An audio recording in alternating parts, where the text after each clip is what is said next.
Colorado. Somewhere far off there's a motel and a gas station. Farther still, restaurants and houses.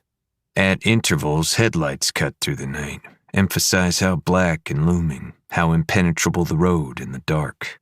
An occasional car with the occasional passenger, 2 headlight beams stretching before them, the night swallowing the light. And beneath it all, silent and waiting, for a traveler to know when it is too late, when the last breath escapes his body and his blood slows to a crawl, and then stop. There are heartbeats in the dark. Part 1. Rocky Mountain High. 1. Then. Is it the bad decision? I hear Mom's question, but it takes me a second to tear my eyes away from the screen. She stands in the dressing area, the 2 bright mirror bulb lighting her from the back. She's brushing her hair. The mirror behind her is clean the way she likes it, and the door to the bathroom is open with the light on and the shower curtain pulled back. It's the only part of our room that isn't orange and yellow. White shower, white curtain, white toilet and floor. Mom says the curtain is off-white. I can't tell the difference. I don't want to leave, but she says it's almost time. I nod my head to answer her question. Are we going now? I ask.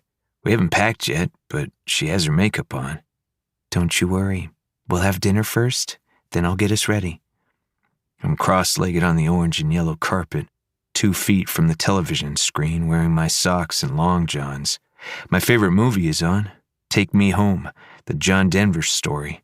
My mom loves it too. Right now, John Denver, not real John Denver, but the actor named Chad Lowe who plays him, goes off with the girl at the party on tour. That's the bad decision. Why is it bad again? I ask, even though I know why. She smiles, says for the 100th time, a bad decision is one that you regret making, and one that takes you away from what really makes you happy. A bad decision is when you betray yourself for what you think will make you happy, even if you know deep down it won't. Happy. We've lived at the Happy Inn for the last 6 months. We had to try a couple rooms before we found one that didn't give me a bad feeling, that didn't have shadows in it. She said that was okay, that my bad feelings are important to listen to. She says some people have special antennas that pick up special signals, and she knew since I was little that I'm one of them. At first, the clowns on the sign and in the office scared me, and I didn't like the bright yellow and orange carpet and blankets in our room. But I like the sunrise paintings, and I like the VHS player my mom bought us, so I can watch my favorite movies. I like the way she hums and sings along to all the songs in Take Me Home while I watch, and the way she ruffles my hair when she walks by to show me she loves me more than anything. I like that he hasn't come. What kind of pizza are we getting? I ask. Whatever you want, my Danny boy. Danny isn't my real name. My mom wanted to name me that, but my dad said my name was going to be Calvin, just like his. When he comes around, we have to call me Calvin, but he hasn't come in a long time. Here in the motel, I'm Danny. It's our secret. A shining name for my shining boy, Mom says. It's from that book she's always carrying around. That dirty, crinkled old paperback she's had as long as I can remember, that comes to every new place we live. But she says I'm not allowed to read it, not until I'm older. I checked the clock. It's Friday, which is pizza day, but we can't order until 5. That's the rule. It's only 4:56, but it's been dark outside for a while already. The news says it'll be a cold winter. Mom keeps talking about it too. She turns back to the mirror and fixes her lipstick. She touches one of the glass root beer bottles on the counter, the ones we always have on special occasions. Mom seems nervous. My heart beats faster. Bad feeling in my stomach. I want her to talk. Tell me it's okay. Mom, what kind of pizza are you? Shh, she says, smoothing down her hair. You'll miss your favorite part. I turn back to the TV. John goes back to Annie and says sorry by playing Annie's song, which he just wrote for her. My mom and Annie don't look alike. Annie has brown hair and pale skin, and my mom's hair is bleached like Dolly's, and her skin is tan. But they remind me of each other just the same. Safe and warm and smiling. My hair is darker than my mom's, but it's not as dark as Dad's, and I hope it stays that way. I watch the clock. I'm not afraid. I'm not. Wherever we go next, we'll be together. But, Mom, I have a bad feeling. She turns, looks at me, and for a second listens to me. Then a funny look comes over her face, and I don't know what it means. She comes and stands in front of me, bends down and puts her hands on my shoulders. I made a bad decision, trying to keep your dad in our lives. I'm so sorry, Danny, but you and me, we're gonna go somewhere he can't find us, okay? Somewhere safe and happy where he'll never get us again. It's all gonna be just fine. I want to cry, but I nod instead. It's 4:59. 1 minute until I can pick up the phone and put in the number for the pizza place. Maybe the feeling will go away. Maybe I'm just being a baby. John sings Annie's song to Annie, and Mom hums along in the bathroom, swaying back and forth, putting her makeup and jewelry in cases. She moves the root beer bottles over to the side, outside the closed blinds. The dark. Mom says Annie's song makes you feel like the whole world will be okay. Normally I agree. I think it sounds like there's nothing to be scared of and no whispers in the night, or bad feelings, or shadows, and there's only Rocky Mountains and clean air and flying and cowboy dancing and horses. That's how the movie makes me feel, and every John Denver song. Pine trees and airplanes and John's leather hat. We live in the part of Colorado with packed dirt and buildings, the mountains far off, but John and Annie in Take Me Home are all the way in the mountains, in the trees, beside big rushing water. Are we really going to go to Aspen? I ask. Like John and Annie? She turns and smiles, nods her head, and I almost think I see a tear on her face. The musty mold smell comes up from the carpet like it does every night. There's the brown spots on the popcorn ceiling and the smoke detector we always take off the wall because it never stops beeping. I love it here. Mom and me, Danny, the happy inn, my mom in blue jeans and a jean jacket and a white halter top, her turquoise jewelry and big belt buckle. I'm sad to leave. Even if it is to go to Aspen, I still have the bad feeling. 5 o'clock. I pause the movie and I pick up and dial the phone. Someone pounds on the door. The phone slips in my hand. Hello? The person says through the receiver. The pounding comes again. My heart thumps and I turn to my mom. Mom is frozen in the dressing area, holding her brush tight in her hand. I know where the bad feeling came from now. We both do. She looks at the door, then me, then around the room. There are no other doors here, only the one that goes out front, and we both know who's standing out there. She takes a step. I shake my head, beg her not to open it. He keeps pounding. It doesn't stop. She takes another step. I shake my head. Please, please, no. She stops beside me. I love you, my shining boy. I'd sing and write and play all the songs for you. You know that, right? You know that you're my everything. She's scared. Mom is scared. I shake my head again. My whole body is shaking. Don't open it, I say. Please. But she just whispers, You're my Danny boy. She kisses me on the head. The voice on the phone says, Hello? One more time, and then a dial tone comes through. The pounding on the door gets louder. Dad yelling. Mom goes to it, reaches for the chain. John Denver is frozen on the screen looking into Annie's eyes, playing his guitar. Mom slides the chain from the lock. 2. Now. Today is the first day of the rest of my life. I open my eyes, sit up. Utah sun rising outside the window. Pink, orange through the blinds, glowing lines of light across the sheets, over my legs. My neck is stiff, pain in my right leg, same as always. Shrapnel from an IED my first tour. Pain in my chest, which happens any time I think of her. Today is... John Denver's voice lingers in my ears, floats around me in the room. Why did I dream of her? I haven't in so long.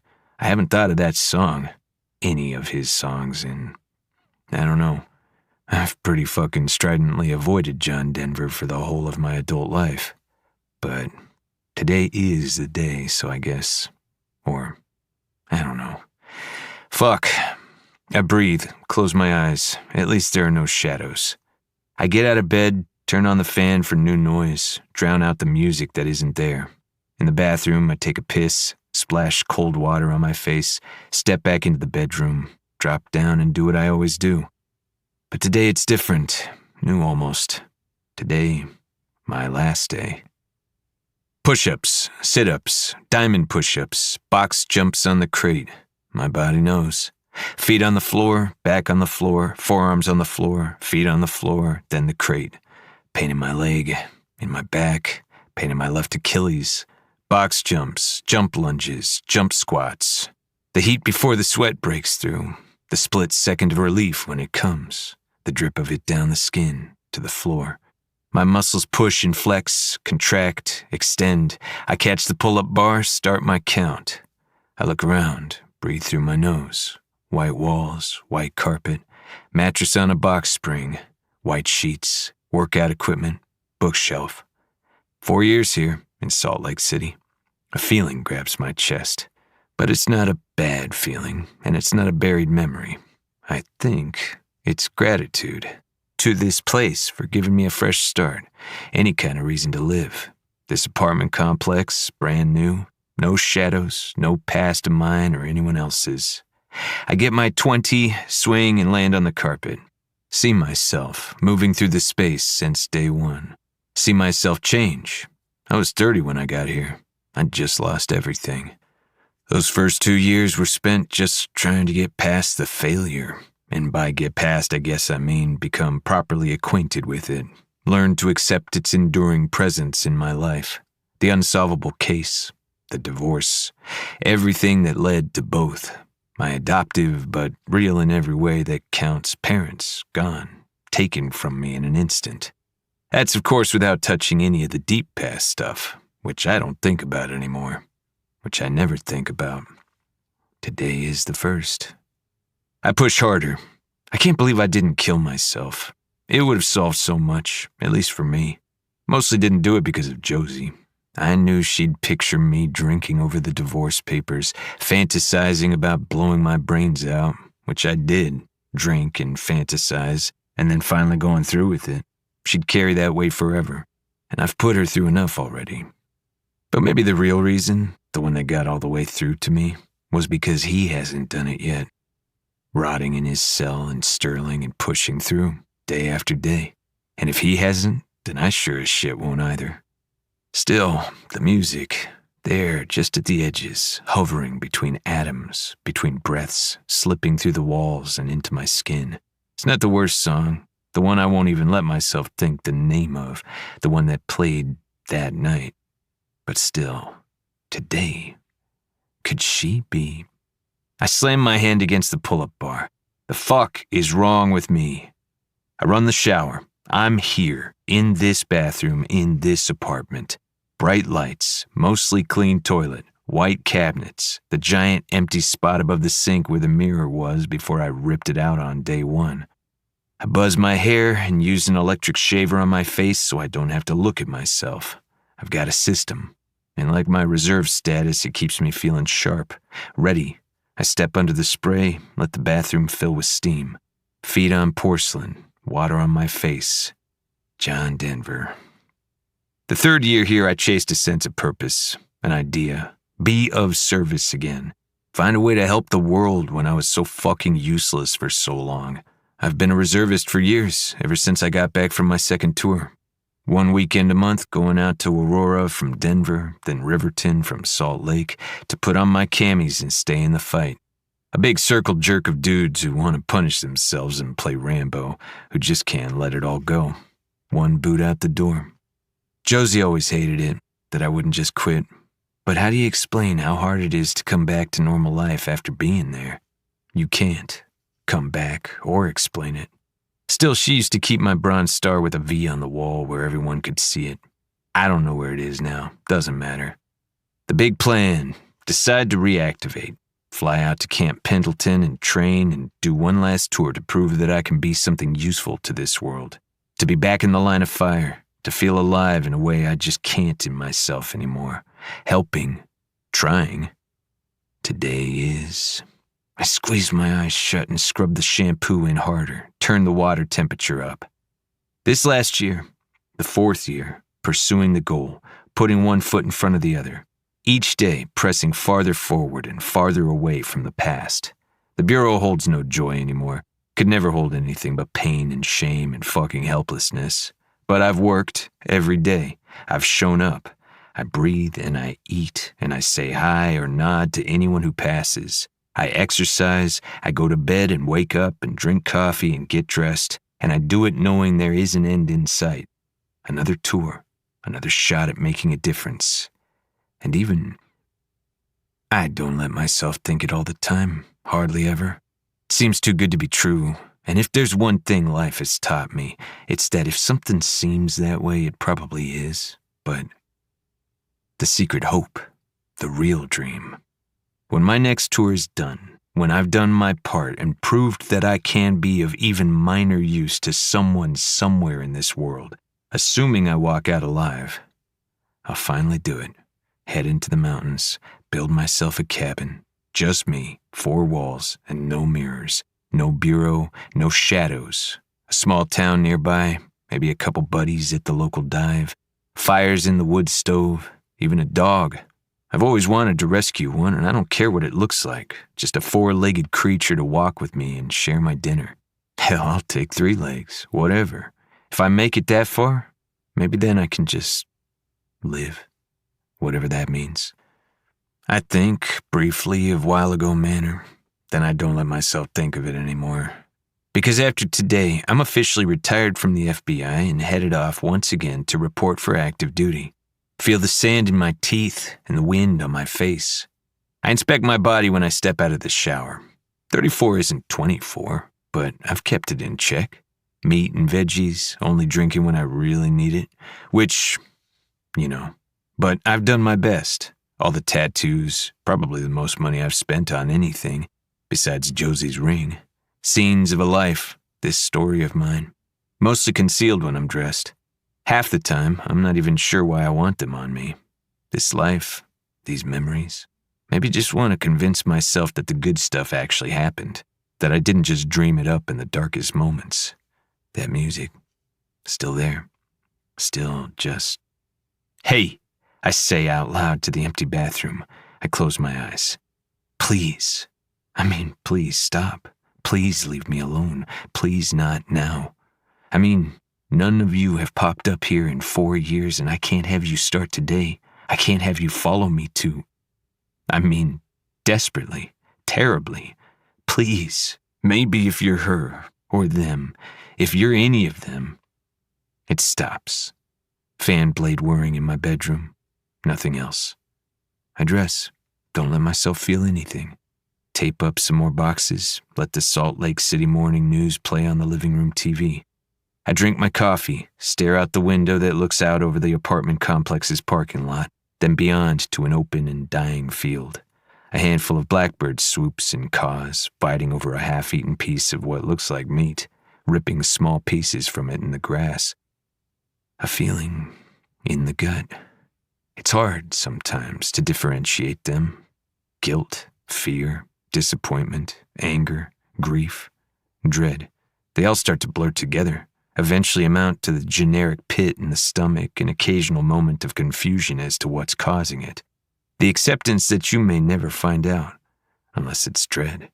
You find out pretty quick if it's dread, because then something bad comes to follow. What it's not is a bad feeling, and what it's not is I can't even think of the word. It's so stupid to think that a grown man could have gotten this far in life believing that he could see. What it's not is her. Them. I don't know what's gotten into me. I check the time, flip off the TV. It's my last day as an investigator in the whole of my mortal life, and I'm gonna walk in there with my head held high, even if I don't deserve to. I've got a flight after work. I'll get to San Diego early. Give myself a few days before training starts up. I paid a buddy to come and drive the boxes in my car, drop it all off in Denver at a while ago manor, and leave it for me to grab if I get back. I would have happily left Denver out of it entirely, would even more happily never go back at all, but I know I'll have to, eventually. Deal with the house, well, we'll see. Maybe I'll come back in a flag-covered coffin and won't have to do it after all. I left my coffee cup to the birds. Cheers, motherfuckers, I say. I grab my jacket from the back of my chair for the last time, swing it over my shoulders. There's a knock at the door. I pause, jacket half on in the living room. Again, the knock. No one's ever knocked on my door, not once since I moved here. I hear someone swear on the other side. I slowly step over and open it. I'm assaulted by a brisk, bright morning, the kind that nearly blinds you with the brilliance of other people's lives. Utah sun, Mormon God light. And standing here in it, Jack Murphy. I blink. Dan, Jack says. Jack Murphy on my doorstep, his car parked in the loading zone behind him. Jack, I say. Comes out like a question, which is how I mean it. I'd like to come in if you don't mind. Jack squints at me, shifts his weight from one foot to the other, his thinning hair catching the light, his signature old scratched aviators hanging from the breast pocket of his shirt. He needs a shave. He looks fucking terrible. I wonder if I should say that, if he'd still find it funny, or if too much time has passed. God, I really haven't seen him since. What are you doing here? I ask. Dan, I'd like to come in. Yeah, sure. I step aside and he brushes past me and he smells like he's been smoking. I've never seen him smoke. I offer him the single lazy boy chair in the living room. I sit on a packed and sealed box of books, putting myself considerably below Jack's line of sight, which is fitting in more ways than one. Jack looks down at me, starts to say something, then stops. Has he turned 50 already? 50 shouldn't look like this. 50's young these days.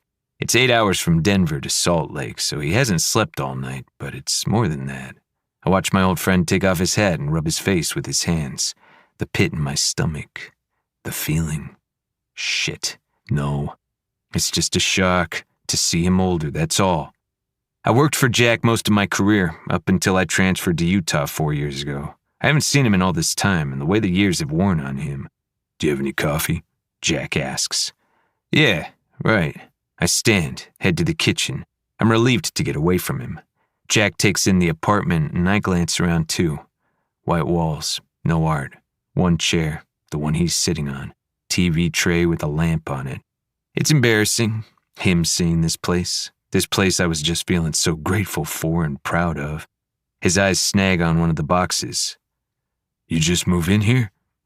I start a new pot of coffee, glad for something to do with my hands. No, I'm moving out actually. Today. Today? I nod. Don't look at him. Yeah, put in my resignation a few weeks ago. Time to move on. I say it like Hank or Willie would, facing the coffee pot, my body angled now to keep Jack out of my line of sight.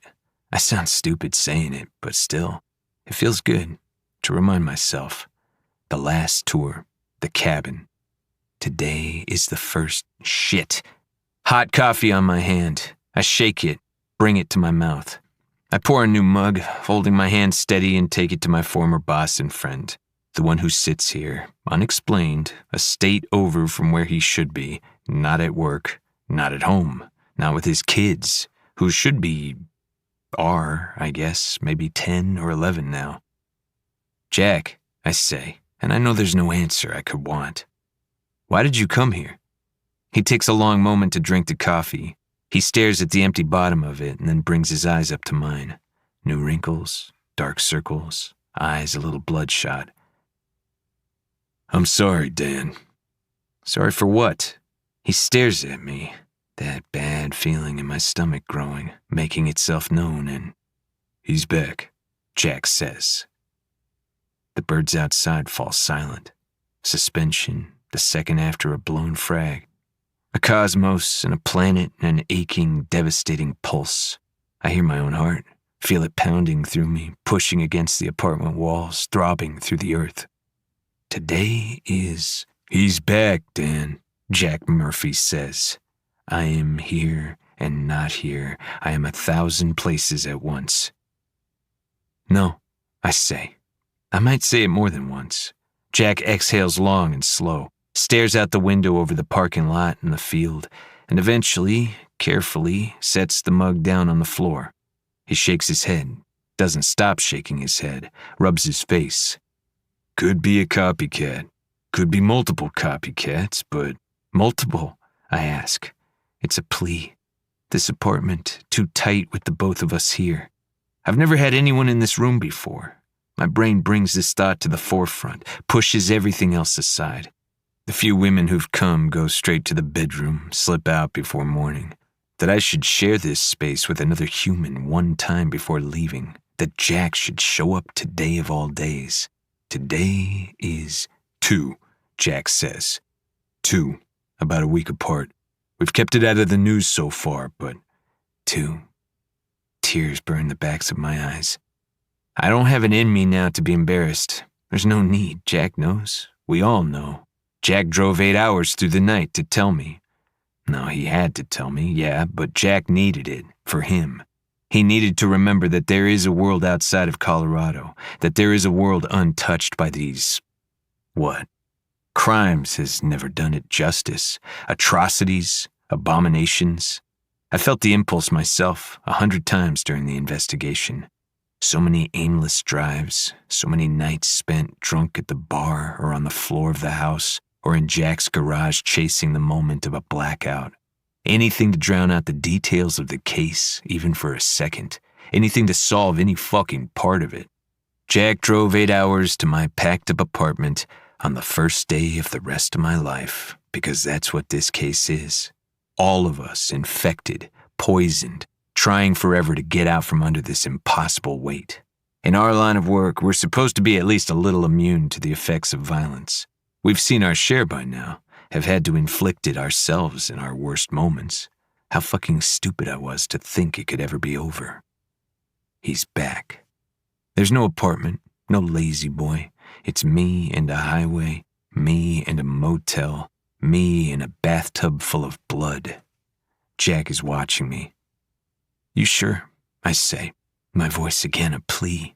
Again, if it were anyone else in front of me, I would be ashamed. DNA's a match. The hair. If they're copycats, they might be in league with him, or at least know something we don't.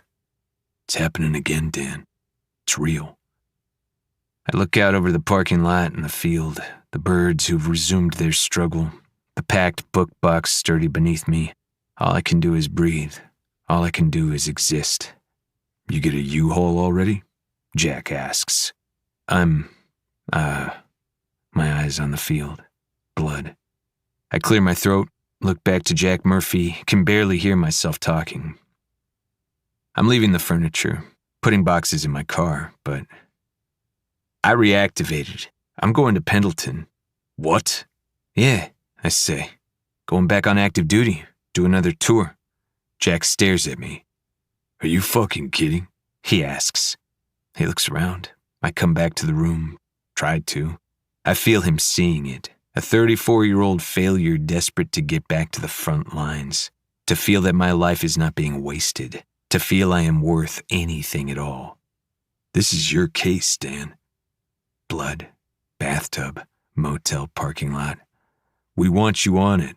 You know it's yours. Bodies, limbs, skins flayed off corpses. This case conflating my memories, dragging the moments up out of order, crowding my vision with so much red. I couldn't solve it, I say. You could get anyone. After all the press, I mean. But I know. Others have tried, of course they have. It wasn't their fault, wasn't their failure. It was my case. And now, because of me, because I couldn't, it's here, happening again. People are dying. People are being... Don't run away from this, Jack says. Help us, please. There's a reason it was yours. Because of that thing. What he thinks I can do. That thing that is a complete fantasy. My shining boy. Jack Murphy in my apartment. Birds cawing louder through the window.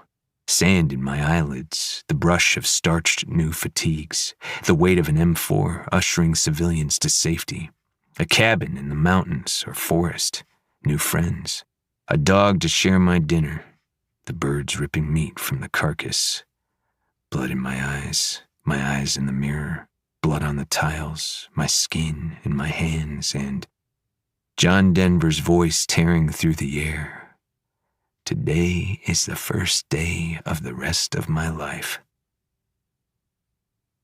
I closed the trunk of my car on the boxes, my remaining life packed inside. I followed Jack all the way back to Colorado. 3.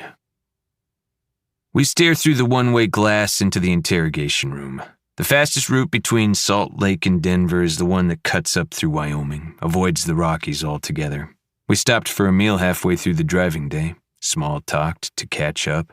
Neither of us there, not really. A shadow moved in the corner of the diner, the first I'd seen in so long. Stress response, coming back here.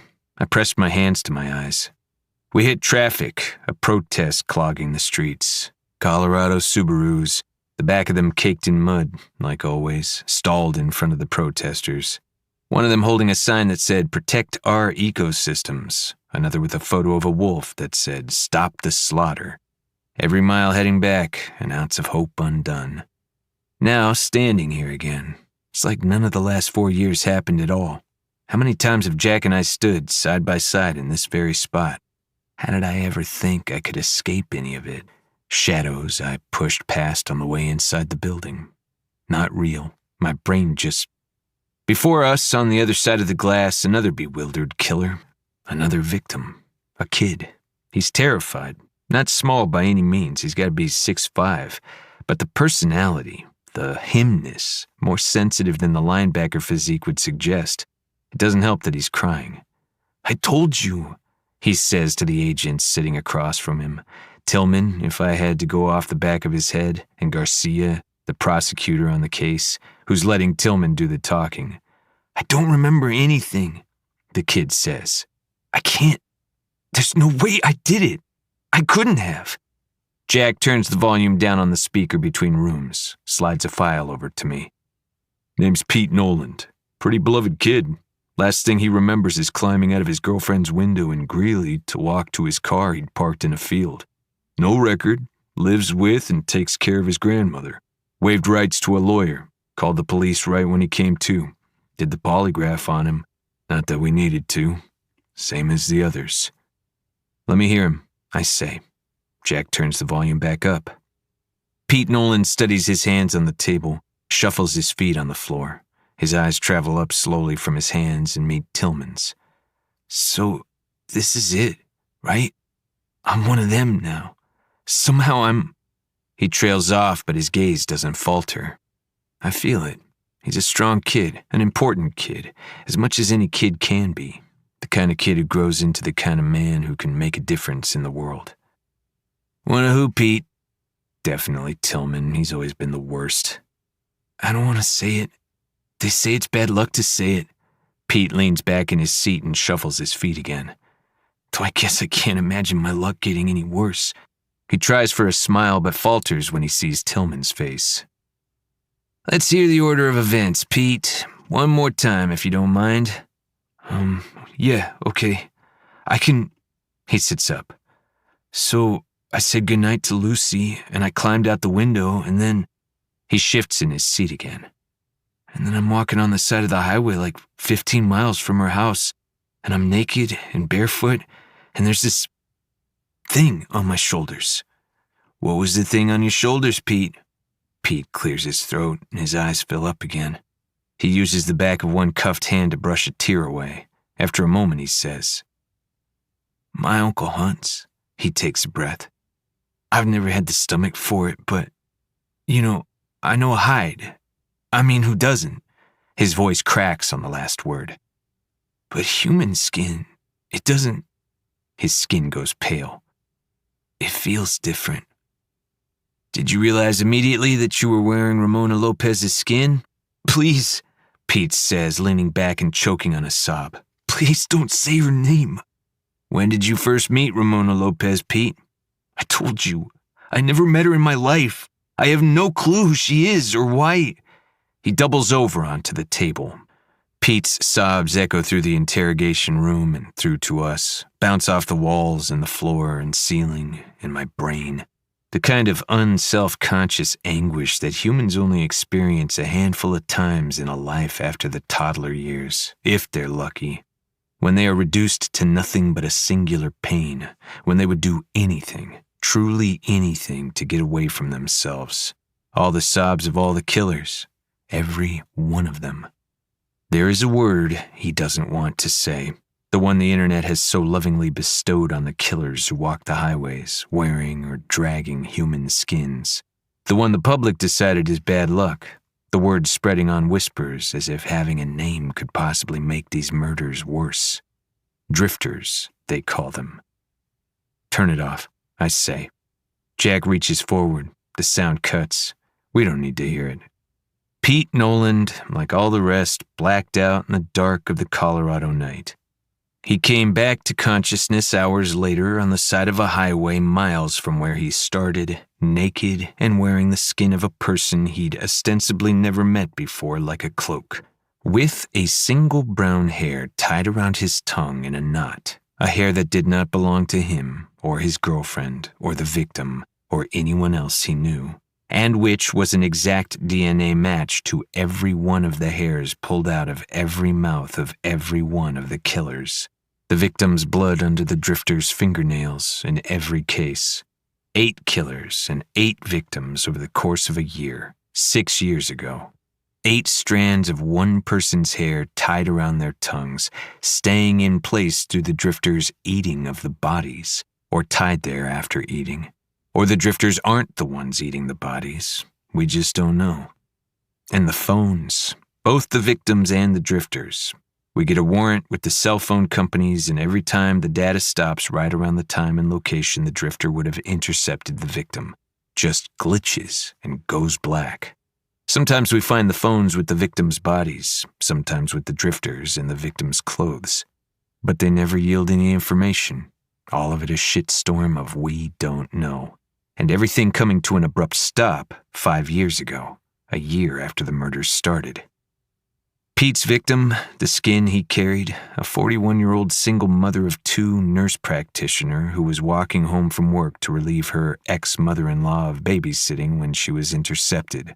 Ramona Lopez, like the others, was skinned alive with an unrecovered knife, the striation marks on the skin matching those of a dull blade like all the others, and tossed in a drainage pipe beneath the road about 10 miles back from where Pete regained consciousness. You said there were 2? I hear myself say, everything happening in a way that doesn't quite add up with the natural progression of time, a delay between words and thoughts, a strange sort of pressure in the air, the déjà vu of being back in a place I never thought I'd ever step foot in again, somehow suddenly being a person I never thought I'd be again. Jack tosses me another file. Same story, more or less. 32-year-old highway patrol woman came to consciousness wearing the skin of a 58-year-old male gas station attendant. Hair in her mouth tied around her tongue. Like all the others, like Pete, she was barefoot and naked, walking on the side of the highway, covered in blood. Her victim found just the same as Pete's, skinned alive in a different drainage pipe on a different stretch of road. Both the killer's and the victim's clothing left piled near the body, just like all the ones before. Her dash cam and body cam glitched out at the time of the murder. Static and black screen, like seemingly every security camera and cell phone and electronic device within 100 feet of the crimes. Both cases look identical to the old ones, except they didn't eat the victims after they skinned them, I say. Again, that strange delay. No. Jack looks thoughtfully at the teenager through the glass. This time they didn't. He doesn't have to say they don't know why these people would do this, why they wouldn't remember any of it, why it started, why it stopped, why it's back again. We don't know why is the whole of this fucking nightmare and has been from the beginning. The cannibalism of the corpses is public knowledge. Why would someone change it now? Copycat or otherwise. The one piece that is not public knowledge, the piece of evidence we've managed to keep under wraps even now, are the hairs tied around the killer's tongues. I checked the files even though Jack already told me these 2 new hair strands are a match to all the ones from before. 8 murders, all taking place in and just outside Denver, and 8 dead bodies, seemingly random. No gender, age, ethnic, racial, or socioeconomic patterns. This thing, seemingly indiscriminate, both among the killers and the victims. And then one day the murders just stopped. We knew nothing. And we had the families of 16 victims, as far as I was concerned, to deal with, not just 8. And there was the press. We couldn't squash it. One true crime podcast picked it up, and then suddenly the whole of the internet was taking it upon themselves to solve the case for us, muddling any information we may have found. Oliver Wright, the father of the first victim and a prominent real estate developer in town, put all his resources into making sure each case was taken to court and the drifters were convicted and kept in jail. And us, scouring the whole of the state to try and solve even some small piece of this puzzle. Nothing. This case that's destroyed so many lives. Small pittance compared to what the others suffered, but it destroyed my marriage. Any sense of self I'd cobbled together over the years. And then, just over a year after the last murder and about a month after Josie left me for good, my parents and I were on our way to a show at Red Rocks, and a drunk driver in a semi-truck smashed the left side of the car where they both were sitting. By the time I woke up in the hospital, they were already gone. I called it quits and applied for the transfer. Case, marriage, family. I don't know what I could possibly be doing here now. Maybe I'm still sleeping back in Salt Lake and this is a nightmare. Maybe none of it is happening at all. Pete Noland in the chair, sobbing to Tillman and Garcia. 5 years since the last murder and almost 4 years since my parents died. And this thing's somehow back twice in a week. The perpetrator escalating. Before, the closest together were a month apart. Again, the infuriating question. The interminable and repeating, nauseating question. Why? We scoured their computers and phones, these new ones. Absolutely nothing. All the phones cut out, so no location data on movements. No shared page visits, no clubs or forums. Cyber's monitoring Reddit and the chat rooms. They've noted it's been quiet so far, aside from this one user. Posted something a few months back saying they knew the killers were gonna come back. Has this stupid username, Wisdom Teller. We're looking into it. Not sure if anyone told you, but not too long after you left, we got word of a docu-series in the works and squashed it pretty quickly. But for a year or two there, the internet was blowing up so much we had to put a full team on handling it all. I was recognized in the first year in Utah and stopped going out other than for work for a long time after. Has anyone been to the girlfriend's house yet? I ask. The one Pete snuck out of? No. Car's still there though, far as I know. Pete isn't crying anymore. He has leaned back in his chair and turned his face partway up to the ceiling. Shock. Brain shut down to static. Tillman's still talking to him, moving his hands in an overstated I'm on your side kind of way. What a prick. Pete just staring up at the ceiling, maybe beyond it. He's looking to God, Jack says. Last I checked, all the previous killers are sitting in jail cells, still bewildered by the fact that this is now their life. Still unable to recover a single memory from the time in which they committed atrocities upon people they maintain even now are total strangers to them. I don't say anything. We both know what's going to happen to Pete Noland. We both know this kid's life is over before it's even begun. It'd be kinder to stick a gun in his hand and put him in front of enemy fire. Jack closes the file. We both know there's no place for God in any of this. 4. It almost never rains in Colorado. Everyone here will tell you that. Over 300 days of sun a year. They say it like a TV slogan they're paid to repeat, as if the whole state were an insistent advertisement of itself. I sit in my car in the night, rain falling hard. Jack's gone home to his family, home for dinner where people are waiting for him. He invited me, but I can't do it. I don't remember walking from the office to the car. Don't remember half of today. I peel off my work jacket and reach behind me until I find the brown leather one I wear off duty. I shrug it on, watch the raindrops fall in my headlights. It's getting dark early, mid-November somehow already. It was late in the day when Jack and I pulled up to the office. I don't know how many hours ago. There are always at least a couple agents working, and sometimes inside it's hard to tell what time it is. This case being back, distorting the world, stretching it. It was like this before, too. Hard, sometimes, for any of us to stay tied to reality. Jack showing me sights on the map, all of it too slow and too fast, out of time and completely inevitable. The 2 new cases in blue, the 8 old ones in red. Still no discernible patterns. Ramona Lopez's murder out by Adams City, the gas station attendant down by Littleton. All the others scattered. I don't have to look at them. I've recited the places and names of the victims so many times I can do it in my sleep. Often do hear them in my sleep, though less and less in the last couple years. My old desk upstairs, empty, cleared off for me. The nameplate I'd thrown in the trash on my last day just sitting right there, like they always knew I'd return. Special Agent Daniel Stansfield. Shadows drifting in the corners, watching me. Everyone desperate for someone else to take this on, and of course it would be me. I've already borne the brunt of the backlash. I can take it. I should be the one to deal with it. The guy who'd been unstoppable for years, had once been the recipient of awards and special commendations and cracked nearly every case put in front of him. The guy who couldn't solve this one was responsible for all the lives lost. The guy who is back. I dropped my forehead to the steering wheel. I'm not working at that fucking desk. I'm not staying. I can't believe I'm here at all. The night, the dark, my shining boy, pounding on the door. I jump, reach for my pistol. Not pounding, knocking, tapping on my window, on the car window in the rain. I breathe, slow my heart. Take in the figure blurred through the raindrops on the glass, knocking. The car is fogged up. Takes me a second to move. I roll down the window. I know who it is before she bends down, droplets dripping from her hair, catching in her eyelashes, on her lips. It hits like a punch to the chest. Even now, I can barely breathe looking at her. Wanted to make me wait, did you? She looks no different than she did when I left. Still way too pretty for this job. Still way too certain of herself for anyone to really feel comfortable around her. I thought I'd dodged this bullet, at least for today.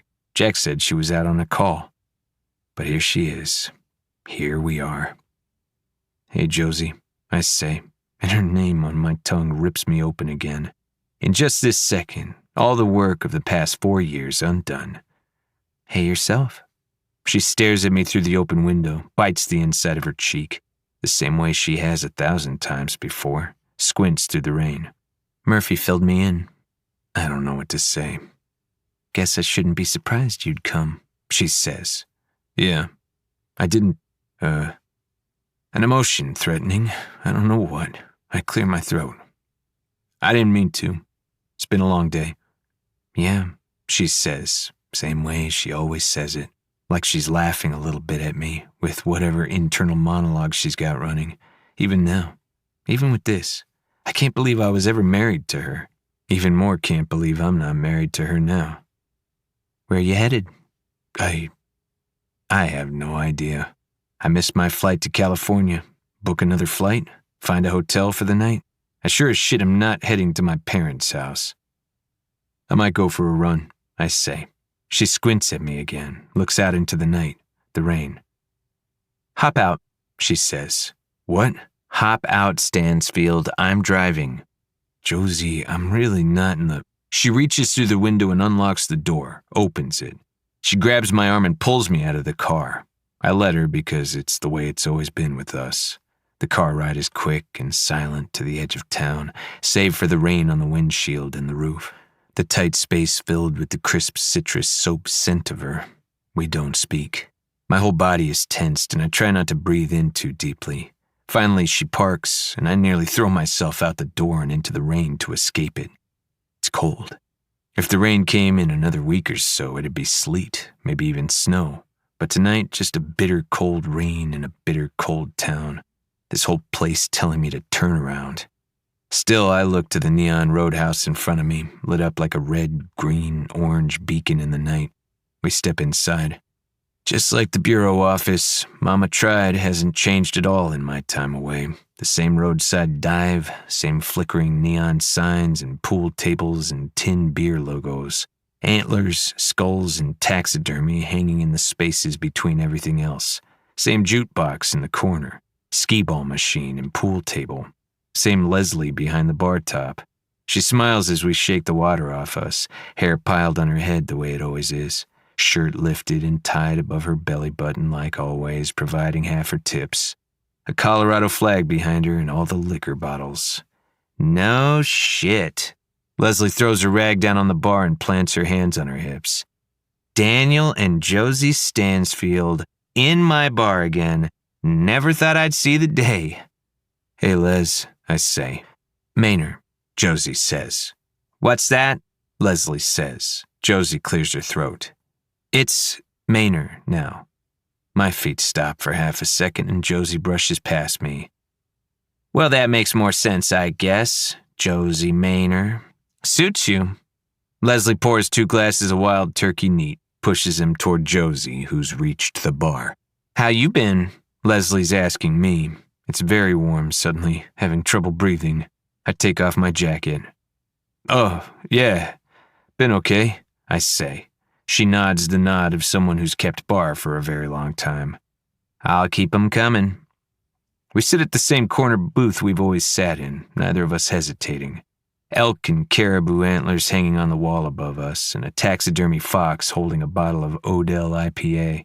Fat tire and 90-shilling metal signs, an old framed Avalanche jersey, the original Broncos D logo in a frame. Photographs of Leslie around Colorado on mountains, at Nuggets games. It's the only place we would sit.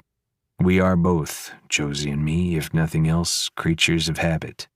I take a deep breath and brace myself against the music playing through the bar. Tell myself it's fine. Clench my jaw. I can be normal and sit in a bar with music playing just like everyone fucking else. So, I say, once we've both settled and she's leaning back against the leather of the booth, her chin jutting out a little, exposing the perfect, smooth, dark skin of a throat I haven't run my fingers over in years above the neckline of her gray hoodie. Her jacket and mine strewn over the side of the booth, both wet. Her hair wet and curlier because of it. Josie's always been one to slouch when off the job. College athlete. She wears her title like a trench coat.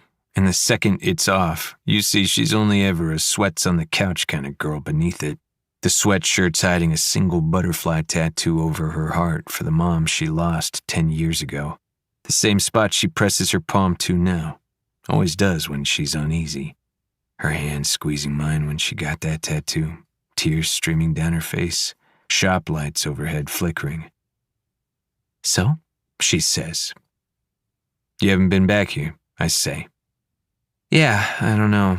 It always kind of felt like our place. She says this, again with that smile, and I know better than to let it affect me. I know. No new ink, she says, eyes running over my arms.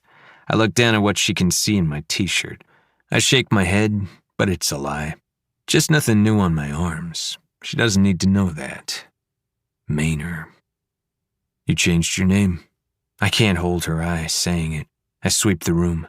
A couple dancing on the open floor in front of the bar, the guy in a faded Rockies hat, the woman in cowboy boots and a skirt. We used to come here like that. Pearl snaps and dress boots, Josie in a short dress, out for a night on the town. Live band twice a week. Her soft laugh as she'd tuck her head into my shoulder on a slow song. When I turn back, she's watching me. She drinks from her glass, presses it to her lips. The surreality of this entire day pressing in. Sitting across from someone who was there for such a significant portion of my life, was not only there but was instrumental in the making of me. Someone who knows everything about me, who I know everything about. And yet, there's a gap. I know nothing of the last 4 years of her life. How is that even possible? Of course I changed my name, she says. Wouldn't you? I shrug, look away again, search for something to take me away from this conversation and this day and those fucking images in the files and Pete Nolan staring up at the ceiling. I squeeze my eyes shut. When I open them, her expression is shifted. She's angry. What the fuck are you thinking, Daniel? What? Murphy said you're going back on active duty. You're seriously gonna go back there? Josie, come on. I don't care what you need. Clearly you don't either, because getting back in fatigues isn't it. You always liked me in my camis. I shouldn't flirt with her. What am I? You're running. I'm not running. Bullshit, you hated it over there. It fucked you up. And I cannot fathom why you could possibly want to go back unless it's just to Josie, I say. So that's it. Her voice quit. You're trying to end it. You're trying to... Josie, I say again, my heart racing. The dancing couple step closer into each other. Leslie flips on the pink and red twinkly lights that run across the ceiling throughout the bar. I think maybe I just need to stand up and leave. Sorry, Josie says, and then... You know what, though? I'm really not. Are you trying to punish me? Punish us all by going over there and letting someone kill you? That's what this is, right? Believe it or not, this isn't about you. Daniel. Pete Nolan sitting in the chair. Jack in my apartment. I press my palms to my eyes. This is not the day I thought it was going to be, I say, to my ex-wife. To my ex-wife with her maiden name in our old seat at our bar. So much for flirting. I down the whiskey. We sit for a while in silence. Leslie brings us another round. I don't touch mine. The couple sways to Willie Nelson. You were always on my mind. When Josie speaks again, her voice is gentler, but she's not letting it go, like always. Getting yourself killed won't fix anything, says the Fed.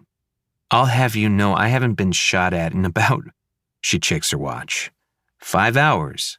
I give her an imitation of a smile. Her eyes catch on it, then she looks away. And I see it there for half a second. She looks young, and I can see her back at the beginning. Us meeting when we were just kids at Quantico, and I was fresh off my last tour. I was fucked up, and she got me through a lot of it. The night terrors, the flashbacks.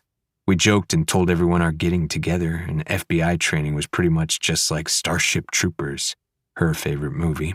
Chaos and long, steamy group showers among taut and toned cadets, sadly very untrue, and camaraderie over a shared enemy. But the enemy was theoretical, some mob boss. Or they were real, but we hadn't met them, just online work, remote. I hated Starship Troopers, aside from the shower scene, but I never told Josie that. The way they all cheer when the enemy bugs feel fear. These kids who inflicted that pain, who created that fear, which I guess is the point of the whole thing.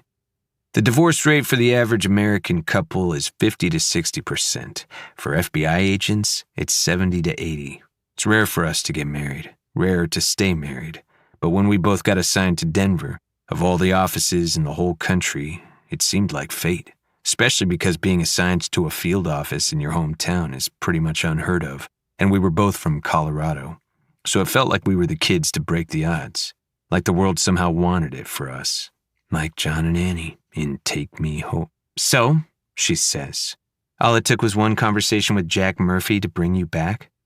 Haven't changed my mind, I say. I reach for the new glass, down it. I'm still going.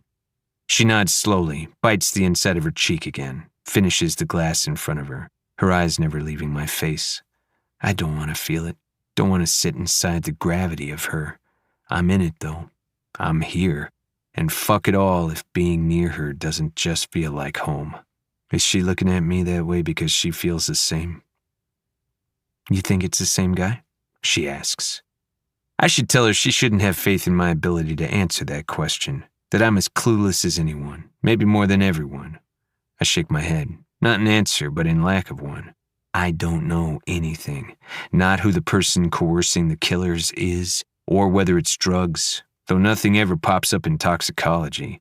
A cult or a conspiracy, who the hairs belong to. The calling card of the actual killer most likely, but never enough as evidence to let the blacked out murderers off the hook. Not with the juries and judges moved by their outrage and guys like Oliver Wright pushing their might into it. And maybe it is the individuals doing it. Maybe they're all copycats of an original and are just the best fucking actors I've ever seen. We just know nothing, And the top of the pile of the nothing I know is how and why I'm sitting here again, letting myself pretend for a minute that I didn't lose the woman in front of me a long time ago. "What's up with while ago? You going there tonight?" she asks. "Fuck no," I say, flinching at the name. "Seriously? You're just not gonna go? Is it like holding up okay?" I shrug. "No one's been over there?" She says it in the disappointed, certain, accusatory tone of a woman who's been let down 100 times. "I mean, as far as I know." "Well, you'd be the only one to know. It's your house." "I don't want to talk about it," I say, and I mean it. I really fucking don't want to talk about it or think about it. How am I here? Josie clears her throat. "So," she says, her voice taking on a slight hint of uncertainty, nervousness even. "You're back now, which, I thought you probably wouldn't be. Like ever, but, there's something I should maybe tell you." She fidgets with her empty glass. She says, "Since you are back." I wait for her to speak. "Nat," she says. "Tillman. I mean, obviously you know who Nat is. So he and I have been seeing each other for a while now. He moved into the house with me. I just thought, that you should know." I stare at her. "What?" I say. "Well, I mean, it's been 4 years, and after everything that went down, Nat was there. He's been there for me. I know you never really liked him, but he's a good guy, and we're happy." Lucinda Williams comes on over the speakers. Out of the corner of my eye, I see Leslie pouring again, as if sensing that I need to get absolutely obliterated. A shadow lingers near her behind the bar. Leslie pouring one for me and one for the woman shacking up with. Nat fucking Tillman? No to all of this. I stumble almost, over to the bathroom. I shove myself into a stall and unzip my jeans to piss.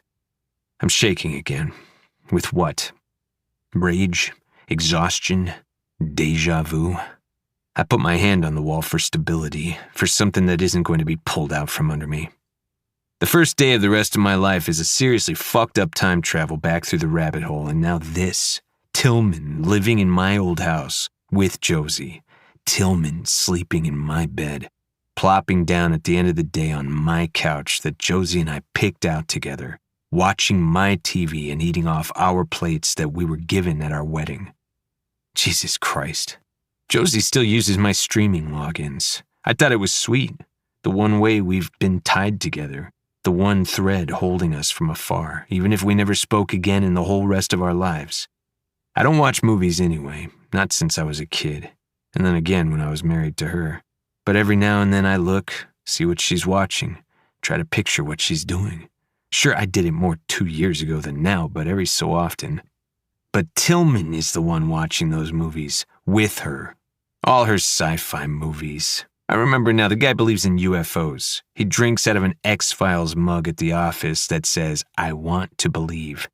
Tillman probably in a fucking Starship Troopers t-shirt or something, making her popcorn and making her laugh because Josie would never be with anyone who didn't make her laugh. It was maybe the biggest way I failed her in the end. Any humor in me, the case did away with completely. But those images, the look on every single one of those people who killed and didn't remember doing it, I believe them. Maybe I shouldn't. I probably shouldn't. But I can't help it. They're all so horrified. How do you make jokes after that? How do you do anything? 16 lives ruined. Now 20 lives. And that's not even the whole of it. There's all the lives theirs touched. Countless victims unspoken for. Parents, siblings, children, friends. How does anyone come back from that? From the stigma and the lifetime of their names being Googled to find only brutalities that had nothing to do with them.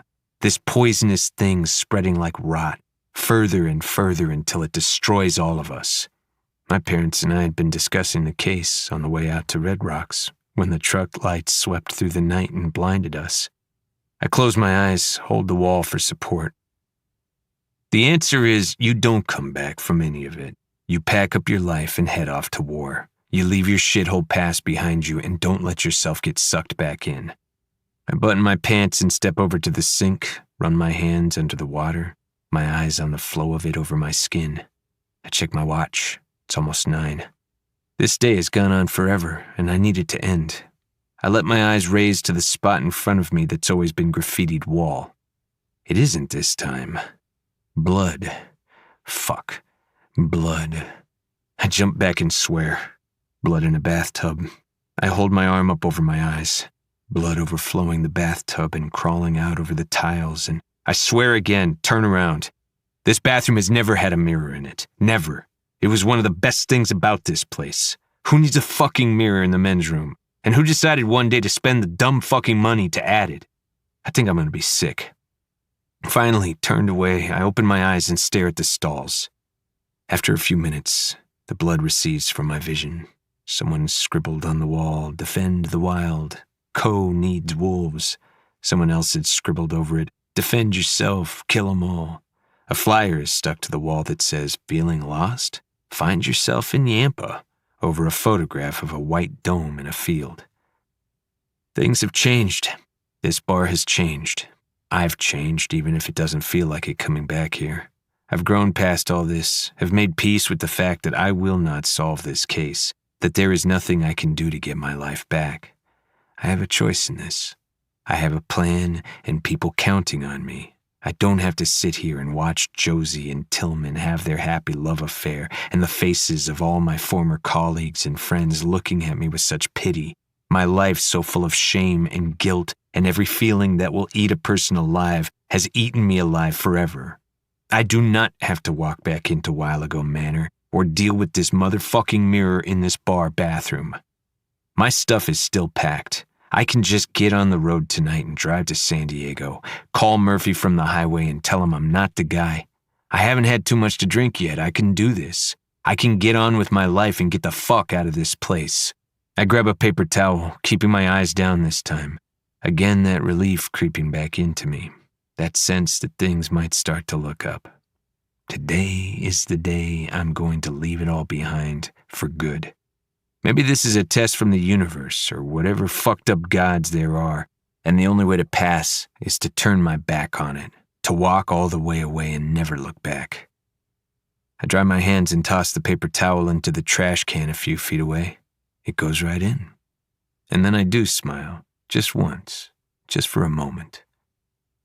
That is until the screaming starts. 5.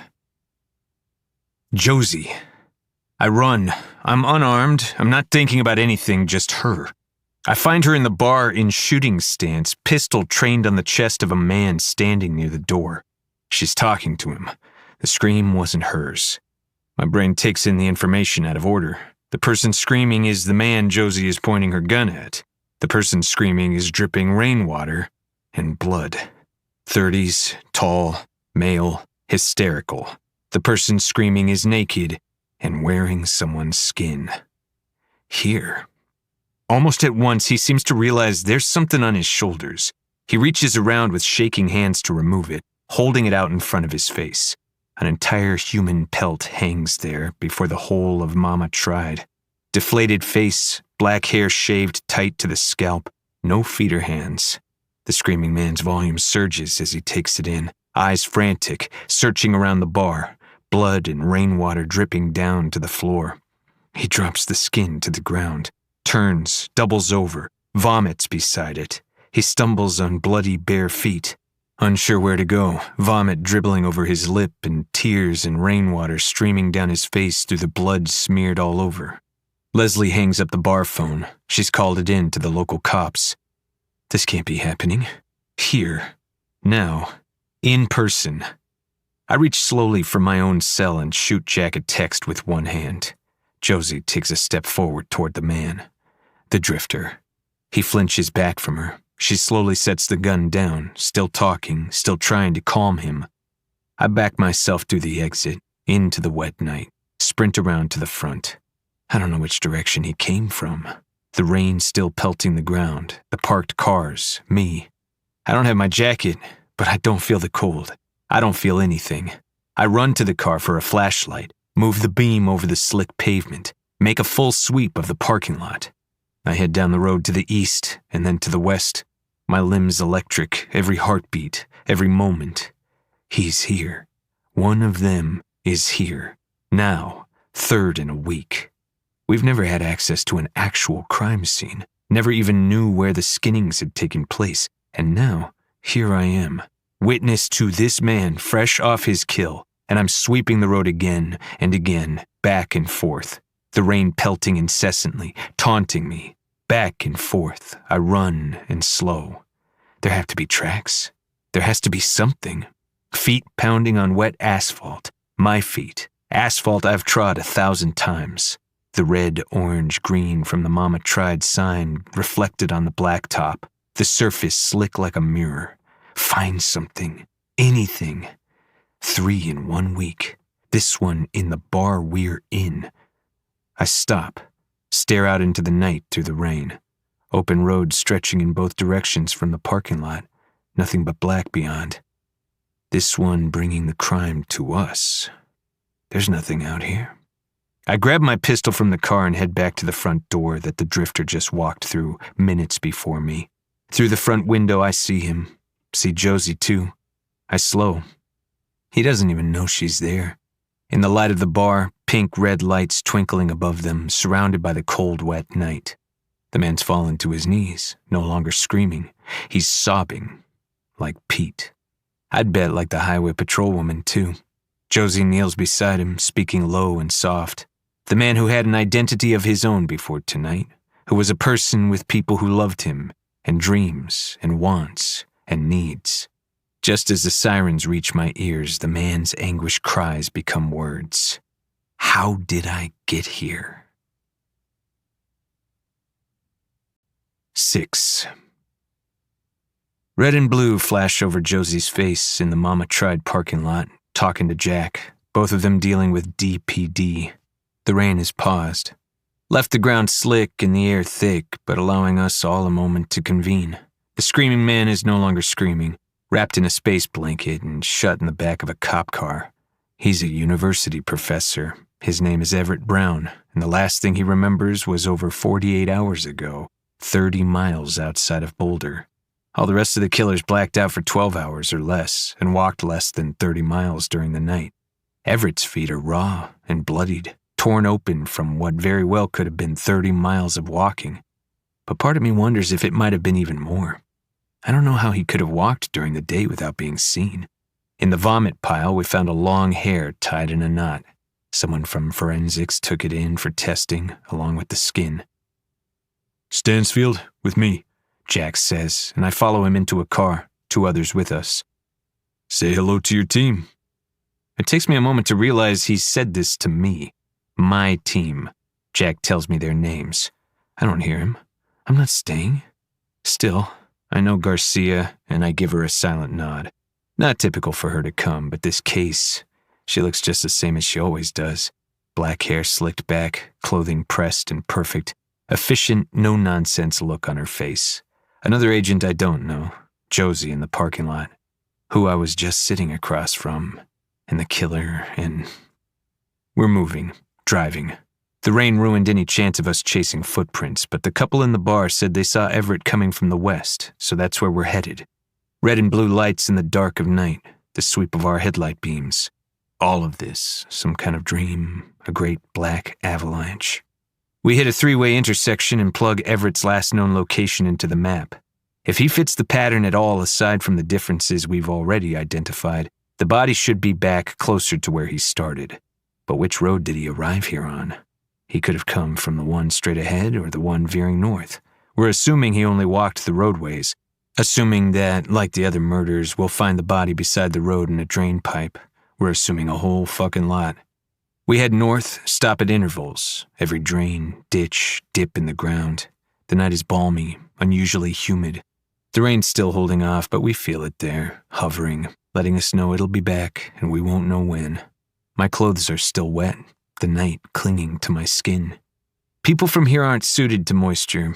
You can see it in the cracks and joints of elbows, hands, crow's feet. Us who belong to the mountains, the high plains, hardy and craggy as red rock. But in the moisture, we soften and sweat. In the moisture, we break. Jack is quiet. I am quiet. The others are quiet. Everything feels wrong. Bad feeling. "Clear. Nothing over here," someone says. "Let's move." The wind pushes through the grasses on either side of the road. Outside the car, I pause. Another empty ditch below us. But I glance over to Jack, to the members of the team. My team.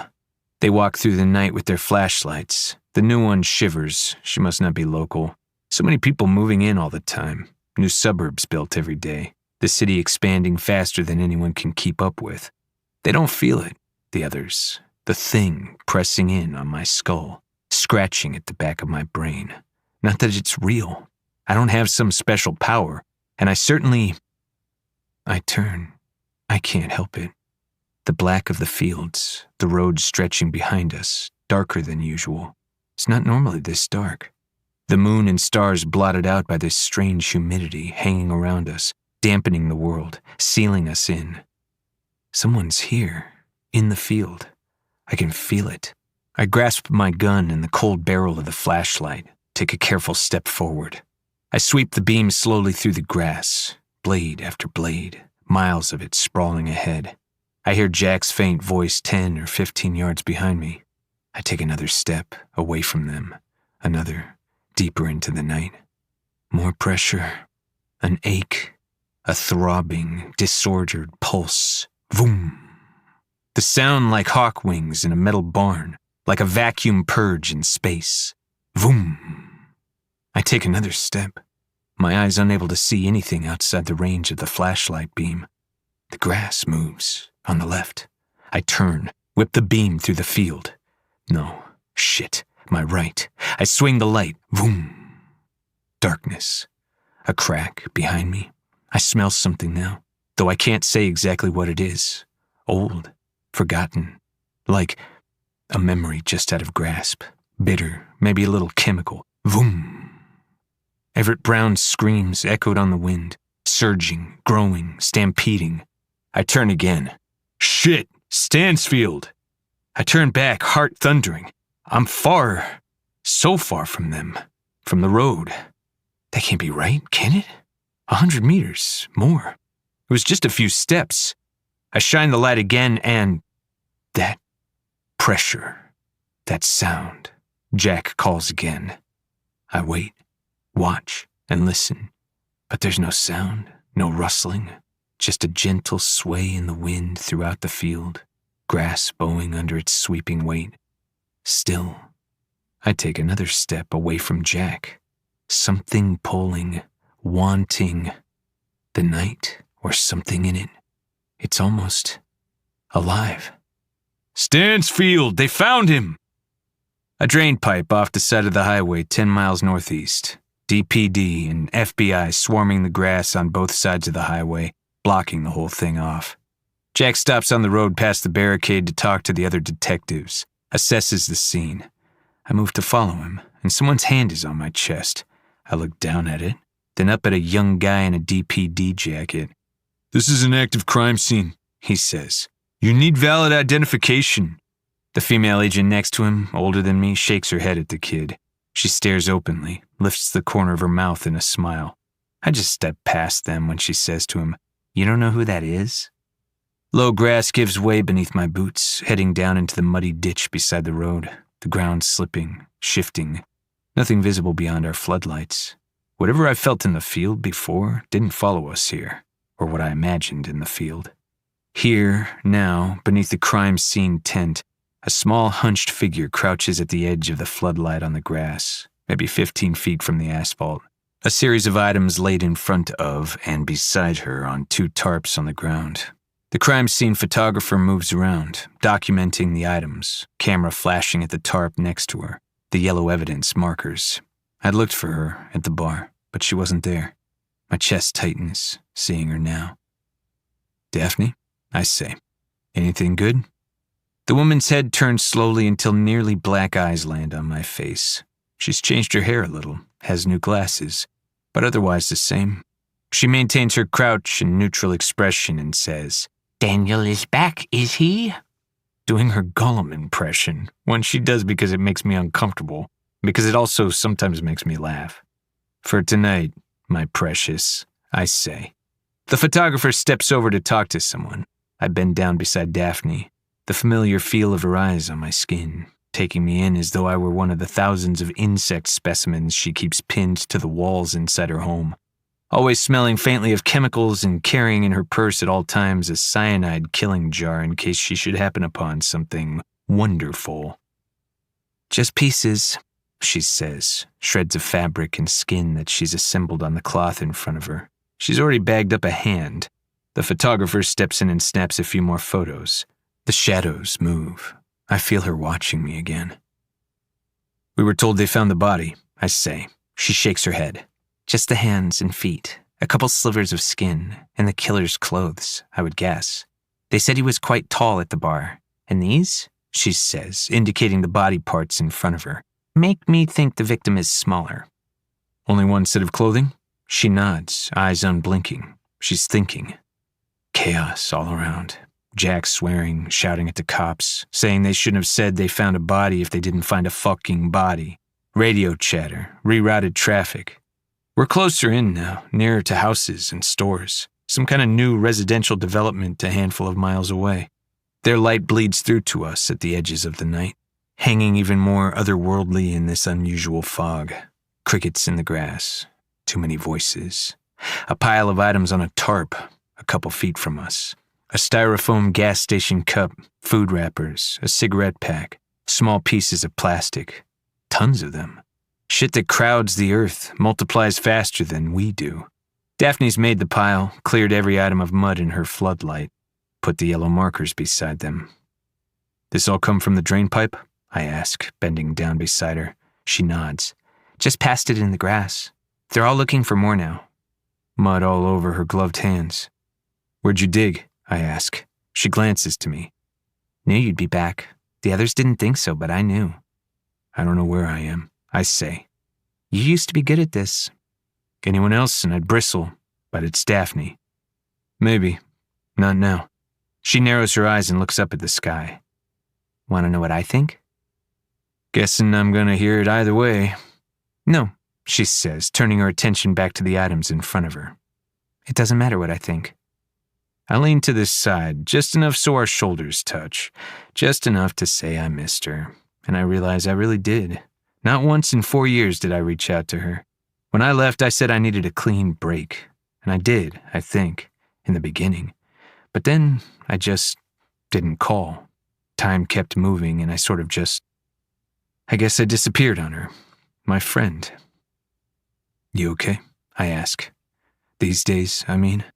God, what kind of dickhead has to ask that? What kind of dickhead asks that in a moment like this? Her dimples showed just for a second. Then she nods toward the drain pipe, the trail she cleared in the mud leading out from it. Officers spread out through the field, on the other side of the highway, redoubling efforts.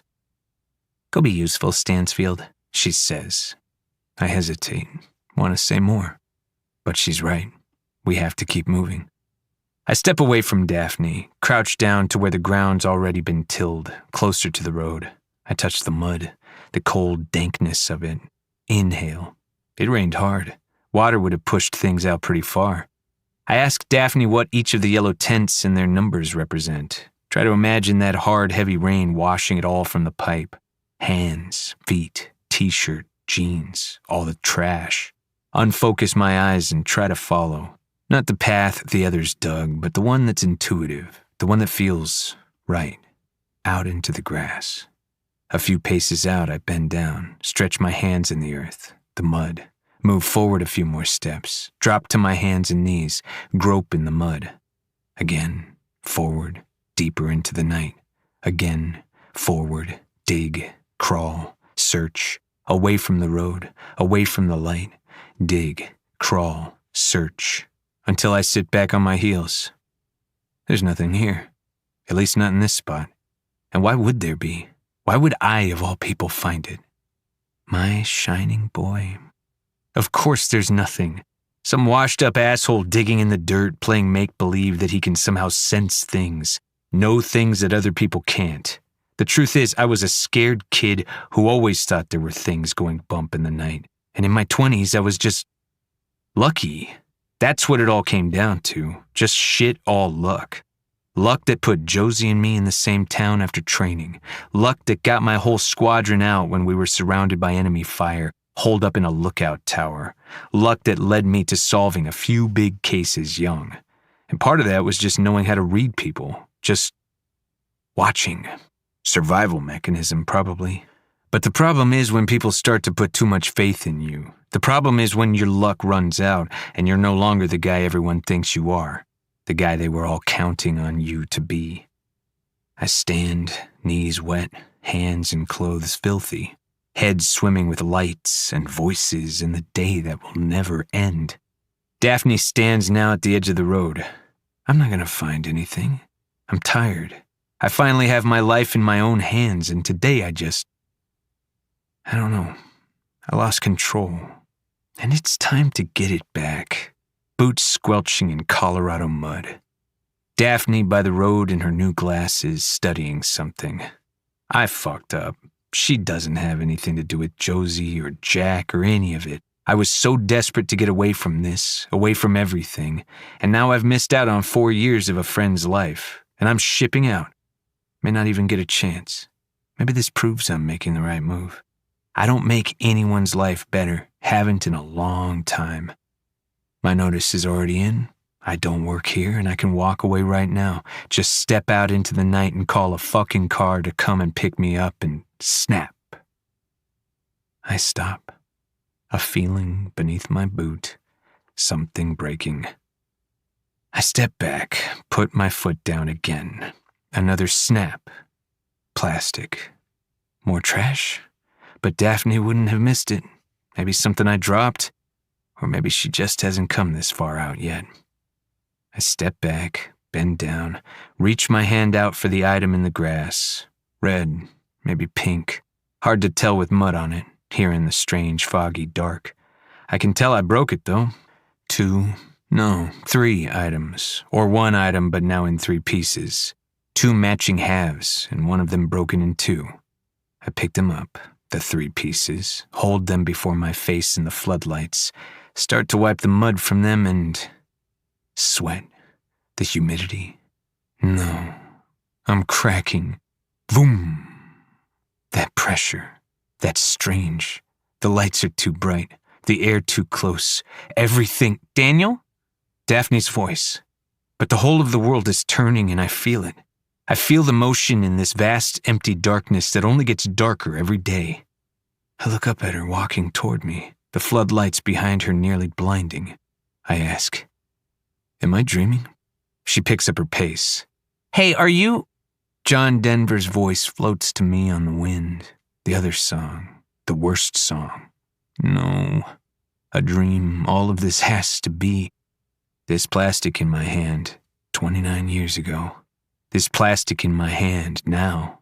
It's not red, not pink. Vroom. It's orange.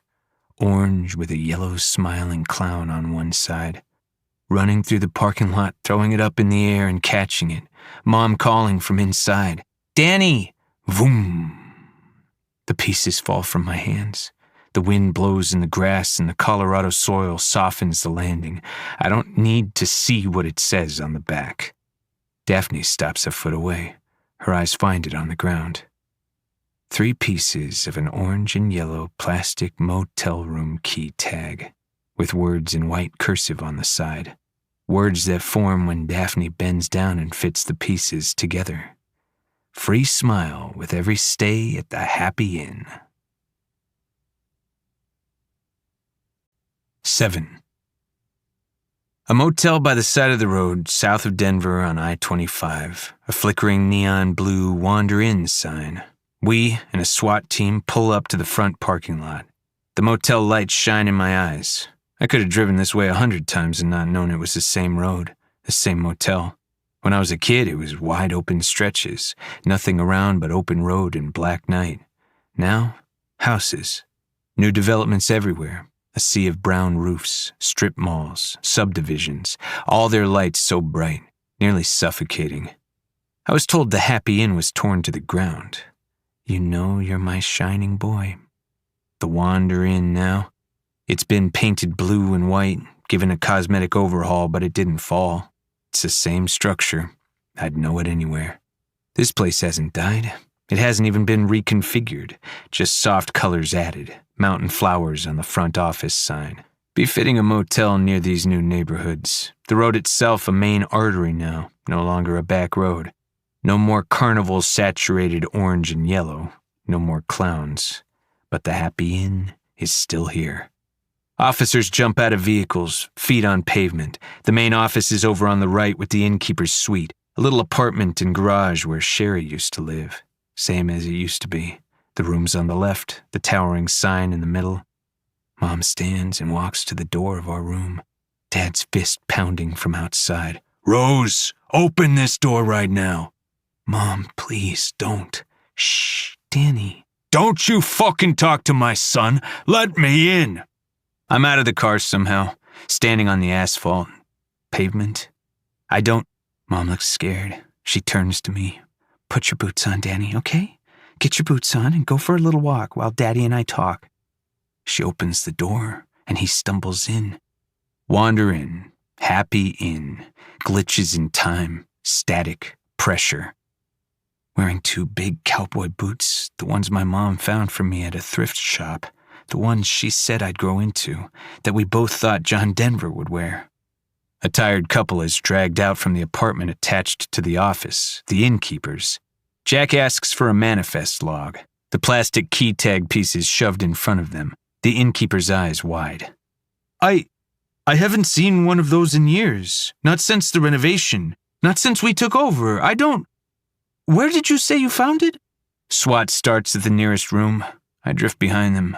As they knock on doors, push into empty rooms, ask if they can look around inside the occupied ones. Probable cause, warrants. I don't know how Jack's handling it. Dad trips on his way inside, stumbles. His head swings around looking for me. He pushes past my mom. Danny, get outside, my mom says. You think you can take him from me? Dad yells. Mom! Hiding between the beds. Shh, Danny, it's okay. Calvin, let's just talk, okay?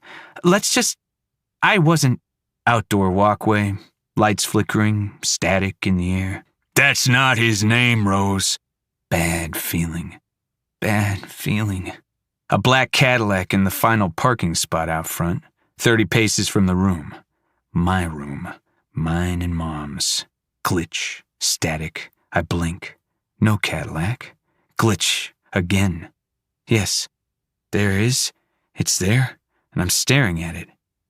Calvin, let's get Danny outside and then we'll talk, okay? He's crying. Dad is crying, stumbling, running his hands over his head. I can't even look at you. I can't believe you would do this. How could you do this? He leans on the wall, his head resting on a sunset painting, knocking it crooked. He breathes heavy through his nose. It's loud, so loud. Haven't I given you everything? You wanted space, I can't.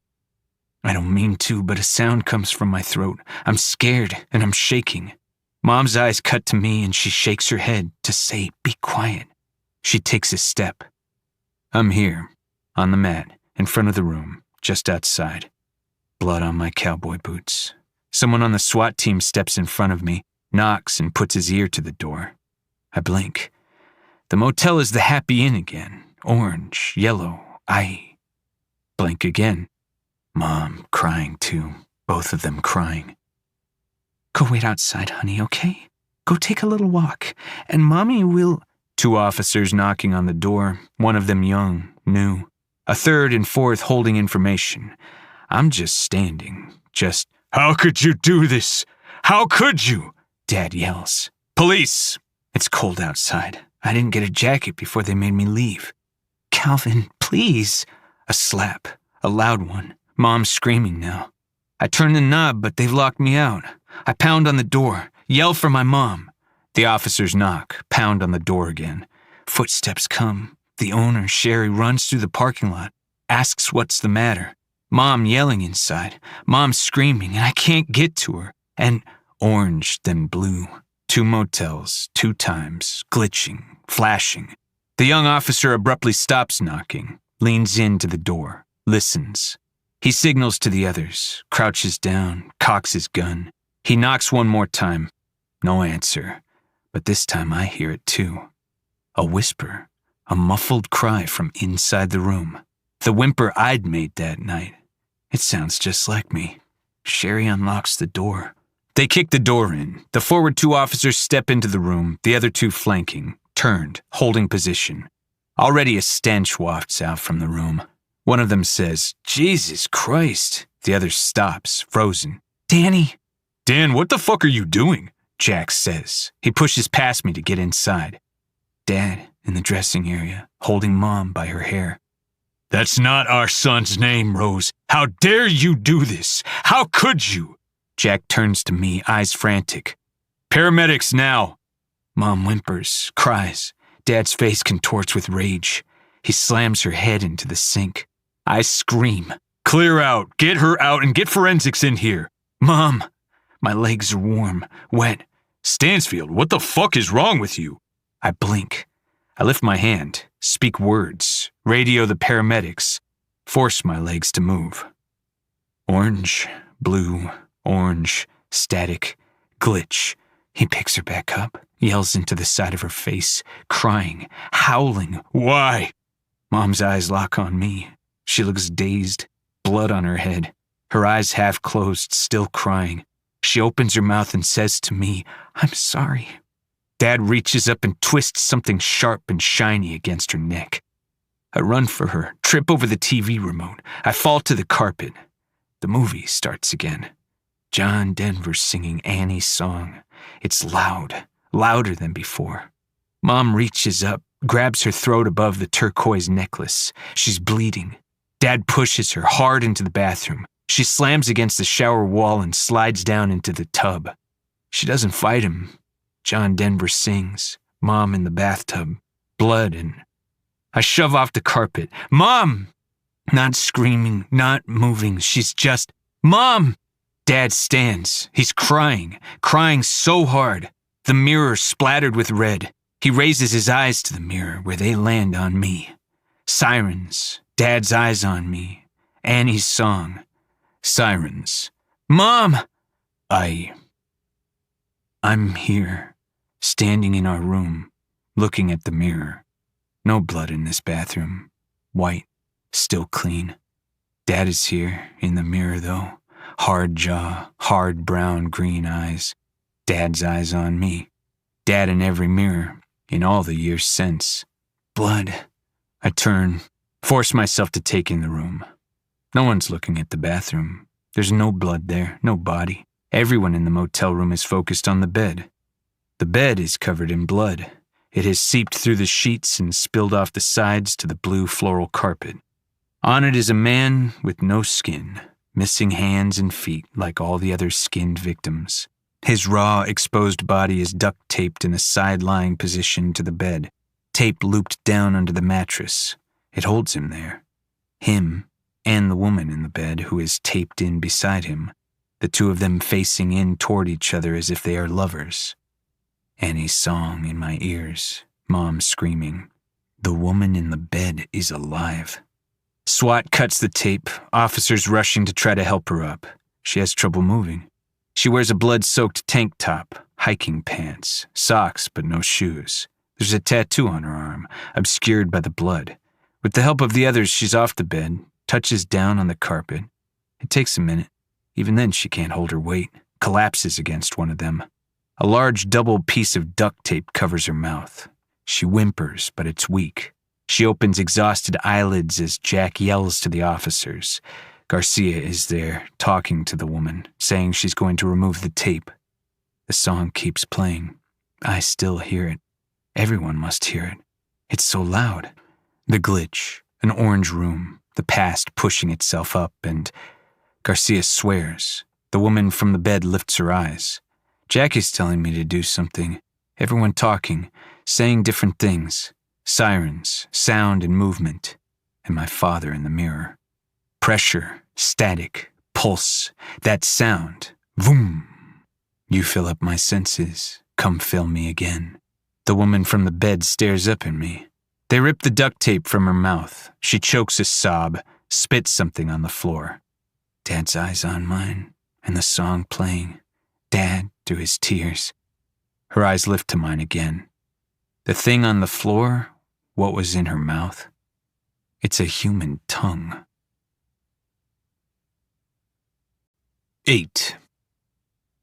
Dark room, familiar sheets, familiar side table. I found it at an antique store off the side of the highway on the way to meet up with Josie's family for Christmas a couple hours south. Roadside pit stops, friendly people. So many lives on the planet all the time, so many in a single town. Everyone intimately familiar with a different patch of dust and earth, with a different slice of sky, claiming it for themselves. I reach over, grab my phone to check the time, but when my fingers wrap around it and tug it free of the charging cord, it feels different. I blink, rub my eyes. It's not my phone. It's Josie's. My eyes are unfocused, the room unsteady. Did I drink last night? My stomach and muscles start to dissent in a way that makes me think I did. The light infiltrating my eyes through the slit in the curtains and the phone screen in front of me. An image, blurry behind the password prompt. Josie's passcode is our anniversary. I type it in, but the phone buzzes in protest. I try again, still no luck. I need to know what time it is, and it's too small in the corner. Jesus, what did I drink? For the hell of it, I type in 1234. The phone unlocks. The image on my wife's home screen is one of her and a man. The man is not me. I blink through dry eyes. Josie and Nat Tillman at Red Rocks, Dead and Co. playing behind them, and they're kissing. I drop the phone, push myself up and out of the bed. I run to the bathroom that used to be mine. How the fuck am I here? I vomit, just barely make it to the toilet, stand, sway on my feet. This bathroom with another man's toothbrush, with another man's hair products, fingerprints and toothpaste, spit in the sink, and I'm gonna be sick again. I stand and blood, bathtub, fuck. Where's the curtain we installed over the mirror? Why isn't the fucking mirror covered? Because Josie took it down. Because I don't live here and I haven't for a long time. And because Nat Tillman does, and he's normal and doesn't have to cover mirrors, and the bathroom mirror, my dad, the happy inn. Everything, all of it rushes in, a torrent of memory, a day that lasted lifetimes. The woman with the tongue taped in her mouth, the woman in my old room staring at me. I stumble back through the bedroom, out into the hall, into the living room. Voices sound from the front porch through the open door.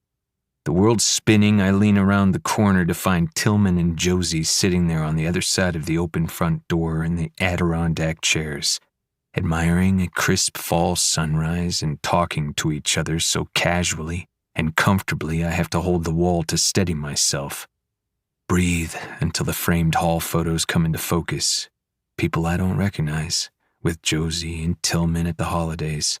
The happy couple stand with a cardboard sign on top of a 14er. The woman in the motel room, that look in her eyes.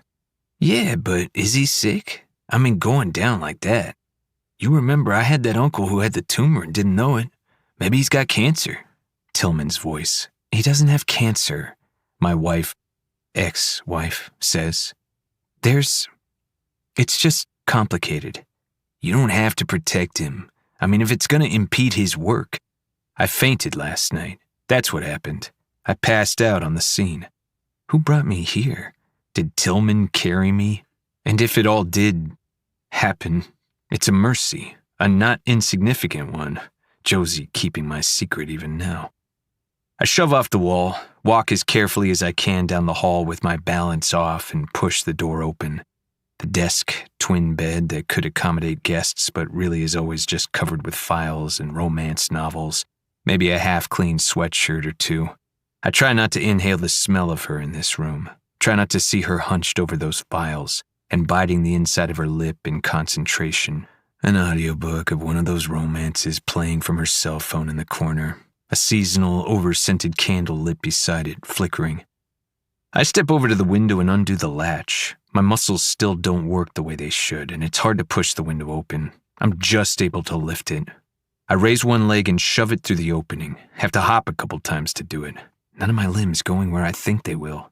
I stick an arm through and pull my torso into the window frame, with leverage from my hand on the outside of the house. I duck my head under, still facing the room, pull my body out. And when I'm just there, just almost free save for one foot, I pause. I push myself back halfway under, straddling the windowsill. Under one of the sweatshirts, beside a stack of files, just sticking out, an old photograph of the two of us, Josie and me, at City Hall. Her smiling in her white dress, my brown leather jacket shrugged over it in the cold.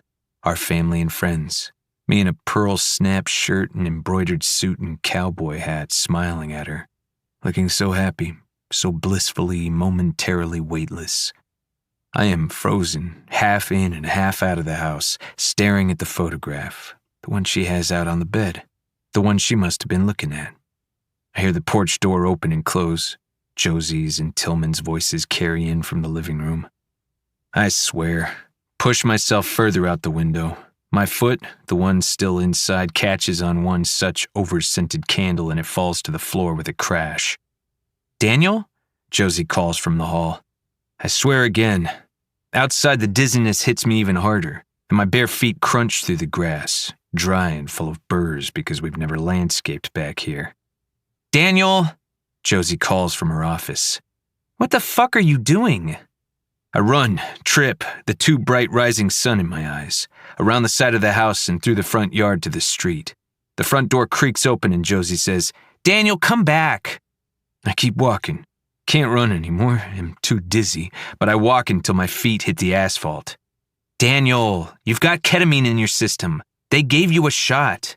Jack said you freaked out," she says. "I have your stuff." I ignore her, though the confirmation that there's a drug in my system is a bit of comfort. "Daniel, your shoes." I'm not looking back. I'm not going to see Josie in my house with another guy. Orange, yellow, red leaves litter everything, pile up in front lawns and sail through the air. I don't recognize half the houses. Every neighborhood in all the world getting gentrified or expanded or upgraded one at a time.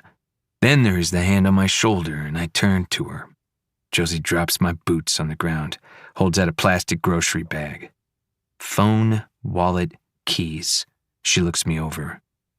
"I can't believe you had to go back there. I'm so sorry. If there's..." She trails off, concern in her eyes. "I didn't know it was still there," I say. "I didn't either, but Dan, Mama tried, and then that motel. I mean, is someone trying to get to you is what she doesn't say. Trying to involve you. Of course I'm thinking the same thing. Of course I fucking am. Of course if anyone at the office does even a little digging into the motel's history, I'll be off the case in a second. I'm beyond compromised. Not that I'm on this case. Not that I'm staying. They don't print kids' names in the press for murder cases. And I was adopted so fast after it happened, my name changed almost immediately. As far as I've found in all my years, there's nothing official besides the foster care and adoption agency's records tying me anywhere to Rose and Calvin Keller of the Happy End murder. And the adoption agency's since gone out of business, and things slip through the cracks in foster care all the time. But if someone were to start digging, someone with all our resources looking specifically into that murder in that motel room, what would they find? I'm not staying. This isn't my life anymore, and it hasn't been for a long time. The motel, the Happy Inn, the woman, the look in her eyes. Who was she, and how is she a part of this? And why did I feel, looking at her? Josie reaches out, her hands on my shoulders. She wraps her arms around me, pulls me into a hug. That citrus scent of her, I need to try to resist. Need to resist falling back into this life. Josie understands as much as anyone can. She knows. This love and respect between us, support. What made us great when we were great, even if it wasn't enough in the end, even if it, like everything else, slipped through the cracks made by the case, the cracks I made. I open my eyes, Hadn't realized I closed them. See my old street, my old house, my old life. I see from Josie's arms. Nat Tillman standing on my front porch holding a mug I bought. I close my eyes again, take a breath. I push away from Josie. Down the road, I pull on my boots, shake my phone out of the plastic bag, and call Jack. "They're keeping her at the hospital another day. Said no visitors yet," Jack says before I say anything. "They're worried about her kidney levels. May have been without water more than 2 days. We've got Everett Brown in custody. No ID on the girl yet. Take a beat. Get yourself together." "Jack, I passed out at a crime scene." "You passed out, then tried to slug the paramedics looking at you." "I swear." "That explains the drugs, I guess." "Look, you haven't been out in the field in a while. Salt Lake said you've been requesting desk duty, which I can understand. You're just getting your sea legs again." I think I have to go, Jack. I think I can't be on this one." "When they go big, we're one step away from catching them. You know that." "I think the killers are getting personal with me, and it seems very likely that whoever is orchestrating all this is trying to get to me. Only Josie knows. I have to tell him." One of Jack's kids yells something in the background. Jack puts his hand over the phone, says something back. People are dead, lives ruined, because someone wants to get to me? Because the killer wants me rattled? Who have I ever pissed off so much? Unless it's because I couldn't solve it before. Unless someone is taunting me now, or trying to get even, because I couldn't do it. One of the former victim's friends or family, or... "Trying to get everyone out the door," Jack says. "Always something with kids." In the background, doors slamming, voices overlapping. "Okay, Stansfield, what were you saying?" I'm gonna say it. I'm about to. Somehow, I actually say, "Anyone look into that motel yet?" Those are the words from my mouth. Those words, and nothing else. I stare at the cell phone as if it somehow betrayed me. As if I don't betray myself every fucking day. "Not sure? Why, you got something?" "Yeah, I'll send you and the team all of it. I stayed there one time, as a kid. That's how I knew about the key. There was a murder almost 30 years ago. You remember the guy killing his wife?" My voice is steady, doesn't break once. "I'm doing this. Fuck, I'm doing this." "Oh, shit," Jack says. "That was there? What were their names? Casey?" "Keller," I say. "Right. I remember, kind of. Same room?" I say. "You know what, let me do the legwork. I'll send everyone what I find." "So you'll stay then?" he says, doing nothing to hide the eager hope in his voice. Someone making me return to the happy inn. Someone using this to taunt me. The look in that woman's eyes. All Anbar sand. Final tour. Forest cabin. I don't want to stay. Of course I don't. But you fill up my senses. Maybe I need to. Maybe just long enough, once and for all. Come fill me again. To take this fucker down. "Okay," I say into an indifferent Denver morning. "Yeah, I'll stay." Part 2. Here you come again. 1. I drive to the gated far section of Cherry Hills, where the land extends alongside the Highline Canal, 60 or 70 miles of trail that began as an irrigation project and then became a staple urban recreation path for the city. It moves through grasslands, wetlands, woodlands, host to all kinds of wildlife. While Ago Manor is accessed by a private drive near Fox Hill Road, surrounded by a seemingly spontaneous copse of trees so thick you can't see past it. If a person didn't know to look for the house, they would never even know it was here. I take the turn for the drive, after very nearly missing it. The branches and leaves of the tree tunnel scratch at the edges of the car, so dense now that no sunlight permeates. My parents never let it get overgrown, at least not like this. I don't want to be here. I'm sweating. Maybe it's the drugs. I took a cab to Mama Tried to pick the car up, then drove here to shower, pull myself together. What a freaking joke. I hit a downed branch and the car jolts. I turn on my brights, shine the lights through the tree tunnel. Can't even see the end of it. A figure runs across the tunnel through the headlights. I squeeze my eyes, breathe. Just a shadow, just a figment. I open my eyes again and it's like I've been swallowed by the earth itself, by the past, by every mistake I've ever made. The tunnel stretching, pulling me. I can feel more of them, the shadows, sense them, waiting just ahead beyond the trees, waking at my approach. I'm 6 years old again, driving through this tunnel for the first time, and the branches reaching for me, and my phone rings. I grab it, my breath steady. I force them to. "What's your office ETA?" Jack says. 5 minutes, I say, closing my eyes against something else moving through the trees. "You're not stopping by the house?" I thought I was, but now, being here, boom! I swear loudly. "Jesus, Daniel, what?" I breathe. "Oh, nothing, Jack. A shadow just slammed my goddamned window. No big deal. It doesn't exist, but it scared the shit out of me." I clear my throat. "Thought a bird hit my window." I refuse to look to the left where the thing is. I put the car in reverse. This was a terrible idea. "Right. Okay. Well, so I gotta tell you something," Jack says. "Okay," I say. I back out through the trees, keep my eyes on the light behind me through the rear view. "As you know, case is cold. Was cold before this, and we kept it open, of course, but, time passed and..." "Yeah?" "I'm almost out, almost back in the sun. Keep it steady, slow your heart. So I'm gonna have you working with cold cases on it, since they've been covering things." "Okay," I say. Breathe just a little more, then I'm there. "I like Kowalski, that's fine." "Kowalski quit. Retired, actually." Finally, I break free of the trees, pull out away from While Ago Manor into the sun. I stop the car, collect myself, hear what Jack said. Try to run through that department, think of who might be next in line to take over. "So who am I working with?" I ask. Jack doesn't say anything for a moment. "Hello?" "Yeah, I'm here," he says. And then a terrible sinking feeling that has nothing to do with the giant haunted house that I couldn't face today. "Who's in charge of cold cases now, Jack?"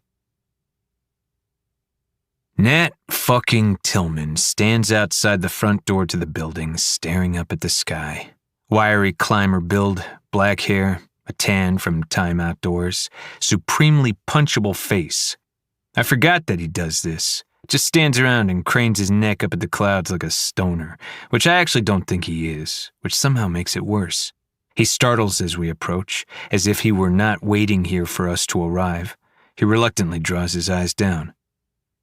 "It's a clear one," he says with a smile. "Tillman?" Jack says, nodding. He catches my eye to say, "Be nice," holds the door for us to the building. "Excited to work with you, buddy," Tillman says. "We've done a lot since you've been gone," and I step past him. Daphne stands in front of my desk when we arrive. It's rare to see her outside of the DPD forensics lab, or Mama tried, but I'm happy to.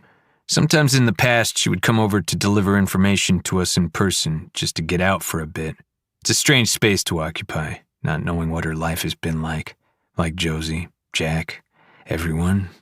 All my fault. "Doctor still won't let us in, but we have her medical report," she says in her gravelly, discordant voice. She often liaises with the hospitals as she grew up in a family of prominent doctors and knows or can pull strings with most everyone, at least in the Denver area. "Let's hear it," Jack says. "Scattered contusions, no sign of sexual assault, blunt force trauma to the back of the skull. Could be handle of a knife. Her skin is in bad shape from the tape. She's lost some of it on her arms and face. Should heal." "Okay," I say. "Anything else?" "The body of the John Doe was skinned alive, same as the others, but his tongue was also removed." "We know," I say, feeling a little sick again. "And it was taped inside Hannah Lawrence's mouth." Hannah Lawrence. My mind catches on her name. Almost like... I say it out loud, I think. Maybe? I don't mean to. A chill runs over my arms, my heart racing. Hannah. An intense sense of inevitability. Deja vu, maybe. I don't know. A shadow moves at the corner of the room. Right. Yes. We got an ID. Fraser, your new officer, she just put this here before you walked in. Hannah Lawrence woke up in the hospital, freaked out about being there. Nurses had to up her meds. Daphne slides another file to me. I open it. She's still conscious? I ask. No, she was, but now they'll update us when she's ready. Hannah Lawrence, 28, Ranger, U.S. Forest Service. She left a psychology PhD program at Colorado State for a year-long stint in California, then returned and joined the USFS. Born and raised in Durango, parents both dead, last living in Arizona. No siblings, spouse, or children. No criminal record. Fraser stuck a post-it on top of everything else that says, no social media. She's stationed at a cabin in the Pike National Forest near the Colorado Trail/Indian Creek Trail junction. There's a photo of her in a ranger uniform, serious expression. Athletic, strong. Her eyes slightly upturned at the edges, the color of them a light, almost translucent green. Freckles across her nose, that tattoo of something just below her sleeve. Dark, not quite blonde hair down her shoulders. She's beautiful, painfully almost. Not a useful thought, wildly inappropriate. My chest tightens up looking at her photo and I shake my head. Have to stop whatever that is. My heart pounding. We send a team to the cabin yet? I ask Jack and Daphne. Jack says, there's one on their way. Thought you'd need a minute, but you and Tillman can do a double check when you're ready. I nod, look to Daphne. From her dehydration level in the motel manifest, she says, we think she was in that room for 48 to 52 hours. No water, no food. She held his tongue in there for 2 or 3 days and didn't bite down and didn't lose her lunch, so to speak. I think she's my hero, if it's appropriate to say. It's not, Jack says. Daphne shrugs. Hannah. Her name a whisper in the back of my skull. In that same room as my mother. They don't look alike, but if someone was trying to get to me, trying to make a point, if they didn't know Rose, she was taller, a couple inches maybe, her skin less freckled, hair bleached, eyes brown, but had seen just a photo maybe, they might think Hannah could be a stand-in. Hannah Lawrence. I hand the file to Jack, who hands it to Tillman. I feel relieved somehow, not seeing her photo anymore, but also a little sick, dizzy. I shake it off, try to catch Daphne's eye. Okay, well, that's all for now, Daphne says, not quite meeting mine. Back to all my dead friends. I'll get you an ID on the John Doe soon as I can. Daphne leaves and I'm alone with Jack and Tillman. Well then, Jack says. If he had a thought, he doesn't finish it. We go over all they've compiled while I've been gone. Hannah Lawrence there in the background of everything. I'm anxious to get to the cabin, but I need the rundown on everything else. Tillman's already interviewed Kimberly Chen, the first drifter since the hiatus, and the family of her victim, gas station attendant Ross Thompson. Then, of course, I was there for Pete Noland. Pete's victim? I ask. Ramona Lopez, Tillman says. Have we gotten anything from her family or friends? Her mom, Angela. She can come in tomorrow. Then with the chat rooms, this wisdom teller definitely seems to have a lot of support. We've been looking into it, but we can't find him, and that seems significant to me. But for today, I think we should go to the cabin, Tillman says, snapping the file closed. Then he looks around and furrows his brow. Of course, if that's what you think. I exhale a long breath, wish for a fucking lobotomy. Jack stands behind me, puts a hand on my shoulder and says, let me know if you find anything. I say to Tillman, be downstairs in 5. I walk to Fraser's desk before Tillman can respond. Hey, I say when I get within a few feet of her. She has bright red hair and a birthmark on the side of her face I didn't notice before. She's knocking back a coffee and reading something on her computer. Great work this morning. Thanks for getting that together. She looks up surprised and smiles. Thanks, she says, a bit of an accent I can't place. You up for a hike by any chance? I ask. Be my buffer with Tillman, please. Her eyebrows shoot up. Going up to a cabin? I nod. She pushes back her chair and bends to lift up her pant leg. There's a prosthesis there. She's young, under 30. She smiles apologetically. I'm fine in the field, but once it comes to the mountains, long climbs, she shrugs. I'll be more useful to you down here. Military? Cop? Boston. Ah, there's the accent. When did you get here? I ask instead. Finished up training a few months ago. Got assigned here first thing. Well, I say, good work so far. Where are they holding Everett Brown? County for the moment. Tillman already interviewed him? When I was out? She nods slowly. Call him and tell them I'm coming this evening. Just me. Ask for Ray. You got it. I write down my cell and hand it to her. Text me with whatever you have. Doesn't matter time of day, night. The second you get something, I want to hear about it. This case is... I'm glad to have a good team on it. We need it. She nods. Then I exhale, brace myself for the hike. She clears her throat. I realize it's been a moment and I still haven't moved. She says, whatever it's worth, sir. And off the record, of course, but he's really shit at ping pong. What? Special Agent Tillman. We play sometimes, all of us. They put a table downstairs to, boost morale or something. He's the worst I've ever seen. 2. The Indian Creek trailhead route is closed indefinitely for maintenance, so we have to access it from the South Platte River trailhead for the Colorado Trail off County Road 97, which means a longer hike. Boots crunching on gravel. I haven't been out in nature in a long time, or at Colorado altitude. Salt Lake isn't far behind, but it's different here. I forgot how much I love it. The burn of the thin air in my lungs, muscles flexing and stretching as we climb. Tillman stomps behind me. Can you imagine living out here? How'd you get your groceries? He hasn't brought up the whole me sleeping in his bed thing, but I can feel how badly he wants to. The conversation practically a third party with us on our hiking date. What a frickin' glorious life, he says up to the sky. I keep walking. We still have 4 miles to go. I try to watch the trail, the trees, for signs, clues, try to listen in. But there's nothing, just birds and woods and mountains and views, just nature. It's beautiful. After a while, Tillman's throat clears. So, about, he says. I close my eyes. There it is. You know, it's no big thing you crashing at our place. You're welcome to stay longer, too, long as you really want. Though Josie did say you've got some big place out in Cherry Hills. I know someone who was at your parents' wake, said it was a great place. Real big. Hey, I say, turned back to him. Could we just walk in silence? Yeah, okay. I pick up my pace. All I'm saying is if you don't want to stay in your big old fancy mansion that was left to you in the nicest part of town, you're welcome to crash at our place. Just maybe next time you take the guest room. Main bedroom was the easiest to drag you to, but the guest bed gives me a real crick in my... It's only 8 miles from the trailhead, but it feels so remote up here. Green grass on either side of a well-maintained thin dirt trail. Pines, flowers.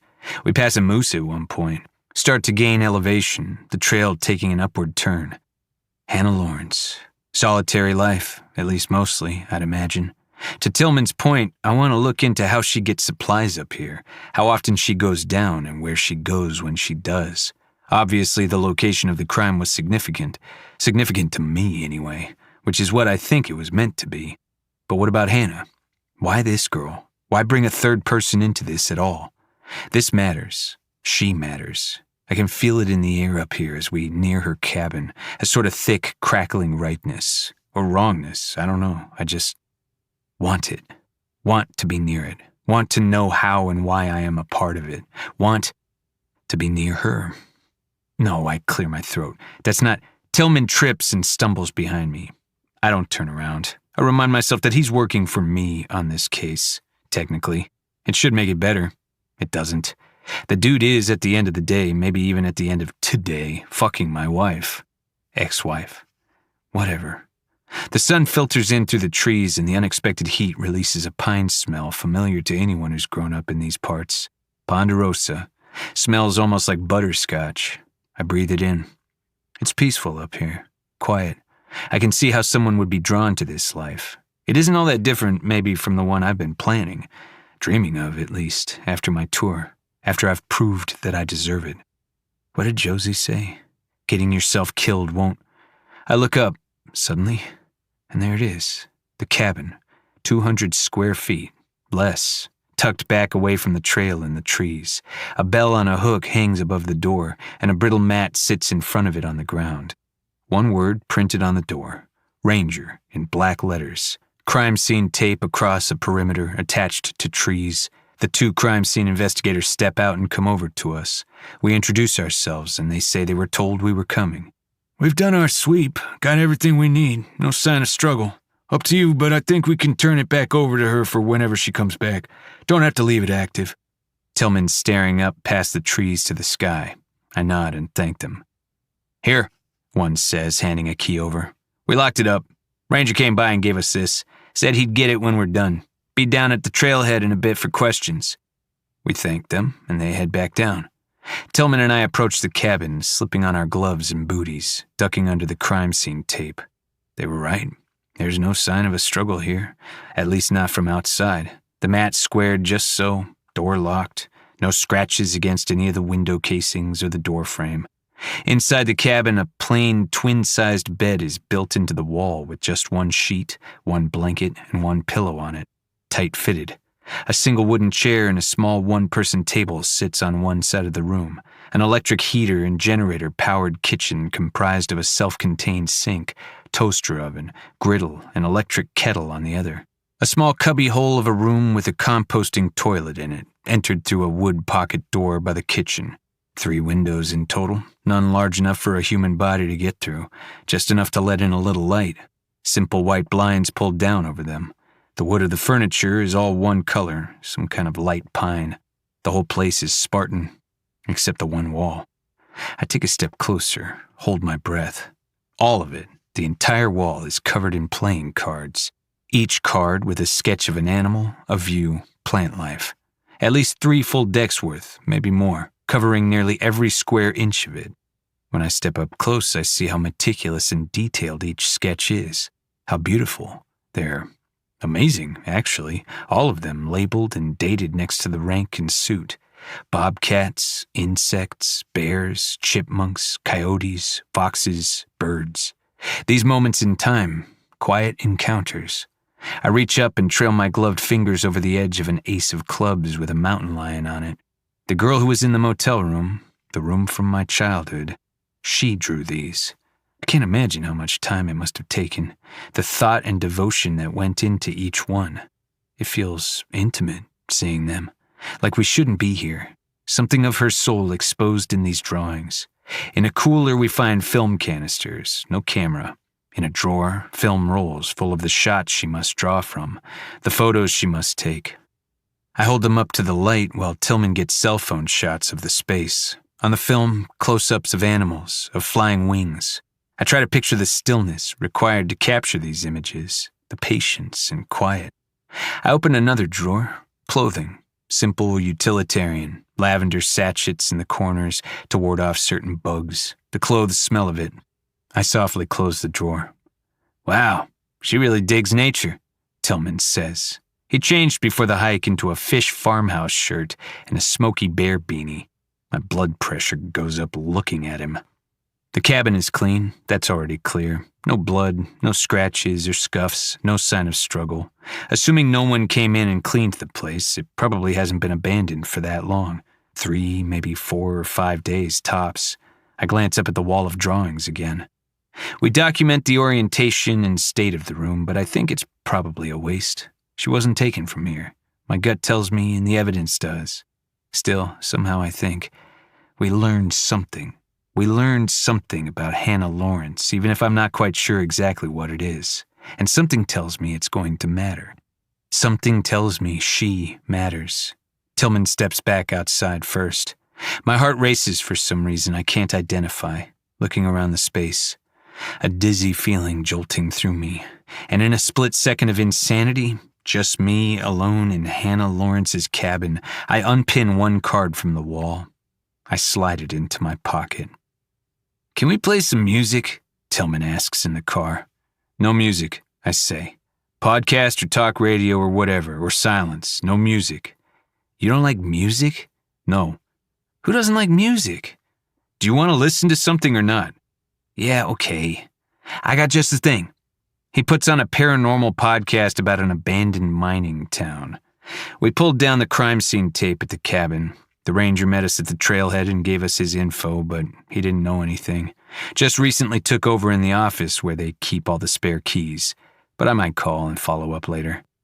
You ever have any paranormal experiences? Tillman asks. As he says it, a shadow appears, then disappears on the side of the highway. Why would you ask me that? I say. Why wouldn't I? He says. Then after a moment, I ask everyone. No, I say, gripping the wheel harder. Lot of ghost stories around here, Tillman says. Cults, hauntings, cryptids, all kinds of wild stuff. Colorado's a hot spot. I feel like it maybe has to do with the geothermal activity. I say. A lot of UFOs too, all kinds of stuff in the skies. All it takes is just keep looking up. Right, I say, willing myself to breathe. You seem like someone who maybe doesn't believe. You know, it surprised me that Josie's a believer, but, dude, respectfully, can you please shut the fuck up? He throws his hands up and sticks a toothpick in his mouth. Jeez, man. She said you were weird about mirrors, nothing about music or the paranormal. Anything else I should avoid?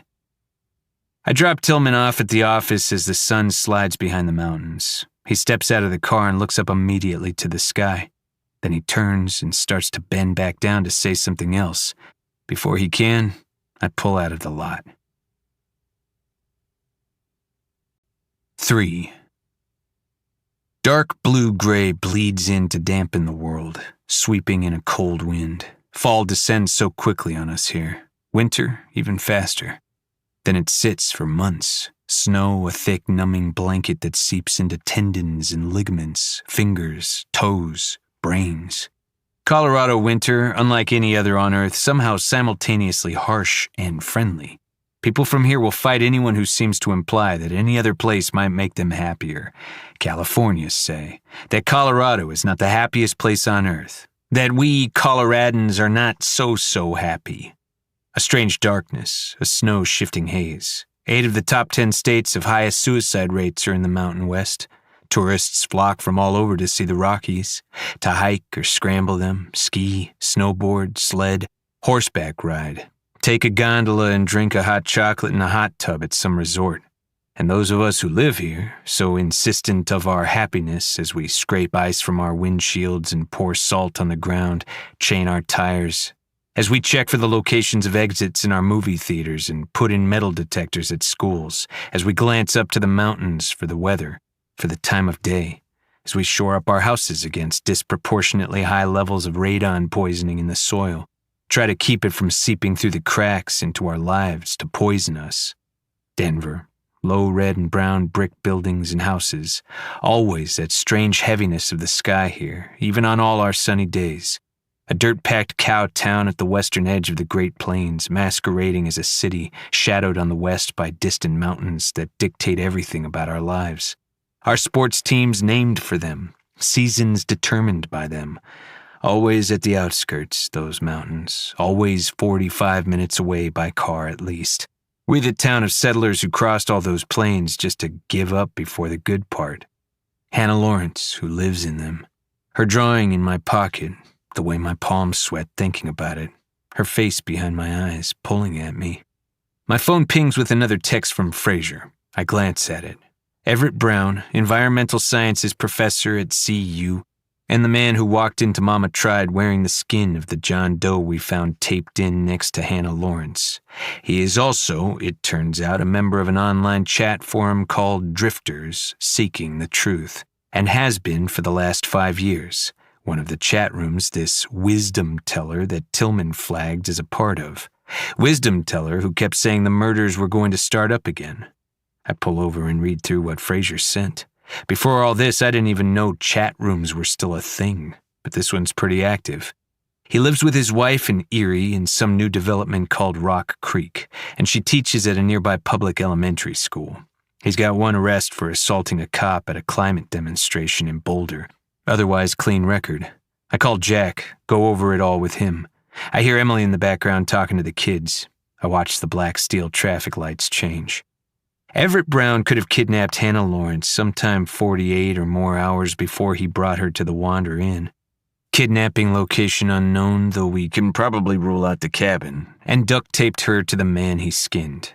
Cell records show Hannah's phone has been off or dead for 5 days, but that could be normal for someone living her lifestyle. Everett's phone was left at his house 4 days ago when he was last seen by his wife. The next time he was reported seen was at Mama Tried. After the motel room, Everett walked farther and longer than any of the others before him had walked in order to get to the bar where Josie and I were sitting. He knew I was here, or someone did. Days are left unaccounted for. How can someone walk naked, wearing a skin in the daytime without being seen?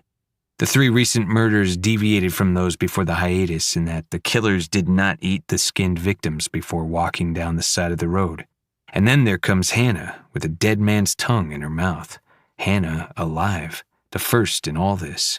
I've visited every family of every victim and killer from before. Their places of work, interviewed their colleagues, friends, exes, bosses, neighbors, stepped inside their homes, seen their cars and pets and children and lives. Lives that are over now, every one of them put away forever or put in the ground. Geese honk as they waddle down the street outside the detention center.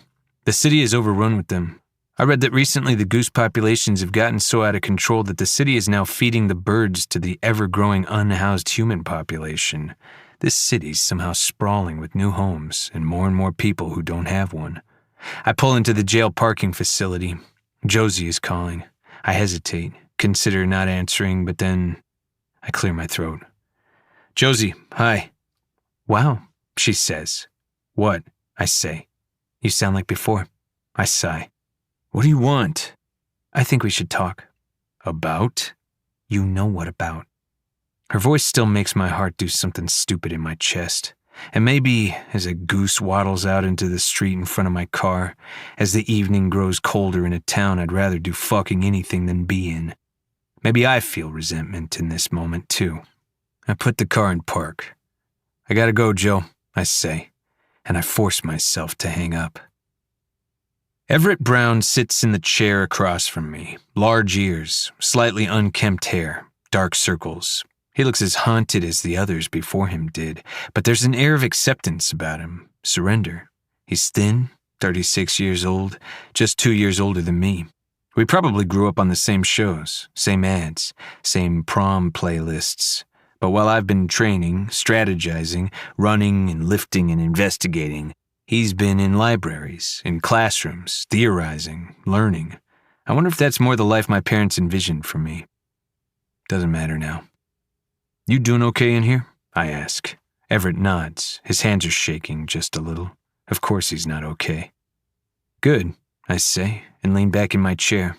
Think about the terror on his face in the bar. This guy who taped Hannah Lawrence and the John Doe to the bed. This man who's been in those chat rooms.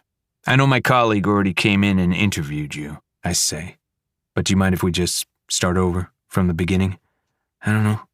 Got a lot of important places to be, he says. Then after a second, sure. Could we start with what you remember from that night? His eyes go distant. He rubs his ear. I was on an evening walk, he says, after getting back from work, before dinner. 4 days ago, I say. I guess so. I don't know.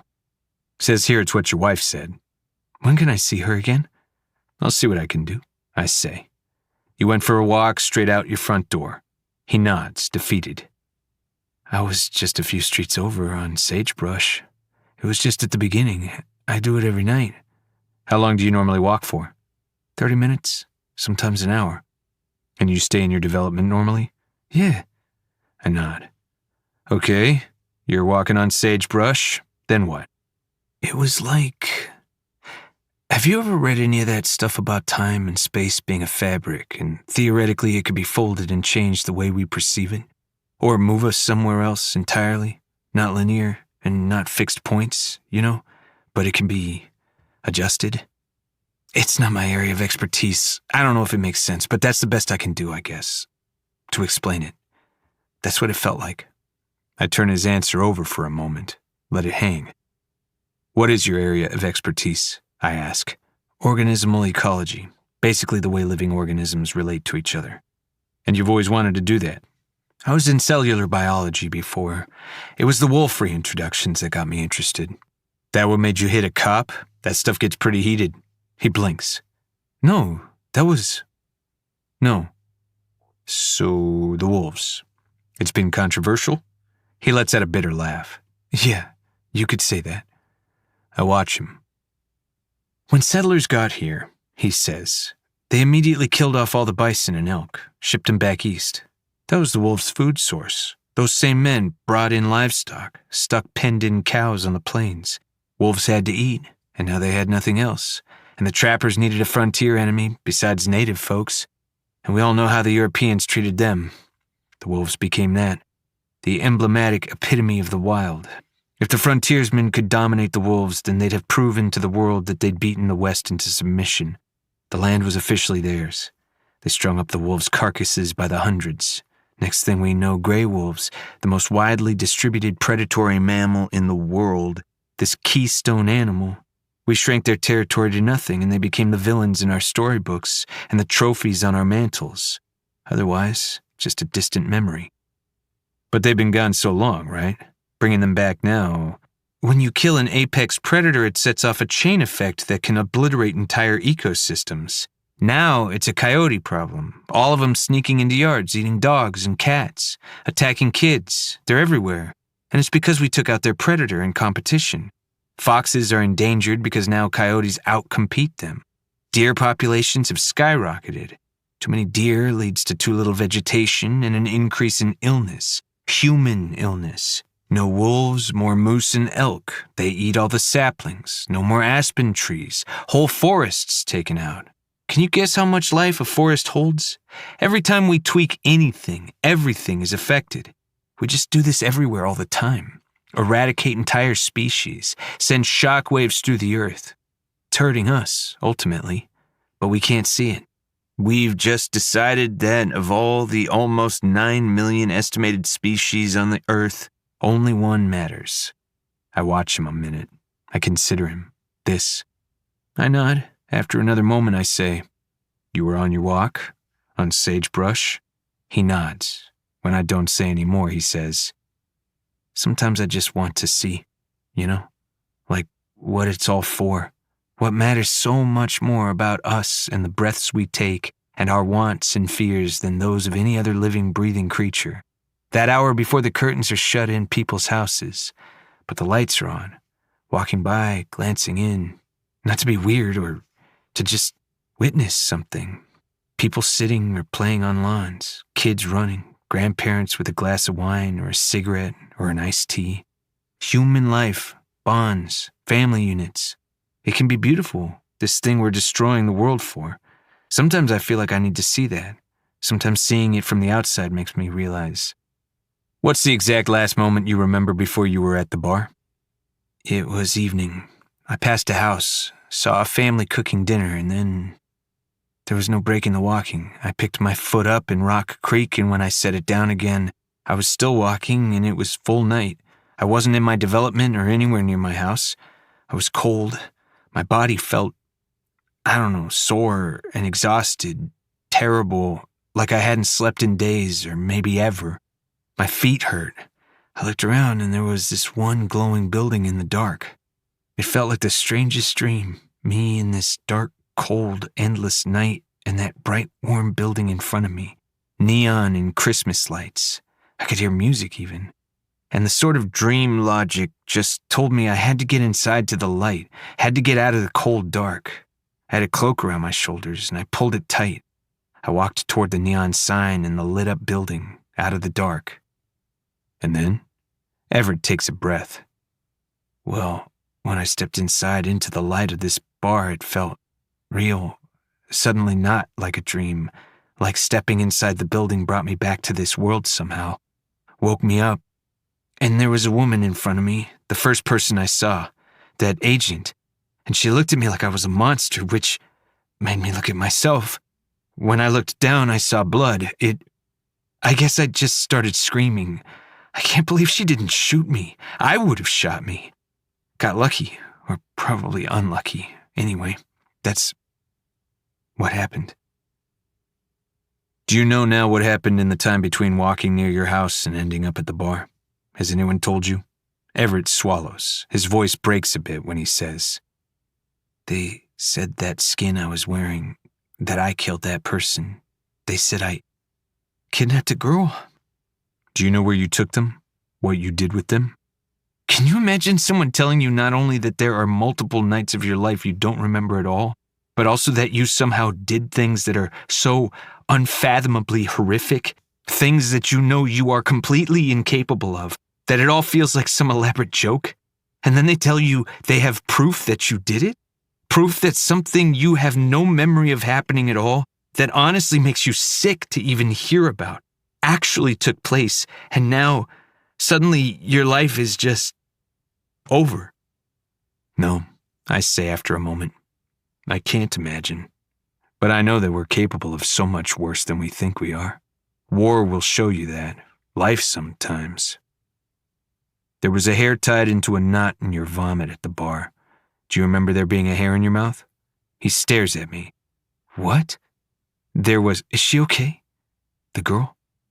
How did you know her? I ask. I'm telling you, I don't even know her name or what she looks like. Your fingerprints are on the duct tape that was sealing her mouth shut, I say. He runs his hands over his face. I don't even know what the fuck hotel it was. Please, he says. Just tell me. Is she okay? Do you know who I am? I ask. Daniel Stansfield. Tell me. How did you know I was back in Denver? He shakes his head, distraught. She's okay, I say. How do you know who I am? Everyone knows who you are. How did you know I was back? I didn't know you left. The chat rooms didn't talk about me leaving. I don't do that stuff anymore. You don't go into the chat rooms?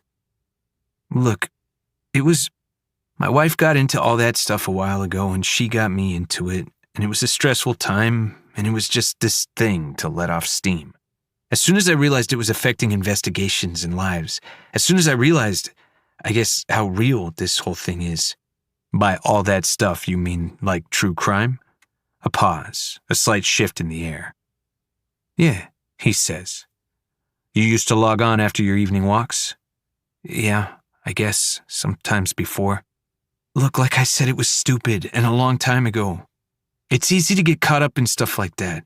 Religion, whatever, stuff you think you need.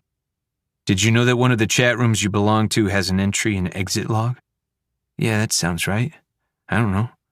And your username is Canis Lupus? Was, he says. Look, I told you that was not a great moment of my life. Could we? Because of your arrest. That, and just family stuff. Life. The assault. Was that around that time? Man, it wasn't. My students organized a climate protest, and one of the cops who came to break it up put a hand on this girl from my freshman seminar. She was so small, and he was so big with that gun on his belt. It just...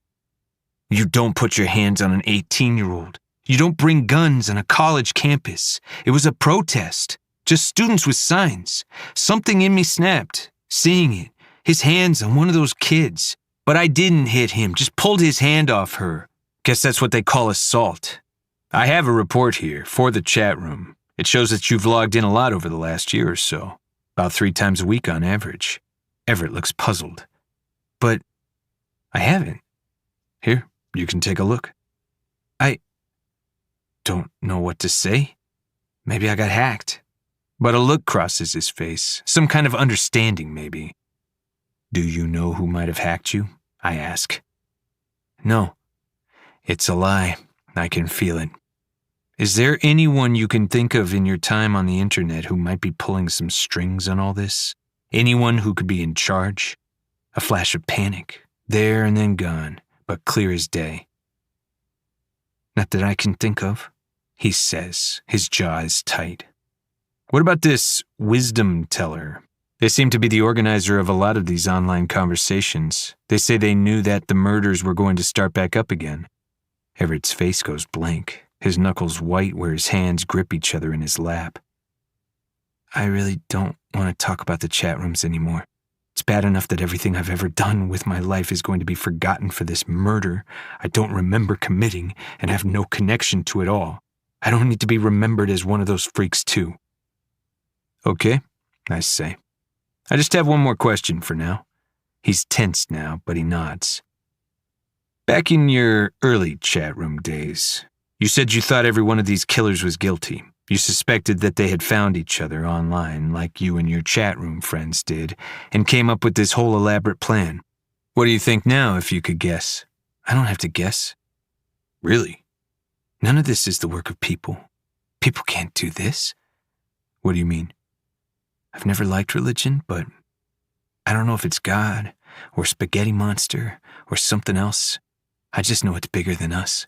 A hell of a lot bigger. I had no idea what this was like before. I hadn't felt it. You don't seem afraid of what's going to happen if you're found guilty, I say. I will be found guilty because you're not going to solve anything, and I'm not even accusing you. That's just how it's going. I can't stop thinking every second about my career and my students and my wife and every day of my life that I took for granted that I'm never getting back. I'm so terrified I can hardly breathe. I had no idea fear could be so paralyzing and all-consuming and lonely. I just sit here but I'm a lot of shameful things, but stupid isn't one of them. At least, not anymore. Everett looks up at me and holds my gaze straight on, leans forward. If it's something bigger than us, and it is, then we won't be able to stop it. Avalanche is coming, and we're in the path whether we like it or not. I've been there. Deep inside it. I'm there now. Fuck, I'm all the way down. And it is so dark. And I feel sorry for you, he says. 'Cause somehow, something tells me before this is all over, you're gonna join me down here too. 4. The looming home's larger than anyone needs. The trees, the quiet. I grip the wheel as hard as I can and force myself to take the turns. Everett Brown's words ringing in my ears. Hannah Lawrence's drawing in my pocket. I remind myself I am choosing this, driving into the night, headed back to a place I swore I'd never return to in the whole of my life, a place I couldn't make myself go before. I remind myself I am choosing all of this. At least I know there will be whiskey. Once again, the private drive, the overgrown trees, the outskirts of Cherry Hills. Remembering that first time, driving down the tree tunnel with the social worker. This time I just go, don't let myself hesitate again. I shove my foot to the pedal and I surge forward, hitting the downed branch, pushing through all the leaves and vines until I'm out the other side. I don't realize I've been holding my breath until I reach the clearing. 100 meters of lawn in front of me. The long, winding gravel drive, illuminated only by my headlights.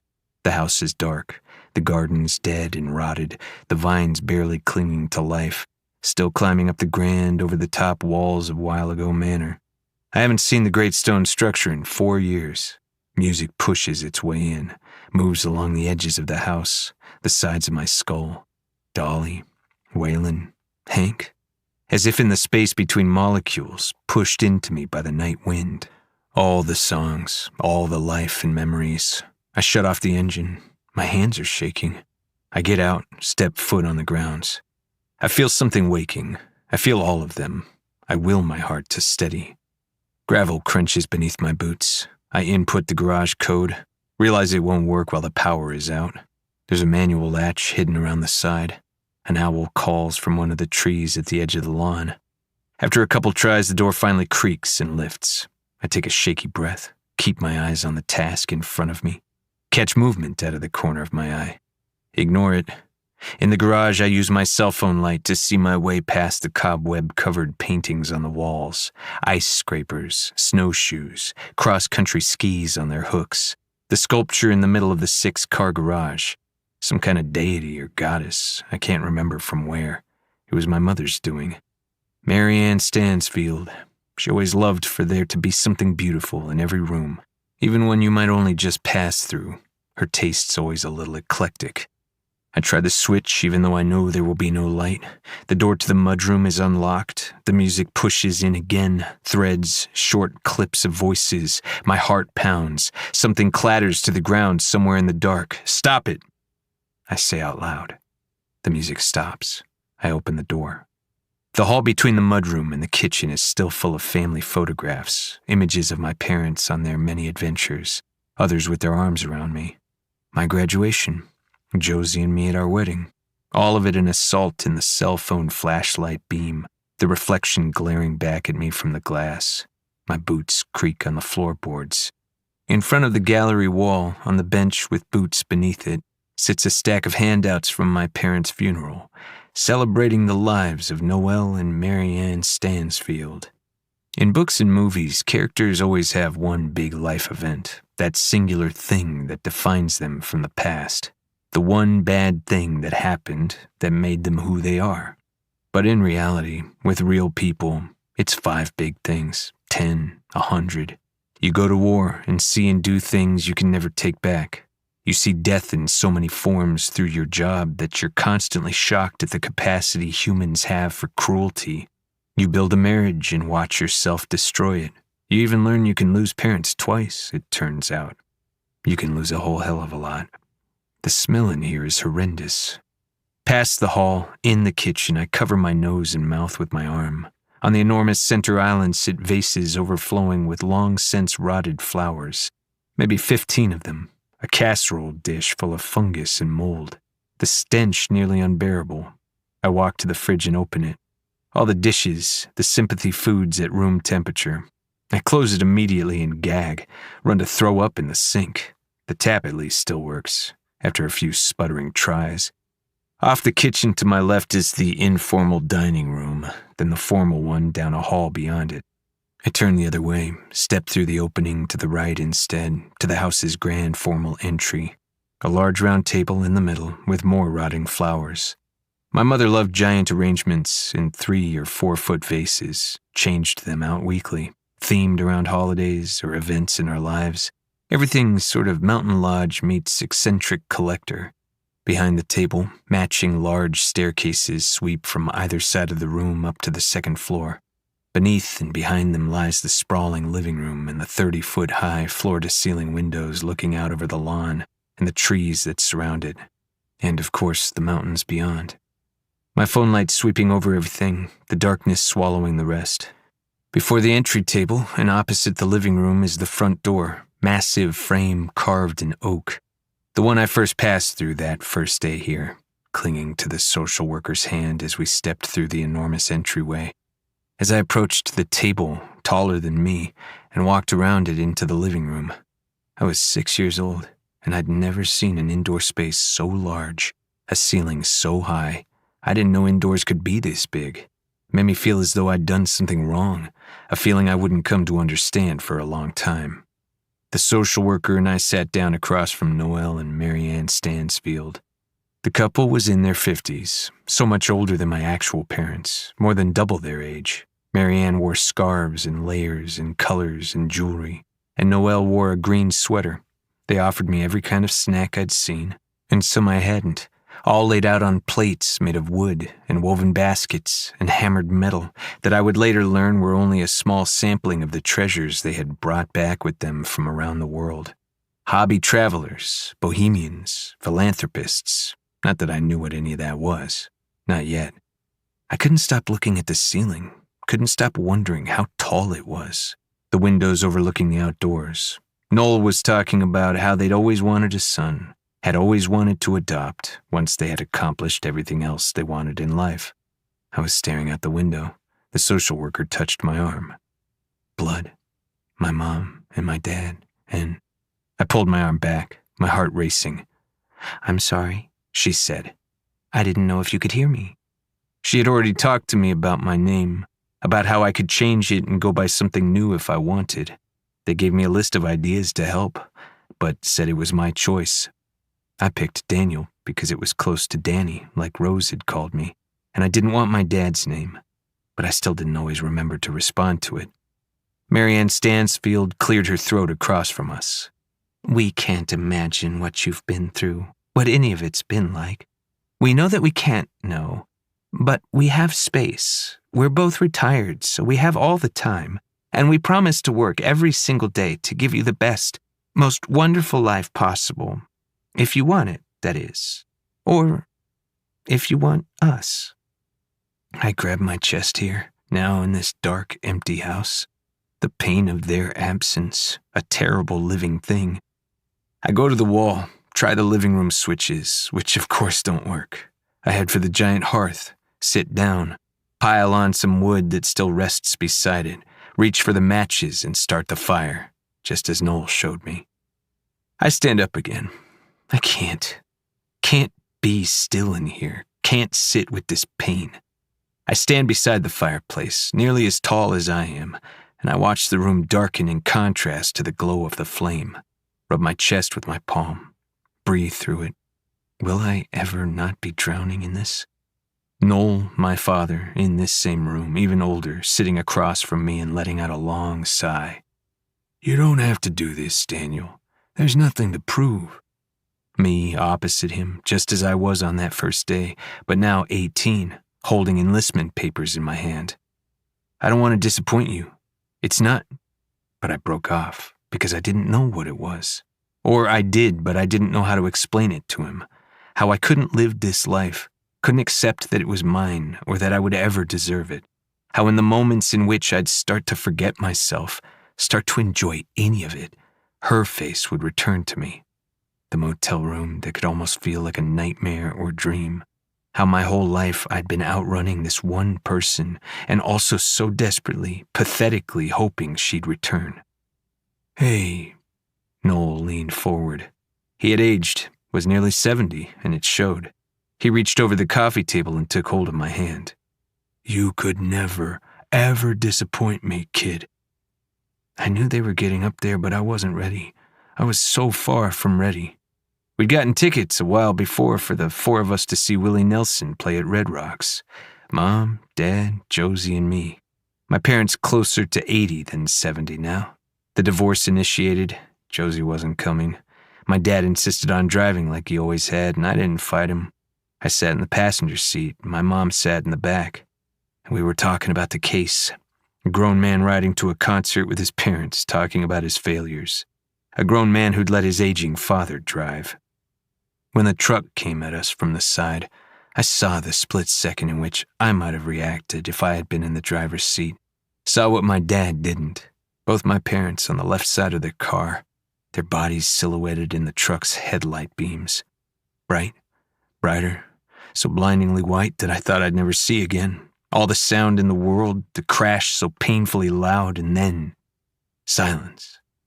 My parents, the people who'd given me everything. The truck driver hit his head in the crash, also died on impact. I was the only one who survived.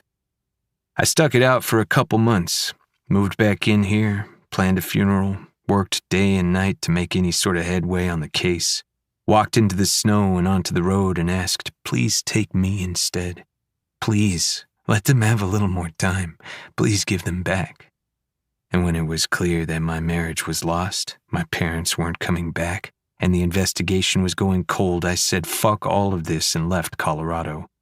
The one thing my parents asked for, the one request in their lengthy will that continues to give generously to charities now and will for many decades was this. Don't sell the house. Don't let anyone else live there unless they live with you. It's yours. As if it heard me, a door creaks open upstairs. I run my hands over my face. Yeah, and then there's the other thing. At the end of my first visit, I got a tour of the house. There were 6 bedrooms in addition to Noel and Mary Ann's, and they said I could choose which one I wanted. They thought I would choose the big one downstairs, just down the hall from theirs, or one of the other big ones upstairs. But I knew immediately there was only one room I could take, and it was the smallest in the corner of the upper floor. It wasn't set up as a bedroom, but instead some kind of study with a wooden desk in the middle of it. Could I have this one? I asked. The Stansfields and the social worker shared a look. They'd later tell me they thought I'd picked the smallest room in the house because I was used to small spaces, because all of this was too overwhelming. And of course it was. It would be forever. But what I didn't tell them until years later, until the terror only partially kept me up at night and I'd learned how to get by on the few hours of rest the house would give me, was that I couldn't take the other rooms because I got a bad feeling in them, too bad to ignore. And perhaps the more important thing, the other rooms were already taken. Footsteps creak above me as I sit in the living room in the dark. Music starts to play. I press my palms to my eyes. I've never wanted this, to be terrified of every place, bad feelings everywhere. As a kid, to find shadows standing at the foot of my bed, watching me with a detached, neutral curiosity that I instinctively knew was dangerous. I'd always seen shadows, but here, in this house, they were so much stronger, more vivid, so much more powerful. Nightmares, overactive imagination. I only partly told the Stansfields about it. They'd put me in therapy to process what had happened at the Happy Inn, and I told my therapist once about the bad feelings, told him how my birth mother thought I had a special gift, my shining boy. But my birth parents were young, tortured people, and my therapist suggested that maybe I was holding on to the idea of having some kind of shine as a way to hold on to my birth mom, the same way I picked Daniel for my name from the list. It was all in my head. Something put there by a woman I barely ever knew and some old book she carried around. And if it was real, what a shit thing, what an unforgivably fucked up thing that I would be visited by all these ghosts and never the woman who was supposed to have been my mother. Never her, and never Marianne or Noel. Another creak upstairs. This old house, the worst place for a kid with bad feelings and night terrors and traumatic memories. But my parents were so loving and warm that the house became more about that than anything else. They filled this place with love, chased out the shadows, or at least shined bright enough to keep them at bay. But they're gone, and now I stand in a haunted old house with no electricity and a lifetime of nightmares to share it with, and the loss that is so profound it's nearly blinding. I don't mean to, but I say, Mom, Dad, if either of you is here, the music stops. I exhale. Because none of this is real, I say in the quiet of the house, because I'm just a sentimental asshole with PTS who would grasp for anything at all. Another creak upstairs. I go back to the garage, holding my breath through the kitchen and grab the Drifter case files from where I left them 4 years ago. Copies of the files I'm definitely not supposed to have made. They're all stored digitally, but I try to avoid the computer when I can. Too easy to catch a reflection in the black of the screen. I clear the books, baskets, decorative items off the enormous living room coffee table, wipe away some of the accumulated dust, lay out the files one by one. 8 of them on the coffee table, the rest on the rug on the floor, all around the living room. I add the new ones. I use my cell phone light to head through the side passage in the foyer to the lower stairwell. I pass a cold spot in the dark, a shadow drifting. I don't let myself acknowledge the feeling in my stomach. I tell myself I don't hear the whisper, feel the touch on my skin. My parents were the third owners of While Ago Manor, though they were the first to call it that. When Noel got on the phone with his parents after purchasing it, and they asked if he and Marianne had named the home, a tradition in their family, Noel said, "Yeah, we named it a while ago." He was going to save the unveiling until they'd properly settled in, but Noel's dad was hard of hearing and, while ago, just stuck. Cobwebs catch on my face and I cough and spit, try to clear them from my mouth and eyes. I walk through the lower living room, past the wine cellar and the gym. I open the storage room door, go to the far corner where the candles, flashlights, and matches are, and grab as much as I can carry. Something moves past the doorway behind me, the same shadow from the stairwell. I take a breath. The house was built in the late 1800s, one of the only houses here at that time, and long before this was a neighborhood. Since its original construction, it's been expanded and renovated by each of its subsequent owners. In one of the rooms on the top floor, there's a huge vintage trunk containing the history of all the inhabitants. The first owners died here, and their photo albums, journals, various deeds and documents remained with the house in the trunk. The second owners must have had some kind of sentimental streak because they put it in their will that they wanted their lives similarly documented and left with the house. And then it became tradition, and my parents wanted the same. In the corner of this storage room, a cardboard box of Mary Ann's and Noel's lives sits on the floor. One I haven't opened, haven't done anything with. All the things I meant to go through and put into the trunk upstairs with all the other former owners. All the things I can't face. Once I was past the initial post-trauma period as a kid, this is what my therapist called it, my dad wanted to show me the trunk, tell me of the history of the people who were here before us. But the bad feeling hung around it like a shroud, and I didn't want to go near it. 3 sets of owners of this house, all contributing to its history and legacy, and the 4th one, now letting it all rot. Back upstairs in the living room, I light 6 candles among the files, put 2 flashlights on either side of it, all facing in. Got a 3rd one to use as I read. I add another log to the fire. My stomach rumbles. I fish out my phone again, put in a delivery order from the local Chinese place. Every now and then Josie and I would pick it up on our way over here to see my parents. I only realized after I've hung up that I placed the order for the 4 of us. Our usual. I call them back and change it. I turn to the corner of the great room, swing open the French doors to the bar. The alcove is dark and dusty like everything else, wallpapered in an Egyptian pattern Mary Ann loved. I grab one of the 6 bottles of whiskey and step back over the files. I reach into my pocket slowly and pull Hannah Lawrence's drawing from it. My heart pounds again. I turn it back and forth.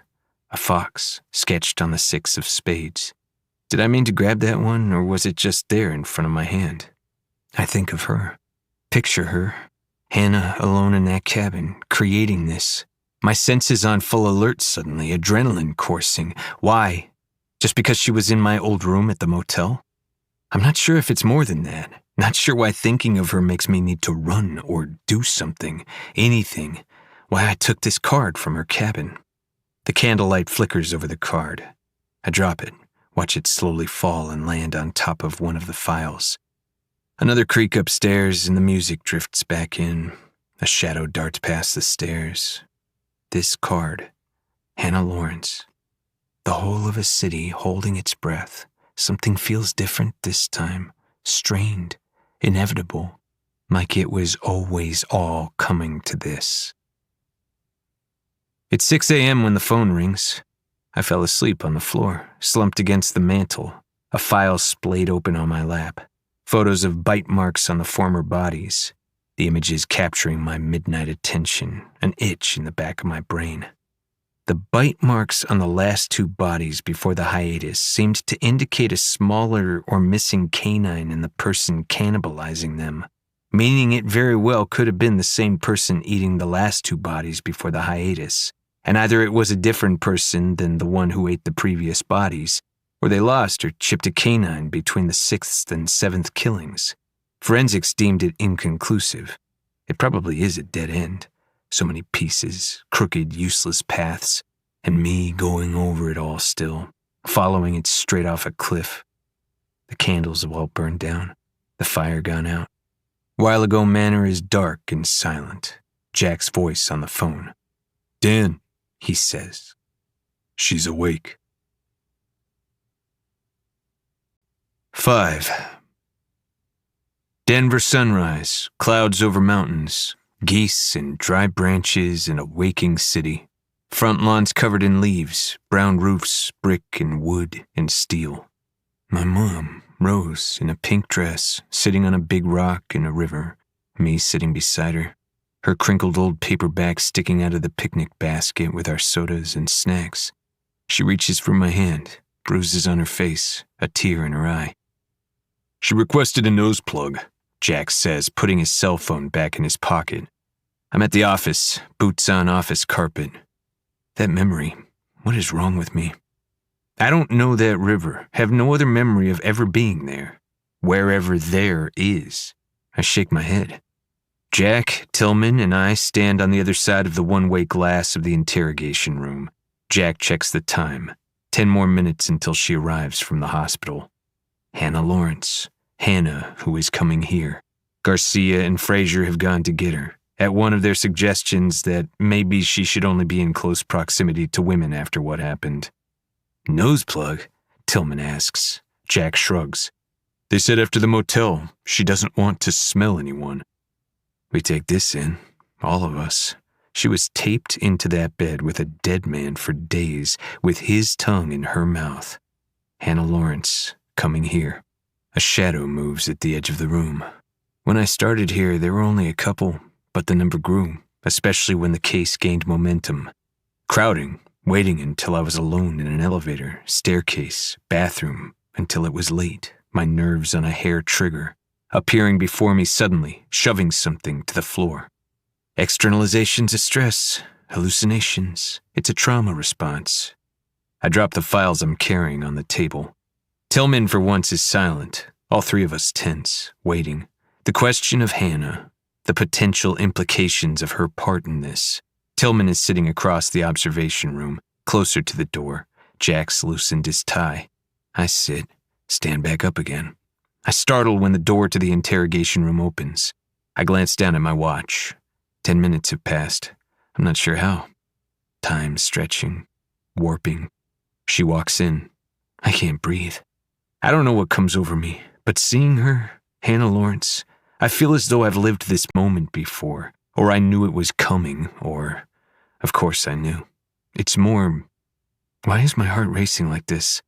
Her hair's pulled back into a ponytail, that dark, almost not blonde. Bruising discolors her temple and left eye, and the lower half of her face is red and slightly raw from the duct tape. Wearing a dark green hoodie and sweatpants, clearly too large for her. The hospital partners with a charity that gives clothes to discharged patients whose clothing is soiled when they're admitted, and the sweats are probably from there. She's limping, keeping as far away from Garcia as possible, flinching back any time Garcia steps too close. She's got that nose plug in. You okay? Garcia says, her blazer wrinkle-free as always. She's a good, calming presence to put with witnesses and suspects, radiating the calm composure of someone who has her life together, who understands what you're going through but also has no tolerance for funny business. Hannah nods, and the movement is jerky. There's a bandage on the top of her right hand, probably from the IV. Garcia goes to stand behind the chair facing away from us, leaving the other chair for Hannah. Hannah slowly moves over to it, lowers herself to sit, wincing. She looks down, brow furrowed in pain, catches her breath. Then she glances behind Garcia to the mirror. Her eyes, that pale, almost translucent green, widen, and I think that maybe she can see us, that maybe she has somehow penetrated the one-way glass. My pulse goes haywire. But then I realize she's seeing herself like this, maybe for the first time, bruised, changed by what happened. Frazier steps into the observation room with us, stands right by the shadow in the corner. She looks shaken. The shadow moves toward her. I swallow, remind myself it isn't real.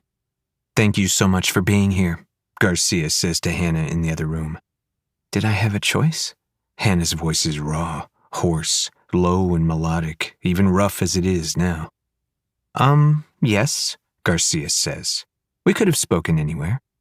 They didn't tell me, Hannah says. Oh, I'm sorry. Are you okay to continue?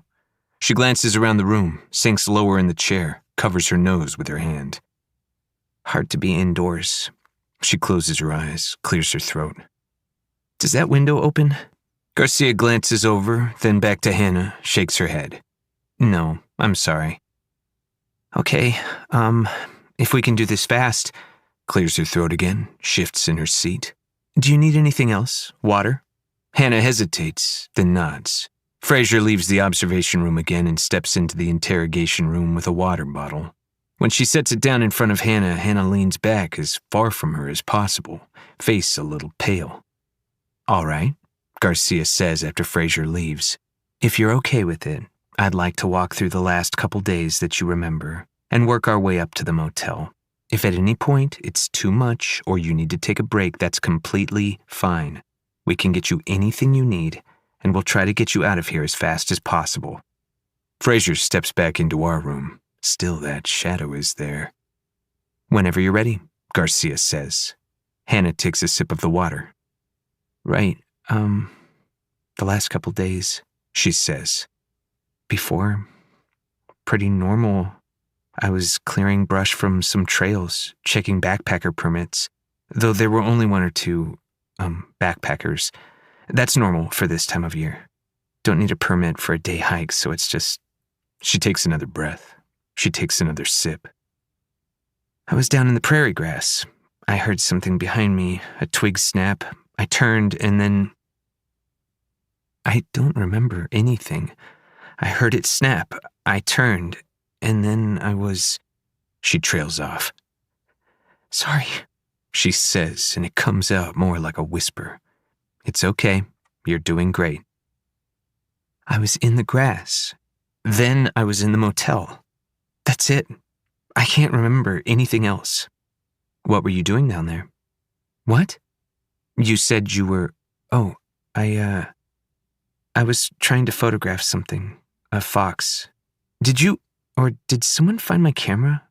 Did I have it in the motel? I'll ask around. You were photographing a fox? Desert kit fox. They're endangered. It's really rare to see one. Would you be able to point it out to us on a map?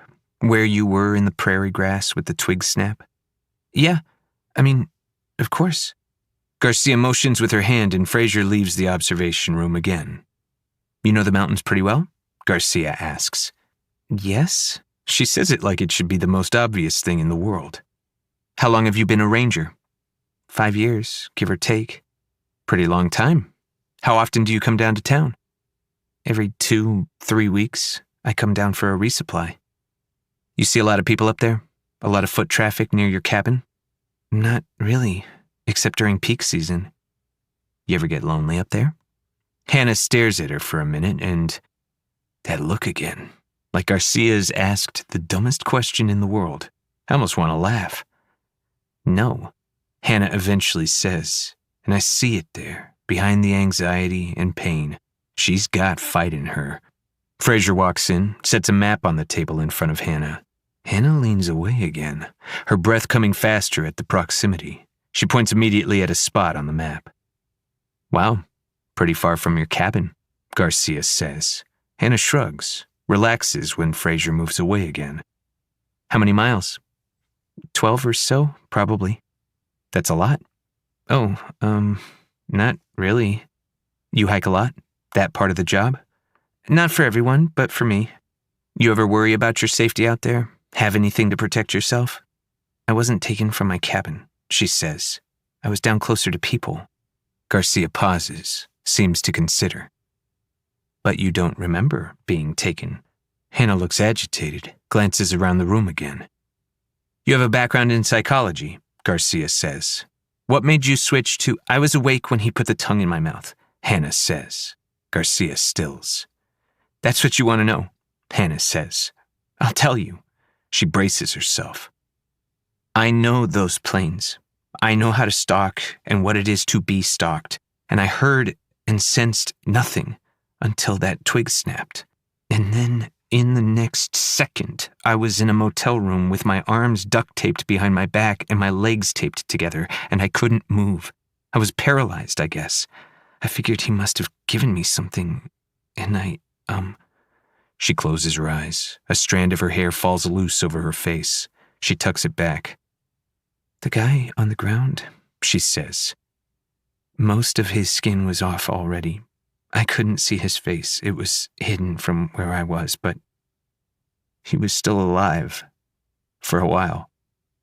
How did you know he was still alive? He was screaming. Trying to. There was something in his mouth, or it was muffled. But the screaming, I couldn't hear it first, at all, like I was deaf or something for a while. Just this static and like pressure. But then when my hearing came back, I heard it. And the man with the knife, he bent down and did something to the screaming man. I figured out not too long after that he had cut out his tongue. But the man on the floor, he kept making sounds after that. Kept crying for help, then moaning. I knew he was dead eventually when he stopped. Garcia pauses, silent. And what happened next? She says after a moment. The guy with the knife turned to me. It smelled like a slaughterhouse. I can't. Her eyes start to tear up, but she blinks, doesn't let them. I can't get the smell out of my nose. Did you recognize this man? Either of them? Hannah shakes her head. No, I'd never seen him. I'd know. I don't see, so many people. The knife was strange. The blade was maybe off-white, kind of homemade looking, and he came toward me. I couldn't move at all. I tried. I couldn't fight him. He turned me on my side and taped me down to the bed, facing in. Then he took the man from the floor and put him in with me, taped us together so we'd be looking into each other's faces. The last thing he did was put the tongue in my mouth. I don't remember him leaving. I was in and out the rest of the time. Some light came in through the shades, but it was hard to tell how much time was passing or how long it was in between each time I was awake. We think that you were in there for almost 3 days. Hannah takes this in. Did the man with the knife say anything? When he was doing all this, did he speak? Hannah shakes her head. Not that I can remember. And would you be able to identify him if we showed you a photograph lineup? Hannah nods. Can you think of anyone at all, who would want to harm you? No? Something in my senses prickles at this. I think she's lying. Maybe. It's the first lie I've felt from her. It grates on me more than normal. Fraser goes in one last time, sets some photographs on the table in front of Hannah, who flinches back more than before. The shadow slips into the room with Fraser, stays after she leaves. I watch the shadow move slowly around the interrogation room behind Hannah. Hannah leans forward to look at the photographs, Garcia putting them all side by side. The shadow slides against the wall, coming around to the window side of the room, moving as though it wants something. Hannah stills. She lifts her head. Her eyes go wide again as she tenses. Hannah staring at the shadow that doesn't exist. Is everything okay? Garcia says. Hannah watches it for another moment, and I'd almost think she can see it. Then she blinks, looks down at the photos, and nods her chin toward one of them. I can see from here it's Everett Brown. You're sure? Garcia asks. You can look closer. Hannah looks to the shadow again, on edge. After a long minute, she turns back to the table and takes hold of the photographs. She throws herself back from the chair, stumbles away from Garcia and the shadow. The photos scatter over the floor with a whoosh, the chair clattering as she backs up against the wall. Whoa, are you okay? Garcia says. Who gave you this? Hannah says. What? Garcia says. This photograph. These photos. Who printed these out? Fraser, you met her. No, it wasn't. Her eyes dart behind Garcia to the glass. Who's back there? She says. No one. Maybe an agent or two, but I assure you, everyone is. Do you hear that music? Hannah closes her eyes, breathes, holds herself back against the wall. No, she says. I can't hear it again. Garcia says, Are you sure you're all right? We can. This song, I heard it in the motel. What song? John Denver. You don't hear it? What the fuck is happening? Her words are frantic now, looking from Garcia to the shadow, to us on the other side of the mirror. She squints at the glass. I know she can't see through. Of course she can't. But if I didn't know better, I'd swear. That dizziness washes over me again and I can't breathe. Garcia turns to see what Hannah is looking at, seems not to see us or anything else out of the ordinary, turns back to Hannah. He was playing music in the motel? Garcia asks. Yeah, Hannah says, keeping herself against the wall. After he left, she says, when we were alone, the dead man and me. What was the music? Did you know the song? That John Denver song. You Fill Up My Senses, that one. It played over and over again. I forgot until now. Why are you playing it? Garcia says, Hannah, can we get you? She looks to the shadow, then back to the glass. I want to go, she says. Yes, just, could you ever take us to where you heard the twig snap? We could drive you to the trail, or if you want a place to stay down here while you recover, we can get you one. Hannah seems to take a long moment to comprehend what Garcia is asking. I'm going back to my cabin, she says with finality. But you can drive me to the trailhead. Just you two. She looks back to the glass again, as though she can see right to me. Garcia says, no problem. We can. You really don't hear that music, Hannah says, and this time she's imploring, begging. No, Garcia says quietly. It's a lot of stress, and we've got resources, things we can. Hannah looks to Garcia. to the shadow, to the mirror glass again. She closes her eyes, body seized up, her brow furrowed in pain. One tear falls. 6. Do you hear that music? I stand behind the one-way glass. Annie's song, the motel, Hannah seeing the shadow, Hannah hearing that song, Hannah Lawrence touching the photos I held before Fraser took them in, Hannah Lawrence staring through the glass right at me. Someone played that song in the motel, someone fucking with me. Her? Why? I blink. I'm the last one in the room. They've all walked out after her. I shove myself up from my chair, throw myself out the door. She's across the floor being escorted through the desks, headed toward the elevators. Fraser hangs back, waiting for me. She eyes me, but doesn't say anything. I clear my throat, try to remember where I am. Hannah with Garcia, her location my only focus. Can you do the hike? I say to Fraser as we walk. Looks like it's pretty close to one of the trailheads. Should be fine, Fraser says. Okay. You're sure? Yeah, feels worth it anyway. With this? What do you think? I ask her barely. I think this is all pretty fucking crazy. Hannah and Garcia step into an elevator. We cross the floor, wait for the next one. Step in, breathe, descend. Before we pass through the doors downstairs, I say to Fraser, take her to eat, if she'll let you. Get her whatever she needs. We'll need to talk to her again. And then we're outside. And there she is, her back to us, slowly getting in the car. Fraser and I walk toward them. I feel like I'm walking into a firefight. We've got Everett Brown detained, but without answers, we don't know if anyone else will try to get to Hannah. She's the only person brought into this who wasn't one of the killers and who walked away. We need to protect her. And yet, do you hear that music? Fraser steps to the passenger side. The windows roll down. Hannah's head pushes out the window behind Fraser for fresh air. Claustrophobic before the motel, or just sense? I stand at Garcia's side.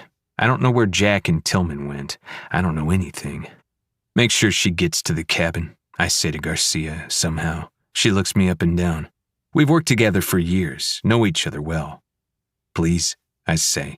She nods, debates whether to say more. A question on her face, probably about the papers, Hannah asking who touched them. I'll call you, she says. I nod. She gets in. As the car pulls away, I get one glimpse of her. One glimpse of Hannah Lawrence sitting in the back seat, leaning out the window. And as they turn out of the lot, she looks back with an expression I can't even begin to read, and that I know I will turn over in my head again and again for a very long time. Anger, confusion, hurt, fear, recognition on her face, as she looks right at me. Back upstairs, I step into the interrogation room, stand where Hannah stood, try to feel something, somehow, to understand.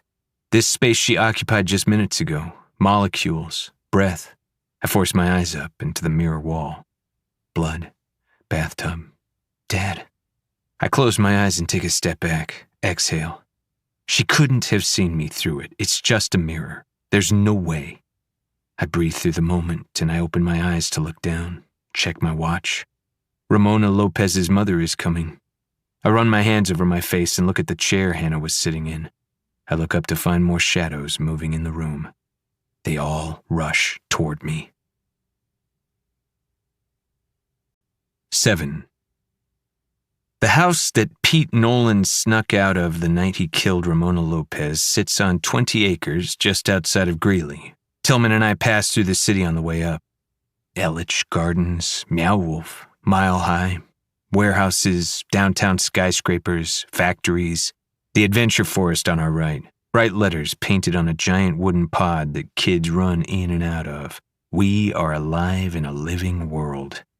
The city giving way to hay bales and pump jacks, junk yards and open fields as we head north. We take the exit for Greeley, drive through the old-timey charming downtown, a strong putrid smell permeating the car. The air outside notably warm. Tillman's podcast talks about a haunted-themed restaurant.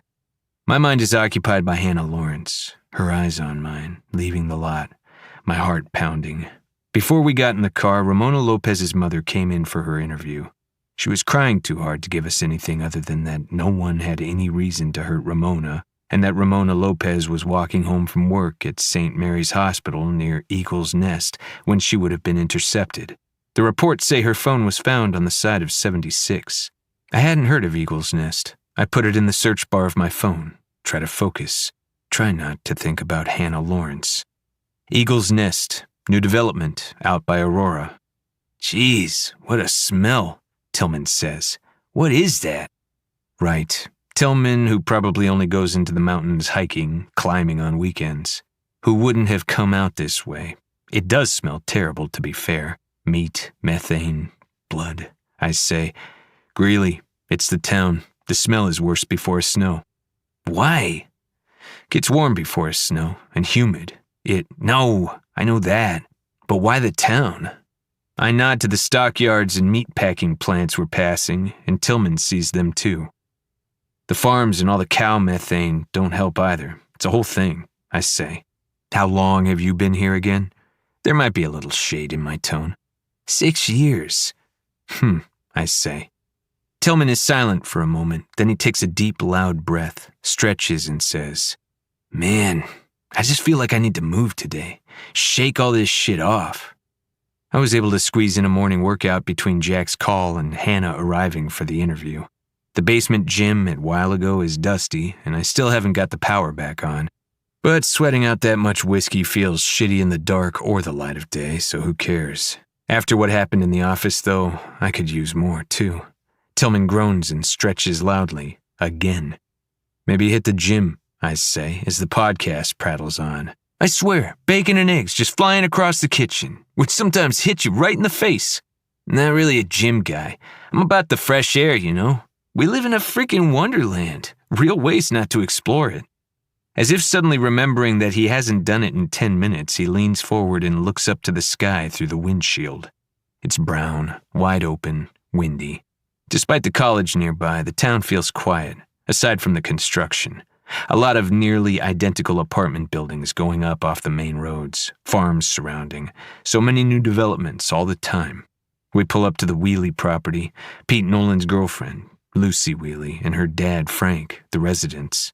A sign sits out front that says, if you voted for Wolf reintroduction, you're not welcome here.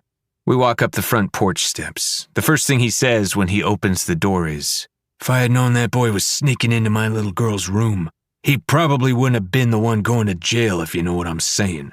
Frank Wheely is stout but strong, has eyes that look hard but carry sadness, wears a flannel button-down and a vintage Broncos hat.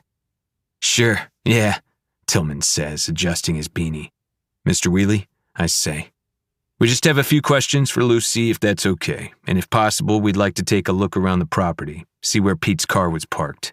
Lucy's out, but I'll show you the car. Someone steps into the hall behind him. He closes the door before we can see, says, Gonna show you something else, too. It's an old farmhouse with a solid new fence around the perimeter of the property. The land well maintained but brown because of the time of year. I bet it's beautiful in the summer. We walk out behind the house and Frank leads us over to a barn, cattle grazing beyond it in a large enclosure. Inside, the smell of manure, hay, and old wood fills the space. Frank steps over to a small office, then comes back with photographs. He hands one to each of us, close-ups of bloody wounds on a cow's neck. Another of a calf with its entrails ripped from its belly, spilled out in the grass and half-eaten by something. What is this? I ask, flipping the photos over. That is what happens when wolves are put back on our land. 3 of them attacked one of our cows and a calf. I scared them off, but not before they did this. Neither of my cows made it, he says. That in your hands is as clear evidence of wolf depredation as you're gonna get. And if that isn't enough, he holds up his hand, shows us the half-tooth in his palm. I dug this out of her throat. The tooth. A sense. Something prickling. I say, this isn't our... Cops aren't doing shit. Government's allowing it. I get 1 paycheck a year and I need to send my kid to college. We didn't ask for it. Nobody asked for this. And someone's got to do something. I killed one of the wolves I saw, and it was in my rights to do it seeing it happened. But if you don't see it, If you're just a little late, law isn't on your side. We're here investigating a murder case, I say. This is murder. Each of these cows is a life. Till you send them for processing, Tillman says. He's wandered to the side of the barn, is leaning down over a stack of hay bales, inspecting one closely. I thought we've got a pretty good depredation compensation policy in place these days. Hopefully you got your money. This looks like good hay. It is, Frank says, and the quiet danger in his tone is clear. I'll make a note, I say, smoothing it over. Tillman's a goddamn liability. See if I can send someone out, find the right department. We leave the barn. Frank and I walk ahead, Tillman traipsing behind us like a child. I apologize for him. Frank says, "We're helpless here. We look after this land. We tend it. My family for 4 generations. And the state's just sent in a bunch of predators we're not allowed to shoot if they come after our livestock. Airlifted them from freaking Canada. For what? Someone's gotta do something. No one making these laws gives a shit about us. Predators sneak in the fucking night. When we can't." I glance over and try to pretend I don't catch the emotion in his voice, the way he swipes beneath his eyes as he takes a deep breath. After a long minute, he says, "She's my kid, you know. And this boy was here, and I didn't even know it. And what he did to that lady. I just keep asking myself, what if he'd done it to Lucy? If he was capable of that, what if he..." I nod because what else is there to say? He collects himself. "We hear a howl," he says, "and all it means is death." We walk around a large paddock to reach a lower field where we find Pete's car. "They told me not to touch it," he says. "You taking it today?" "I can send someone," I say. Tillman and I slip on our gloves. "You find the keys?" He shakes his head no, tells us he's got to make a call from the house. We tell him we'll be gone soon, and he starts to walk back the way we came, around the paddock. "The lengths we used to go to get a little action," Tillman says when Frank's gone. "Guess nothing changes." He taps the top of Pete's car, then looks up to the sky again. He's talking about a kid who's never going to see daylight again outside of a prison yard if things keep going this way. For one second, I very seriously considered doing the world a favor and punching him in the face. I step around the car and bend down, get Tillman out of my line of sight, and try to view Pete's path from all angles. Was he intercepted? Coerced? No traces of any kind of substance in his system. No contusions. Nothing to suggest he could have been physically assaulted. But I just can't believe he planned to do this. Unless, Tillman's right about one thing, teen boys might do a lot for a little action. We should talk to the girlfriend.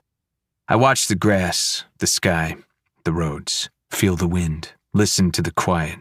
This last land Pete Nolan walked on before his life was ripped from him forever, or because he chose to throw it away.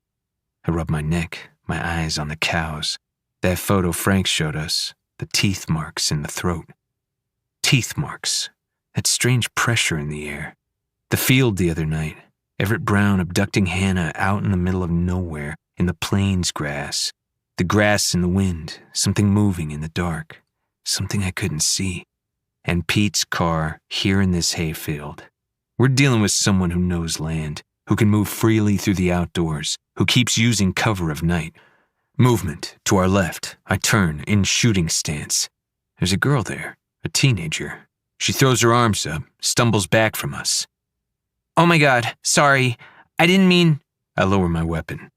"Lucy Wheely?" Tillman says. The girl steps over wearing a Lord Huron t-shirt over a long sleeve and jeans. She looks terrified. She's clearly been crying. "Hi," she says. I say, "Hi." My dad doesn't want me talking to you, but..." She shifts on her feet, tucks her hair behind her ear. "But I just wanted to say, you don't know us, and I know what it looks like. I get how..." She takes a shaky inhale.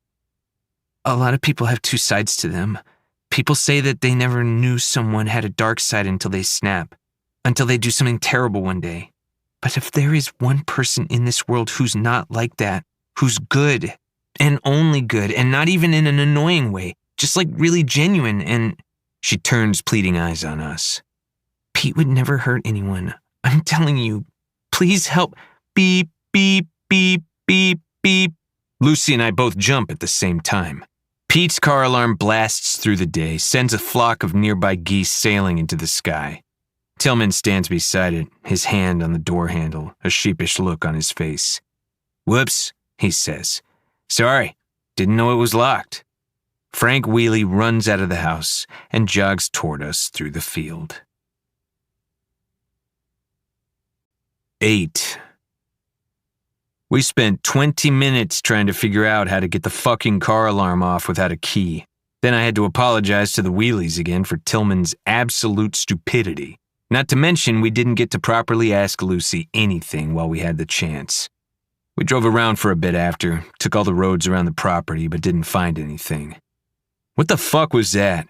I ask Tillman as we head back to Denver, when I am calm enough to speak. "Just clumsy," he says. "Clumsy? Are you serious? That girl didn't know anything. Why do you say that?" He shrugs. "Well, we can't know because we didn't get a chance to ask her." We drive with the podcast playing, and as we pull back into town, Tillman checks his watch for what must be the 18th time since we got back in the car. "Got somewhere better to be?" I say, taking a turn for South Broadway. "We just try and get home for dinner, no matter what's..." He trails off as we both remember that he's talking about my ex-wife. He's anxious to go home and eat dinner with Josie. It's only 4:30, so I guess they do it early. 5:30 dinner, then back to work. Or if they don't have to, then time for a movie. Time for a fucking nature walk. He starts to say, "Sorry if..." "I'll drop you off after this," I say. I turn up the volume on his stupid podcast. Lady Justice Brewing Company sits in a nondescript parking lot off Broadway. A stretch people call the Green Mile for all the dispensaries. On the way, we pass the Mayan Theater, Wizard's Chest, Mutiny Information, Cafe. My parents used to bring me to these places. I like this part of Denver, where the punk scene lived. Maybe still does, I don't know. Where there's more than sports and strip malls. The brewery, welcoming, colorful, is decorated for Christmas already. A small fake wood-paneled living room set up with a fake fireplace, stockings, Christmas lights. Skis rest against the walls, tinsel hangs from the ceiling. By one door stands a cardboard cutout of Dolly Parton in a Santa hat and cowboy boots, hanging an ornament on a fake aspen tree. In the corner living room setup, a family plays a card game. One of the kids colors on a sheet of paper. My mind drifts back to the playing card in my pocket. My heart pounds. I shouldn't be carrying it. Don't know why I can't let it go. Why am I acting completely insane? Kimberly Chen, the highway patrolwoman and first killer back after the 5-year hiatus, has out-of-state parents and a local brother. We're told that David Chen is here, but that we'll have to wait until the end of his shift to speak to him. Another 30 minutes, which means I am spending 30 stationary minutes with Nat Tillman after that absolute shit show in Greeley, which means I most definitely need a beer. We go to the counter and get the hazy they recommend on draft. A shadow drifts in and out from the employee room. Nat explains, unsolicited, the difference between a hazy, milkshake, session, sour, West Coast. He's still talking when we sit down at a table and I text Daphne. "Dinner soon?" I take a sip and I get a text back almost immediately, but it's not from Daphne. It's Josie. "We really need to talk. I don't feel good about this. Kinda think you shouldn't either." I knock back the beer. Tillman's still talking when I stand and get us another. "Oh no, I can't. Thanks though, man. I've just set 2 glasses down on the table." "What?" "I'm really just a 1 beer kind of guy." 2, woof, you don't want to see me. I get wild. You drink 2 beers and get wild." He nods his head solemnly. "One night I was with some buddies of mine, back up in Oregon. That's where I'm from. Don't know if you know that. We were slinging some brewskis, and I had like 3 of them, and one of my buddies dared me to race to the top of Ruckle Ridge, which, if you don't know, is a real dangerous hike. Can be if you're not careful. Just a real scramble. Slick, mossy rocks. And there's this part called the catwalk that's just like a foot wide, straight cliff down, and I'm telling you, we were running. So, yeah, gotta limit myself to 1, because when I drink, I just throw caution to the wind." He happily bobs his head to the Fish song playing on the speakers. An Avalanche game plays on the TV behind the bar. I sit back down and pull both glasses toward me. My phone buzzes. Josie again. I'm serious. Call me. I pull out my notebook and start writing things down. Everything Frank and Lucy Wheelies said. Everything I noticed in the field. Try to lower my blood pressure. Pete didn't go the way we thought he did, Tillman says. Gotta redraw the map. It takes me a second to register that Tillman is actually talking about the case. What? I don't think he walked on the road we thought he did. I think he took the other one around the side of the property. What are you talking about? When I set off the car alarm, Frank Wheelie didn't take the same route coming to us as we all walked before, from the house around the paddock. He took a cut-through path. I set my pen down. Look at him. Pete Nolan's clothes, he says. When we found them, there was a piece of grass stuck to the bottom of his boot, wedged in between the grooves. Timothy grass isn't common here. You need it to be wetter for it to grow. But it's real in demand. People think it makes premium hay, so it's like a point of pride if anyone's got it. It's a thing. Except it's common up in the Northwest, since wetter. Anyway, Frank Wheelie's got a patch of it down on the other side of the house, the one we didn't walk on. Pete didn't go the way we thought he did. And I wanted to see if Frank was going to show us some route I hadn't thought of when he came to us from the house. Also, see if he was lying about finding the car keys. Seems like he wasn't. He shrugs. So it may not matter, but Pete didn't go back to his car. Someone intercepted him and made him go the other way from the house, or he planned to go the other way all along. At the front, a delivery is made, kegs brought in through the door and set just inside. Something about a truck blocking the back entrance. 2 employees start carrying them, one by one, through the tap room. Tillman watches and says, "It's like the skies. Flight paths can tell you a lot. And we're in the Central Flyway here." He winks. "You don't have working theories," I say. "Nothing listed in any of the files. It's a question. Nat Tillman, who set off that car alarm on purpose." "Do you meditate?" Tillman asks. "I do," he says when I don't answer. "Every day for the last 10 years. You don't need to write things down. I got it all logged right up here." He touches his head. "Caffeine's the other thing that'll screw you. I don't touch the stuff." I take a breath. "Tillman, do you have a working theory?" "Don't think we're there yet, compadre. Just gotta keep taking it all in. Eyes to the skies." He's up then, off his stool, and walking over to the employee struggling with one of the kegs. He asks if he can help her with it and lifts it off the ground with strength I'm surprised he possesses, and which makes my mood significantly worse. I get a text from Daphne, but not about catching up. It's an ID on the John Doe from the motel room, the one taped into the bed with Hannah Lawrence. She sends it to Jack, Frazier, Tillman, Garcia, and me. Frazier sends a follow-up PDF report through the FBI server a few minutes later. Tony Howell, 26 years old, geological survey analyst for a major oil and gas company, lived with his brother. Socials show him out with friends, volunteering at shelters. From his outward persona, a very well-loved guy. I read through the preliminary report and something catches my eye. His company office, in another area I haven't heard of, Granite Ridge.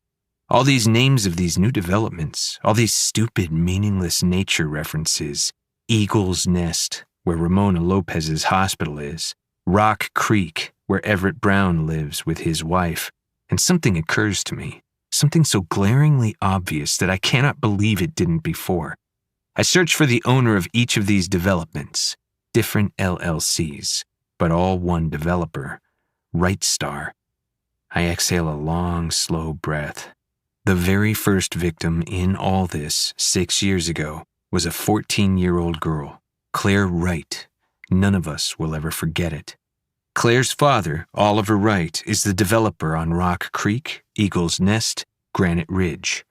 I don't want to get ahead of myself. Years ago, we found a connection with a guy named Ryder Smith who went to the same high school as 2 of the victims and one of the killers.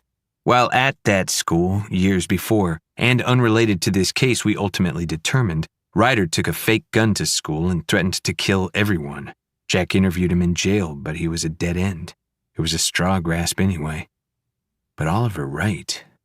I look up who owns the high school that Ryder Smith, those victims, and that drifter all went to. It takes a minute and a number of searches, but I find an article. Right Star acquires 40 acres of property in West Denver, including high school and local businesses. My glass suddenly knocks over onto the table with a clang. beer spilling over my notebook, down into my lap. I stand, look around to see a shadow darting away, then quickly try and mop up the beer with some napkins. What the hell? This shadow came and knocked my beer over? Motherfucker! The father of the family in the corner eyes me, wary. I reach for more napkins. Did I knock it over? Tillman says, coming up behind me, "You okay, brother?" I turn to find him and a young guy, maybe 23, 24, standing there, lean, sharp, grief and shock written on every inch of him. "Stansfield, this is David Chen, Kimberly's brother. He's got about 2 minutes to speak to us, then he's going to be about his day. Thank you again for your time," he says to David. "Look," David says, "I'm exhausted, and I'm just trying to keep it together, okay? He wipes a tear and adjusts his hat, turns to Tillman. "If you hadn't helped with the kegs, I wouldn't be talking to you at all. This whole thing? My sister is the best person I know, and she is my rock. She would never, ever do this." "We understand," Tillman says. "What happened that night? You said you talked?" "Yeah. I was on the phone with her. She was making her rounds on 85, and she suddenly just stopped talking and said, 'What is that?' And I said, 'What?' But she didn't answer me. It was quiet for a long minute, and then I asked, 'What?' again, and she said, 'Hold on a second, there's something in the road.' She sounded worried, freaked even. Then she put the phone down on the seat, but I could still hear. She does that, and I can always hear her talking in the background, whoever she's pulled over responding to her. But this time I couldn't hear any talking. This time I heard grasshoppers. I heard her boots. And then, I don't know how to explain it better than, it was like this sort of wind turbine almost. The sound. Or a giant vacuum, like, boom. It happened a few times, 3 or 4, and then I didn't hear her boots anymore, and the sound stopped. Even the grasshoppers. It was just silent, and the phone cut out. She didn't call back and didn't answer when I called her, so I called 911 and told them where she was. When they got there was no sign of anything, just her abandoned patrol car." That sound, what I heard in the field. I start to say, "And did you—" "Look," David says, "I already answered the cops when I called them. I know who you are, and I know what this whole thing is, and I just cannot get my head around the fact that this is our lives now, or that we are in any way a part of it, okay? Like, my sister I've known my entire life just decided on a whim to put down the phone and kill and skin someone she pulled over on the side of a highway, and now she's in jail? She has a cat, a life, a family. She would never do any of this. So please don't sit here questioning me when I've already told the cops everything. Get out there and do your job, because if there's any chance of my sister or me or anyone else getting out of any of this, it's you just finally figuring this the fuck out, please." On our way out, we pass the family in the corner. My eye catches on the marker drawing the kid has been making, sitting between his parents. A long, spindly creature with antlers or horns. I stare at it for a second. I dodge another shadow as we step out the door. 9. "We need to talk to Oliver Wright again," I say to Tillman back in the lot. He leans against the side of the car, looks up at the sky. Clouds have rolled in, and in the gray light, the city looks like the purgatory it is. I tell him about the new connection with these last 3 murders, the Wright Star developments. He's already read over what Fraser and Daphne sent. He furrows his brow. "Josie and Jack are investigating him," he says. "Oliver Wright." "What?" "White-collar stuff. Fraud, I think." He shrugs. "Wouldn't hurt for us to talk with him." We wrap up this super fun day by lingering in the parking lot near each other, making calls. Leaves fall from the oak trees, squirrels zipping at the edges of the parking lot. A magpie pecks at an overturned takeout container that's fallen from a trash can. "Got good news and bad news," Tillman says when we get back in the car. I start the engine, the podcast turning back on automatically. "So Mona Brown, Everett Brown's wife, she's down to talk to us," he says. "Great," I say. "When?" "Tomorrow morning, first thing. But she had a stipulation." "Okay." "Yeah, so she doesn't actually want to talk to us. She wants to talk to me." "To you?" "Yeah, or like, more specifically to anyone, just not you." "Not me?" David Chen's voice. get out there and do your job because... Right, I say. We get on the road, the sun's starting to lower behind the mountains. Wright's assistant's getting back to us tomorrow, I tell him. But I say we just stop by if we don't hear. Holy shit, Tillman exclaims. I swerve, heart pounding. Enemy fire, Dad in the mirror. Scan the road for danger, the car. Oh, hey now. Blood, bullets, glass raining down, landmine blowing, sand, screams, and blood. And hey, Tillman says. Sorry, brother, didn't mean to. Truck coming from the side. Marianne's head slamming into the window. Whoa, do you want to pull over? You can't, I say. I breathe. Do the breathing. I make myself say, you can't fucking do that. Not in my car. Okay. I'm sorry. Can I drive or I'm fine? Just give me a sec. I calm, make myself. The podcast talks about the haunting of Cheeseman Park and the bodies buried there. Why did you yell? I say after a minute gripping the wheel. Did you see something? In the sky, Tillman says. Saw a light. Didn't look like a plane. Thought it might be a... Sorry, dude, I didn't realize. I feel him watching me, getting a whole picture. How fucked up I am. How much I can't get past anything in my life. How Josie dodged a big fucking bullet by getting away from me. He'll want to talk about it in bed tonight with her. My episode in the car, what it must have been like for her to be with me for so many years. She'll volunteer some anecdote, more than one. Moments when the past hit me in the face while I was with her and I couldn't deal with it. What is your deal with the UFOs? I say. Seriously, what the fuck is it about them that you need to see? There's all kinds of shit in the skies, all the time. Who fucking cares? He doesn't answer. For once he shuts his mouth. We listen to the podcast and the sun disappears, leaving us with another cold blue fade into night. I drop him off in front of the house I bought back when my life was still mine. I turn off the podcast and drive. 10. I drive up and down 85 where Kimberly Chen would have been when she got off the phone with her brother, his words echoing in my ears. I drive past the victims' houses, the killers from the last 3 murders, all of them. I think of the sound David Chen talked about. I think of the one piece of all this that most seems to stick out, the one total break in the pattern. I pull her card out of my pocket while driving, the fox she drew. I try to picture her in the cabin now, a lamp on, sketching. In the quiet, with that radio playing, living alone for so long, away from people, does something to you, changes you, shifts how you relate to other humans. The way I felt looking at her, the way I still feel. My heart's still fucking pounding. I have to stop with whatever this is. I gotta get myself together. Daphne still won't reply to my texts. I wonder if I'll find her at Mama Tried. Maybe I shouldn't if she doesn't want to see me. I don't know. I call Murphy. You home or out, I say. Home? But come over. Okay, I say. Daniel, he says. Come to the front door. They want to see you. I pull into the driveway 10 minutes later. Jack's wife, Emily, stands in the doorway with a hand on her hip and the other in front of her face to block the shine from my headlights. I cut the engine, grab the flowers I picked up on the way and go to greet her.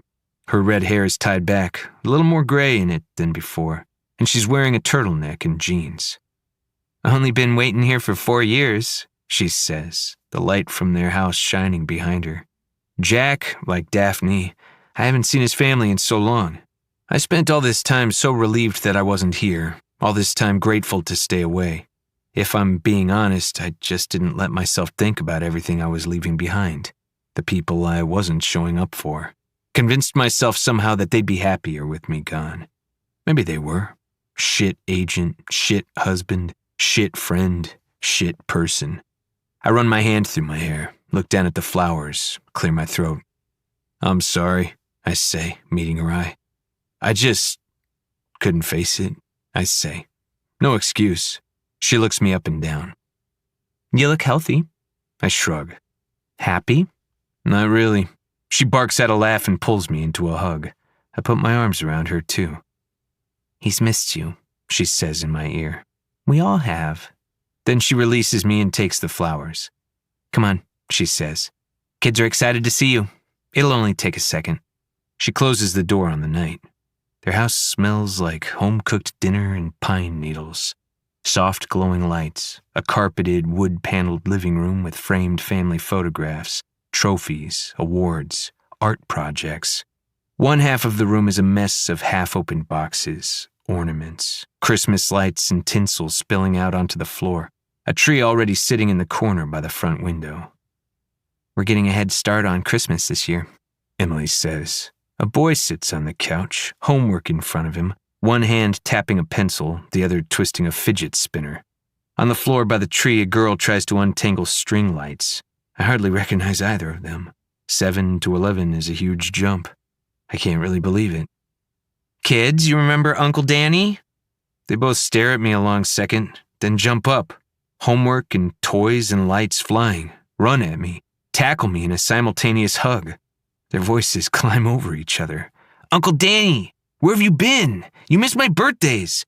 Were you fighting in the war again? Casa Bonita reopened. Will you go with us? My friend says war is just a bunch of... Dad said you don't live with Aunt Josie anymore. That's enough, Emily says. Give Uncle Danny a second. I take a step back and breathe. Fight through the tightness in my chest. I clear my throat and bend down on one knee. My voice isn't quite level when I say, I really missed you guys. In the garage, Jack's pouring drinks for us, all his tools organized on one wall, lamplight.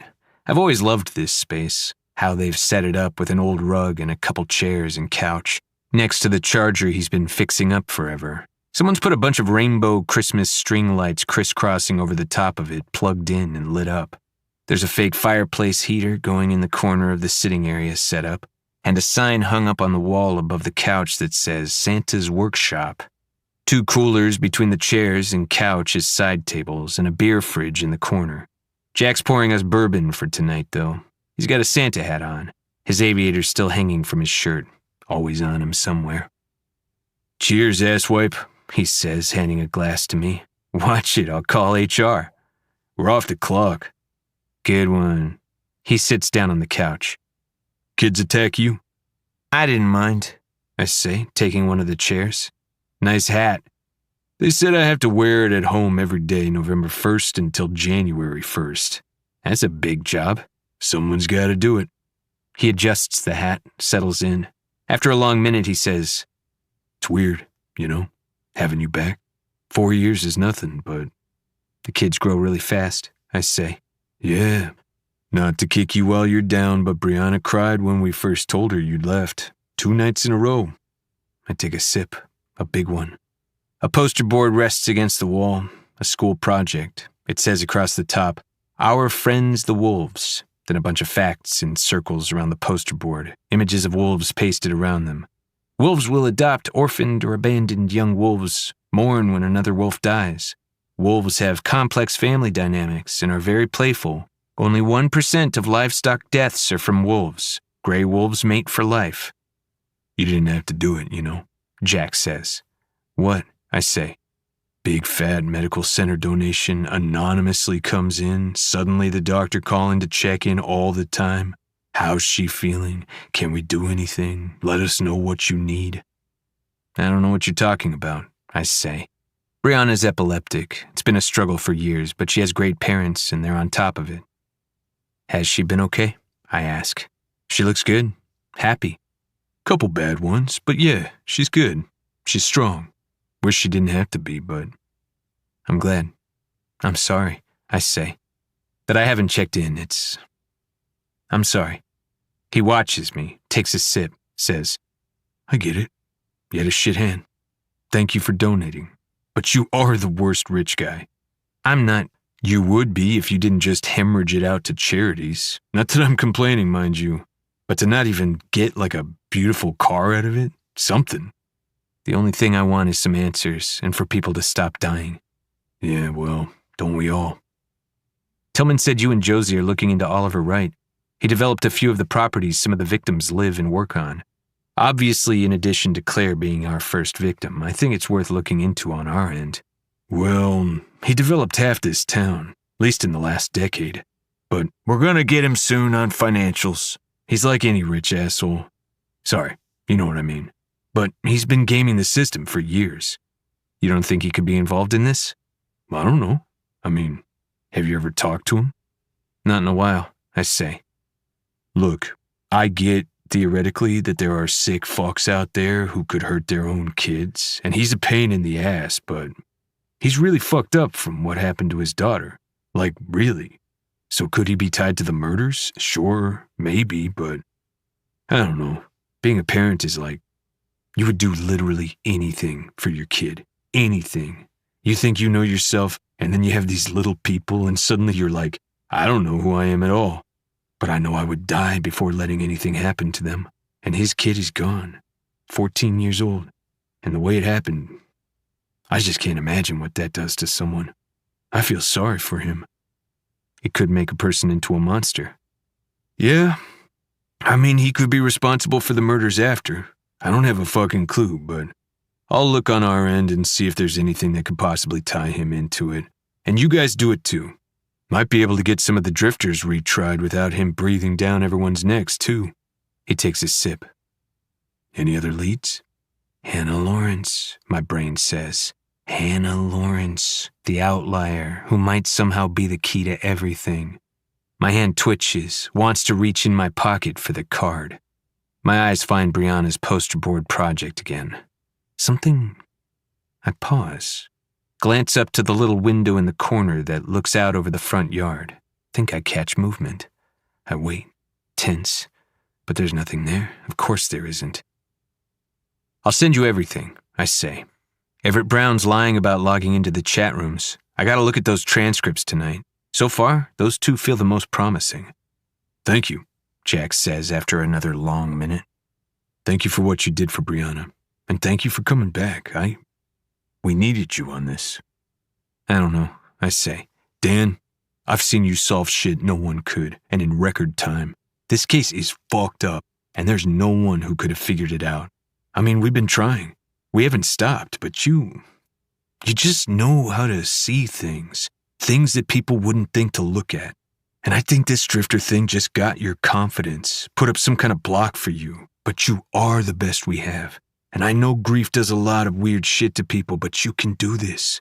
If someone's gonna figure this thing out, I know it's you. The fake fire crackles in the heater. Wind blows against the house. And I remember what I should have this whole time. The man across from me, he's not just a boss or friend. He's family. He and Emily never had to invite me in to be a part of their lives, even now. I don't want to lie to him. Not about something as big as this. It might help the case even. Maybe... I think I have to tell him. The happy inn, my birth parents, my connection to all this. I take a deep breath. I don't know what's right and what's not, and if me telling him jeopardizes us even having a chance of solving this, but I say, Jack, I'm sorry, he says, about Nat and Josie. I should have told you. And I mean, it sucks. She just really went for it, I guess. I exhale. Can we not? I say, running my hands over my face. You know, he's a good agent. He's annoying. Like Emily and I have not invited them over, just so you know. Team D forever, obviously. And truth be told, I just don't really want to hang out with him, but he shrugs. Take a look at his notes. He saw stuff I couldn't before. Not that it, led to anything, but it's never the same urgency with cold cases. You know that. I think we might actually have a shot at this. Maybe with the two of you? He lets it hang there. The possibility of a future in which we aren't buried under the weight of this all the time. I down the drink. I can't do it. I'm not doing it. Telling him, I guess. I keep my voice even as I say, that was a real dick move you pulled.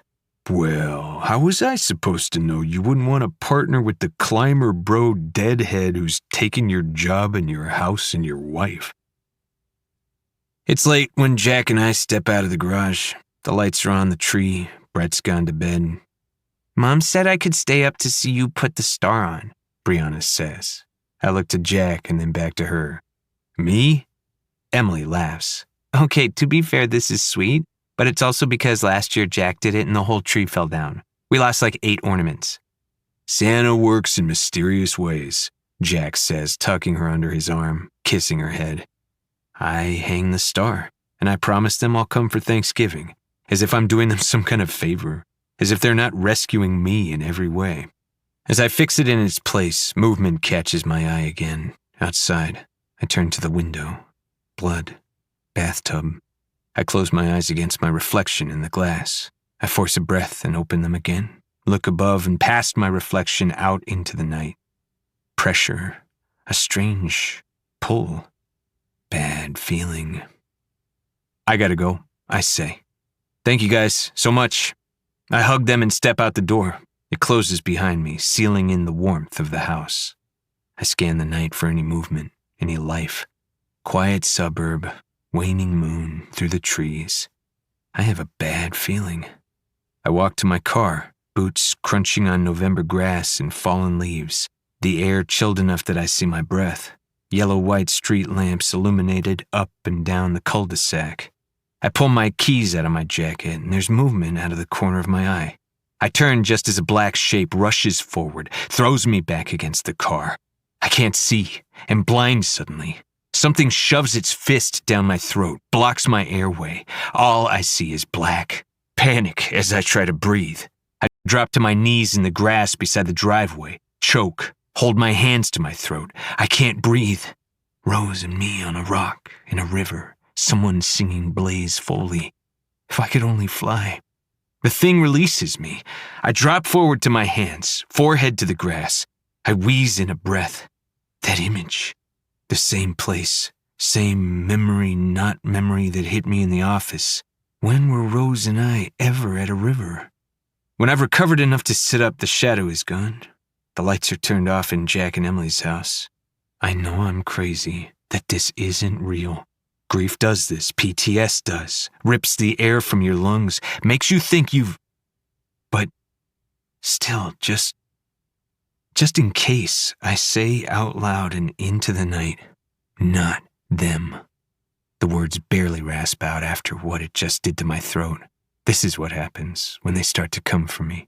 Or when the grief does, or PTS, or I don't know, but not this family, I say.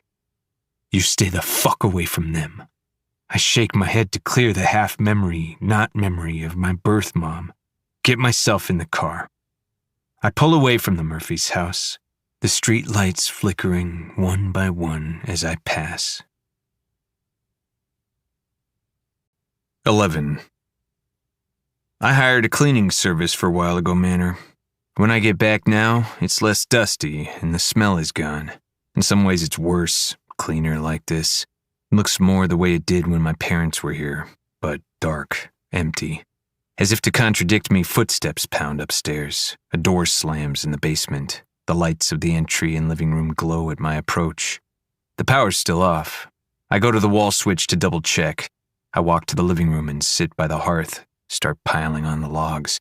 A glass bottle smashes to the floor of the bar. A shadow moves along the wall. Jesus, I'm not doing this, I say. We're not fucking doing this. Stillness.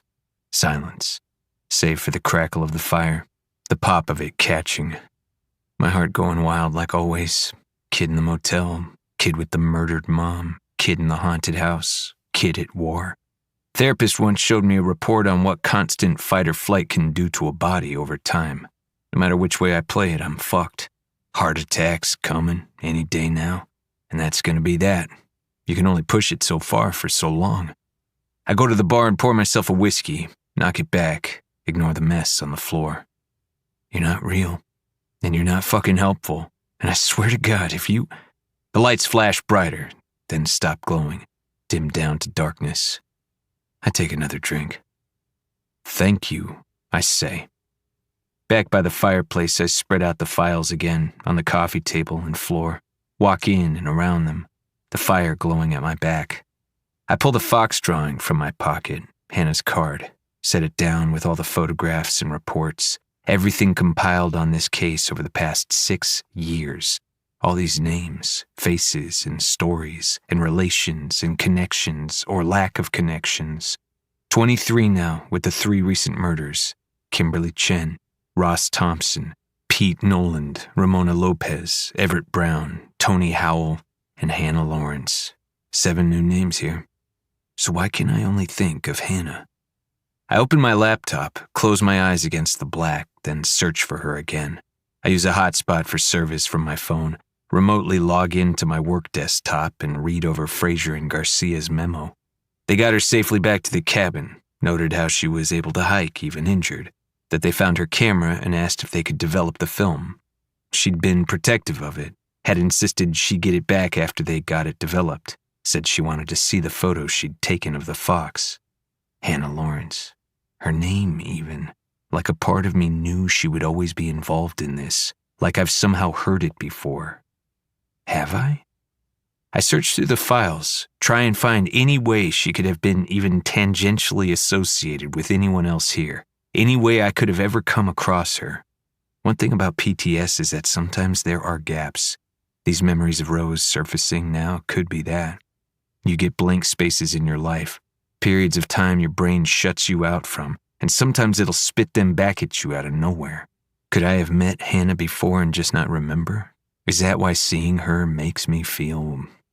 I touch the edge of the sketch, drop it, and run my hands over my head. My heart, that light-headed nausea. The murder that ended the hiatus, Kimberly Chen, as the Drifter, was November 2nd. The second, Pete Noland and Ramona Lopez, November 10th. The third, with Everett Brown, Tony Howell, and Hannah Lawrence, was November 16th, 3 days before I arrived here. 8 days between the first two, 6 between the second and the third. And November 16th was the 6-year anniversary of the very first murder of Claire Wright. Could it be Oliver Wright acting in revenge? I checked the clock on the computer. It's the 21st now, 2 days since I was at the motel. That third murder in the motel, the only one seemingly targeting me specifically, on the anniversary of Claire Wright's death, the beginning of all of this. Is it possible there won't be any more? That whoever's doing this just wanted me to have to go back there? There's nothing worse for me. If it's about torture, that was it. What else could they do? They've already made me go back to the worst moment of my life. Could Wright have found out about my past? Is it just wishful thinking to hope that was the grand finale? Is another murder coming any day now, and because I'm so goddamn slow, because none of us can make any kind of headway on this thing, more lives will be stolen? For what? I turned to the digital forensic and HTML reports, narrowing the search to lines to Wisdom Teller, the seeming mystery leader of this chat room thing, and Canis Lupus, Everett Brown's handle. I start with the most recent posts from these last couple months. Wisdom Teller, 10:15. Do you think our friends in blue have gotten a little complacent? Do you think they have any idea what we can do? Shall we show them? 10:28. Little birdie told me our gumshoe might be flying the coop. What will WW have to say about that? 11:1. Wake up, my friends, the boogeyman is back. Think we'll get a show? There are so many of these, dating all the way back to the early murders.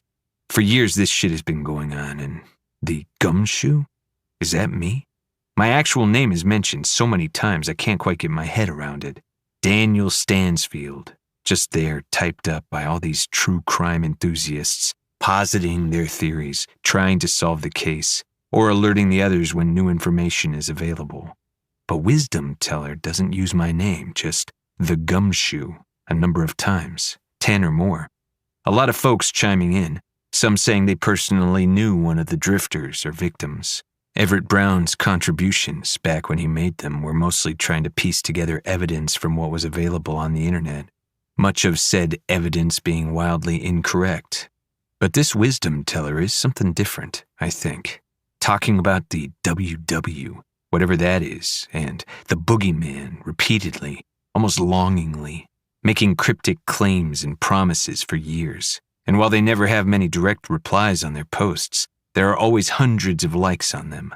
The rare comment they do get, a salute emoji or an amen. This person has a following of some kind, people who know who they are, who put a like on everything they ever say, almost immediately. But this last post was the first time Wisdom Teller said they knew another murder was coming. If we can interpret it that way, I don't know. Could just be a crazy person who loves attention and trolling. But we need to find them, see if there's anything there. The fact that we haven't found them yet seems like something. A door slams upstairs. Music starts to play, soft, low. I turn. The record arm has dropped, the vinyl starting to turn. Dolly Parton's voice carries through the room. Here you come again. Stop, I say to the house, to the shadows. I can't lose focus. Need to figure out. You don't have to face it alone, Marianne says. I'm here with you, for all of it. Hey, I say, I'm serious. Marianne kneeling on the floor before me in the living room. The nightmare's so bad I hardly slept. Remembering what happened in the motel, seeing it again. Nightmares where my dad came and found me here, did to Marianne and Noel and me what he did to my mom. Nightmares where the shadow people came into my room and stood over me and grabbed me and suffocated me, and I blink hard, try to pull back to the present. I said stop it, I say. But I am here and not here. The house bending time, pulling me. Every night the music, no matter what I did. John Denver's voice in my room. Marianne read me this story about a very brave cowboy who faces his fears. So one night when the shadows were everywhere and the music was so loud I could hardly breathe, I went downstairs where she was reading by the fire and I said, I don't want to be scared of the music anymore. Please, I say. I can't. But I'm there. I remember it. She sat with me and we went through record after record, all the country music records in the house, playing them in the living room. Me crying and shaking and Marianne holding me so tight. All except John Denver. Not him. More than once she said it was enough, thought we should stop, but I said we had to keep going. We stayed up all night, did it again the next night, and Noel joined us, sat on the floor and brought hot chocolate over. Again and again we sat in this room, listened to the songs that Rose and I used to play until the crying got a little better. I shook a little less, until I could eat a snack while we were listening, until I could play with my toy horses and sometimes read, and sometimes even fall asleep leaning on one of my parents, until it didn't terrify me. After a while, Marianne decided we'd learn to cowboy dance. Rose and I had danced a couple times at the Happy Inn, but it was nice to really learn. We took lessons, Marianne and me, and we learned to two-step and cowboy waltz, and we'd sometimes do it here in the living room while Noel laughed and cheered us on, told stories from when he was my age. I even took rodeo swing classes and taught Josie a few of those moves when we got together years later. The lights glow, the music getting louder. I can't pull myself back to the present. I was a teenager, and Marianne looked at me and said, You scared us, you know. We had no idea if we were helping or making things so much worse. But then we started to look forward to the evenings with you, the sun setting over the mountains, the records spinning, eating dinner on the floor. Willie, Waylon, Dolly, Hank, Lee Hazelwood, John Prine, all of them. I loved getting to experience it all with you. You are such a great adventure, Daniel. Marianne and Noel bringing me back to life. Josie, the final eventual piece. I fell in love with music again, with dancing, with life. And then, sitting in the mudroom with a box of funeral handouts, the closets, the pantry, refrigerator, washing machine full, everything full and ready to move forward as always, but they were gone, and I haven't put on a record since. They're gone. The files on the floor in front of me blurred in my vision. I can't understand how any of us are supposed to find the will to carry on when carrying on just means surviving, and surviving just means somehow keeping your lungs breathing and your heart beating through every loss, through every heartbreak. Surviving means just staying here longer to feel it more, again and again, losing everyone you love until you're the one someone else is mourning. Here you come again, playing a song Marianne and I danced to 100 times before, that Rose loved before that. I'm on my feet. I don't want this music. I don't want these memories. This stupid fucking machine spinning this thing round and round in this house that has never cared what I want, that has tortured me from the moment I first stepped through its doors, if in nothing else that it brought me more happiness than I ever deserved, and then ripped it all away. I remove the record from the turntable, slip it back in its sleeve, and shove it on the shelf. Upstairs, another thump. Footsteps, running now, A crash. I swear, take the stairs up 2 at a time, my heart racing again, racing as always, and I follow the steps to the end of the hall. The lights glowing up here, pulsing on and off. A slow creak as the door at the end of the hall opens. The room with the trunk in it. 3 doors down and across the hall from my childhood room. Always the one with the most of this stuff going on. Sounds of feet going in and out all night. Whispers. Marianne and Noel, of course, never heard it. I go to my room, the one I still haven't slept in since I've been back, and grab a key from the desk drawer. I cross the hall, the lights glowing, dim. I get to the room with the trunk with all the lives of all the former owners of the house until my parents. The one I still haven't opened and haven't transferred their things into. The lights glow in here too, over the antique 4-poster bed, side tables, armoire. The trunk, large enough for me to lie down in if I wanted to. The whole place buzzing. There's something on the bed. I take a step forward and another. Someone's left a book here, or actually 2. My mom's old paperback copy and the plastic-wrapped first edition Noel later got me. Both of them, The Shining. I've never opened either, never read it. I watched the movie once, but it was hard for me to get through, given everything. I forgot I put them here after the funeral. Not sure what I thought. Maybe that even if I couldn't bring myself to open the trunk, maybe I could make some kind of offering. Or maybe I just couldn't look at them anymore. We are not doing this, I say again. I leave the room and lock the door behind me. Downstairs, the record is somehow back on the turntable, spinning. Dolly's voice carries through the house. The fire pops in the hearth. Another murder could be coming any day now. We're probably running on borrowed time. All these names, these relationships, histories, connections. I just have to make the right one. All these files before me, and I know there's something I'm missing. Something right in front of me. There's got to be something. Files, bite marks, maps, notes, photos. All of us caught up in this thing, spinning round and round like the record under the needle. I open the files and get back to work. 12. I'm standing on a mountain pass wearing cowboy boots, my nice jeans, a pearl snap, my cowboy hat, all black, a red bolo. The sun glints off the snow on the granite ridgeline, the Rockies surrounding me on all sides. The wind blows harsh and cold. Lee Hazelwood plays from somewhere, everywhere, echoing up from the sheer canyons to the mountain tops. Your sweet love. The sky an impossible blue, the craggy granite ridgeline rising and falling around me, the clouds hovering below. It's just the peaks and ridges up here, just the sky and me. I look out over the great, windy, cold expanse and I feel something warm, solid in front of me. I turn back. Hannah Lawrence is here, a foot away. The wind whips her hair over her face. She's wearing a red dress with little orange and yellow flowers on it. There are no bruises on her. She's so beautiful, eyes bright, cheeks and nose a little red from the cold. It hurts looking at her. Too much feeling. Makes no sense. You gonna ask me to dance? She says. She doesn't wait for me to answer, takes a step forward. She steps in close and I don't think, I just reach out. I take her in my arms, the only heat up here, her and me. She smells like ponderosa pine. She smells like something I've dreamt of before, dreamt her before. Is that possible? And we're turning together. I've never seen anything so beautiful as this view, these mountains. I've never felt anything like her in my arms. She feels Hannah Lawrence. She tilts her face up to me, those light green eyes on mine. Do you get it yet? Can you see? I shake my head.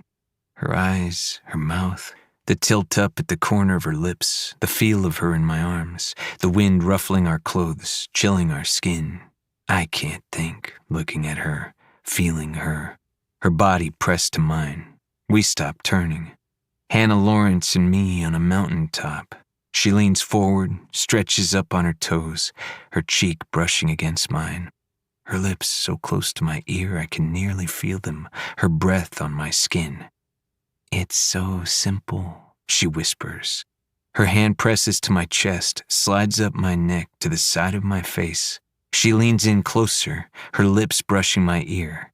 It's right in front of your... I don't hear her, as I notice the fabric of her dress. The wind whips hard against us, threatening my balance. My stomach turns over. It's not flowers on her dress. It's tiny clown faces. Freeze smile with every stay at the happy inn. Hannah whispering in my ear. Dizzy, nausea, confusion, cold, want. Hannah holding me tighter. Hannah who won't let me go. A wolf howls in the distance. Do you get it yet? Do you get it? 3:45 a.m. I'm in the car headed out toward Morrison. It's dark. Headlights in front of me on the road, nothing else. Mom, Dad, motel, while ago manor, Bagram, motel, blood, shadows, motel, Hannah Lawrence, her body in my arms, her breath against my ear. Do you get it yet? Waking up in a sweat, dizzy, the dream, all the files. Hypnagogia, hypnagogic and hypnopompic hallucinations.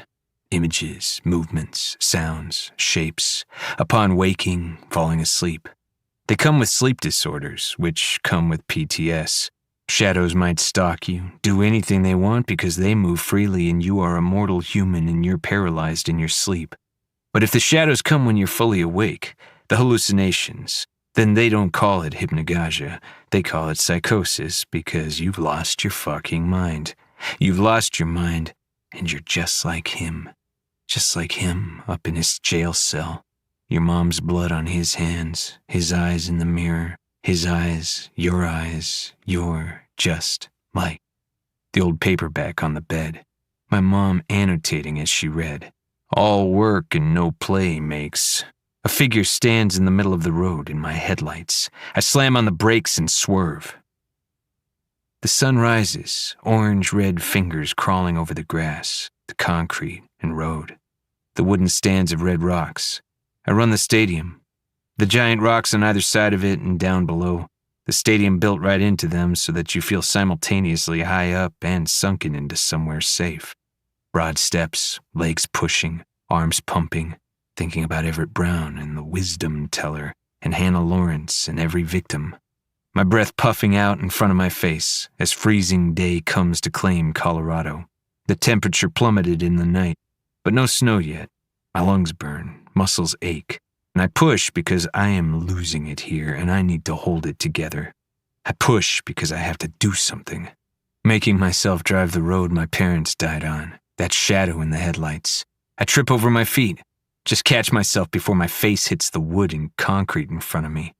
I turn, take a seat and catch my breath. Look out over the amphitheater, the early morning sun rising over the rocks.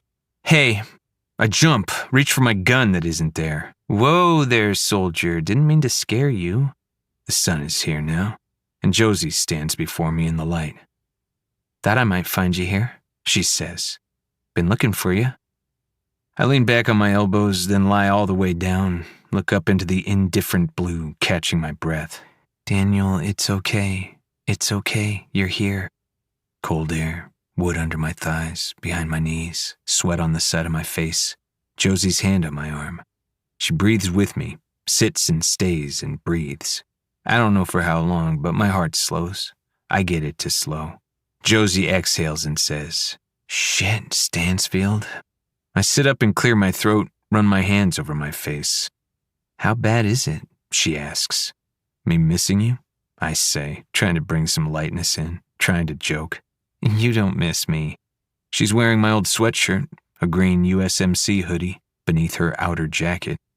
Tillman like you wearing that? I ask. She looks down at it and then back up at me. Tillman's very open-minded, she says. A deer feeds in the grass to the side of the risers. A hawk soars overhead. But, I might have told him I thrifted it. I do, I say. Miss you. And you haven't been looking. I've been a while ago. I went there last night. You weren't there. Oh, Jack's house, I say. She nods. They hate me? Course not. She looks at me sidelong. I mean, they like me more. She stares at me a moment, and I don't know what to read there. Then she softens a little. Remember Austin? Of course I do.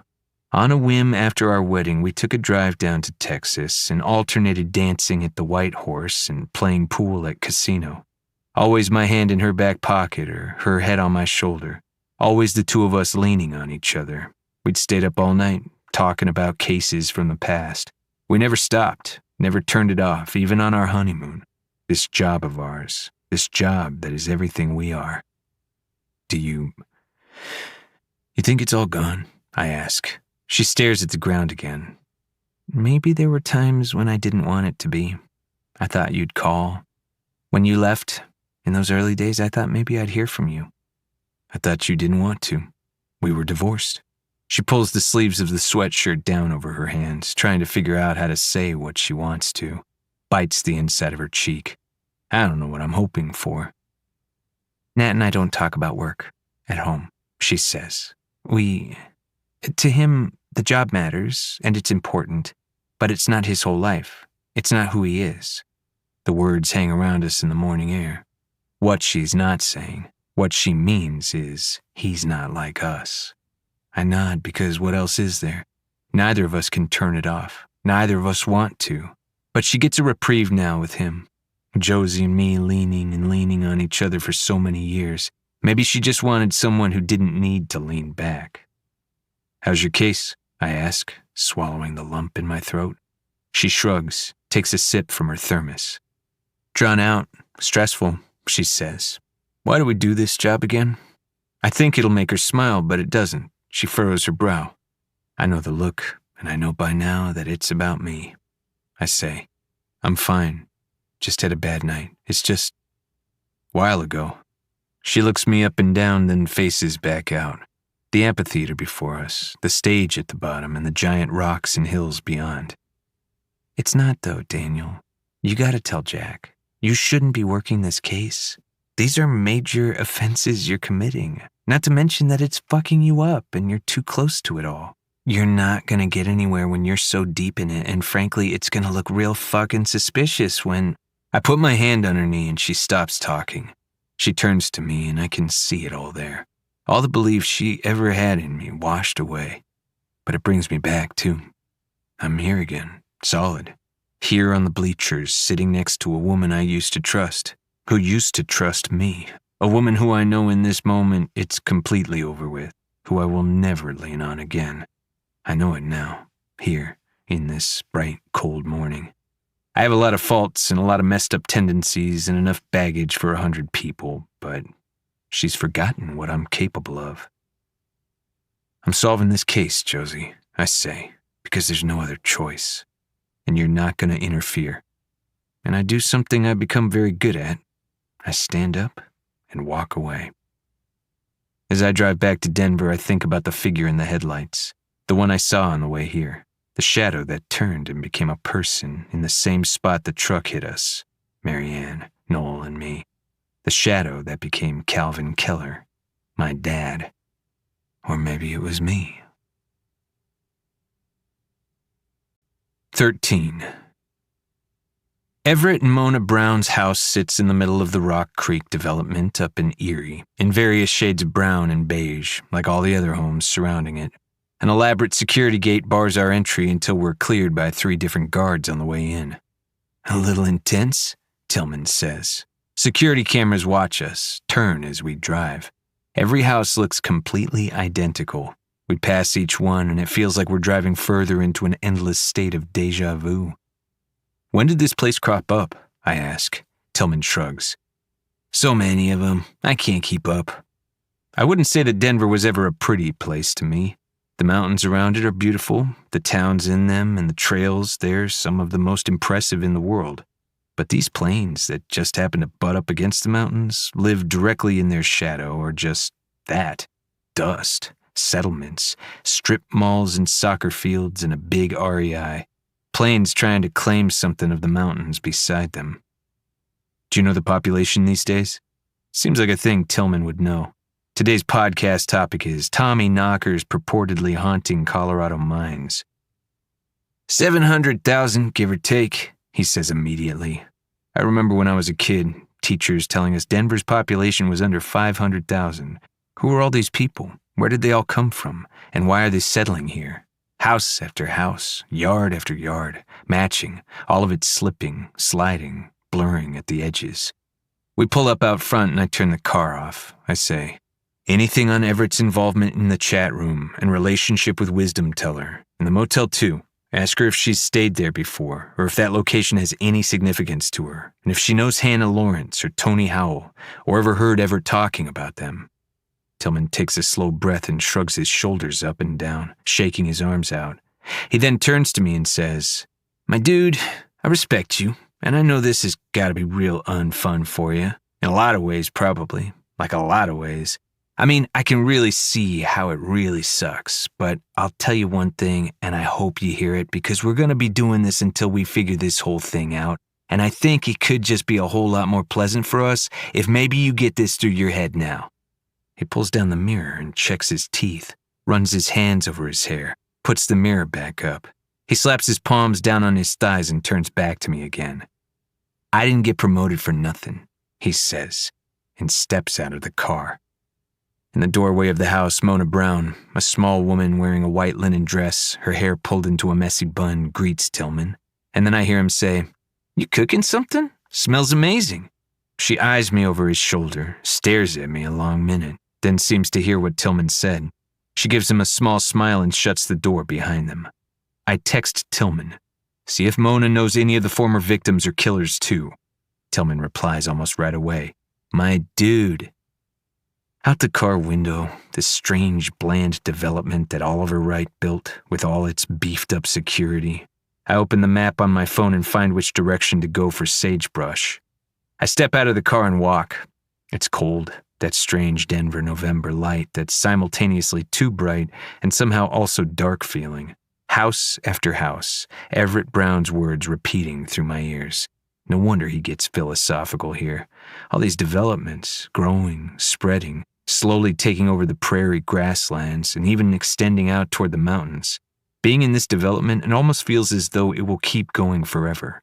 As though in one blink, all of America will be brown and beige houses, brown and beige developments, brown and beige security gates and Starbucks and Jiffy Lubes and home goods. And all of it will go on through the Great Plains and past them until there's no wild lands anymore. Until it feels like there never were any to begin with. An airplane flies overhead, slowly lowers toward the airport in the far distance, guarded by Blucifer. I haven't thought of him in a while. Luis Jimenez was the artist who created the bucking blue Bronco at the entrance to our city with the orange, really red, glowing eyes to be the first welcome when someone touches down. The airport has a million secrets, people say. Secret tunnels, doomsday mosaics, $2 billion unaccounted for publicly. Gargoyle sculptures, hidden corridors, lizard people. The internet's gotten so wild with it all. The airport marketing team has started to lean in and now decorates and advertises it with all sorts of paranormal and conspiracy things. Marianne used to read biographies on artists of all kinds, writers, sculptors, painters, dancers, filmmakers, and she used to say, all great art has a cost. Blucifer fell on Jimenez as he finished it. The crown jewel of Denver, claiming its maker's life. What about a place like this? What is the cost of erecting hundreds or even thousands of nearly identical homes, of spreading this city deeper and wider and out in all directions? And who pays it?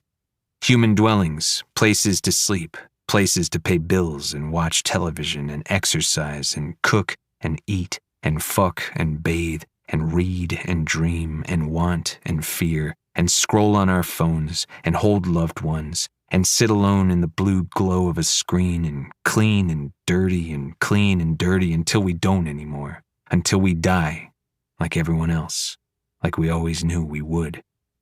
Everett Brown walking these identical streets, looking into these identical houses, ruminating on the same shit I am now, and more.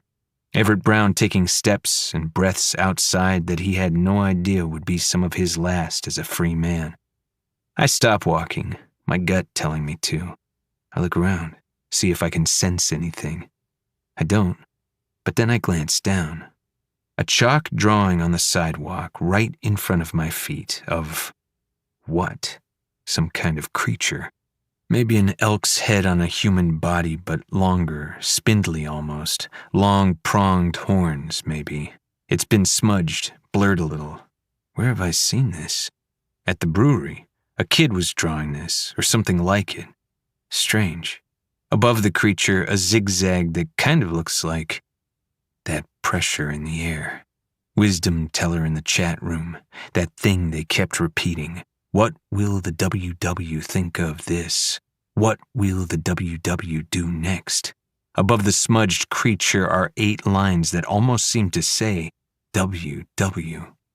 I straighten, look around.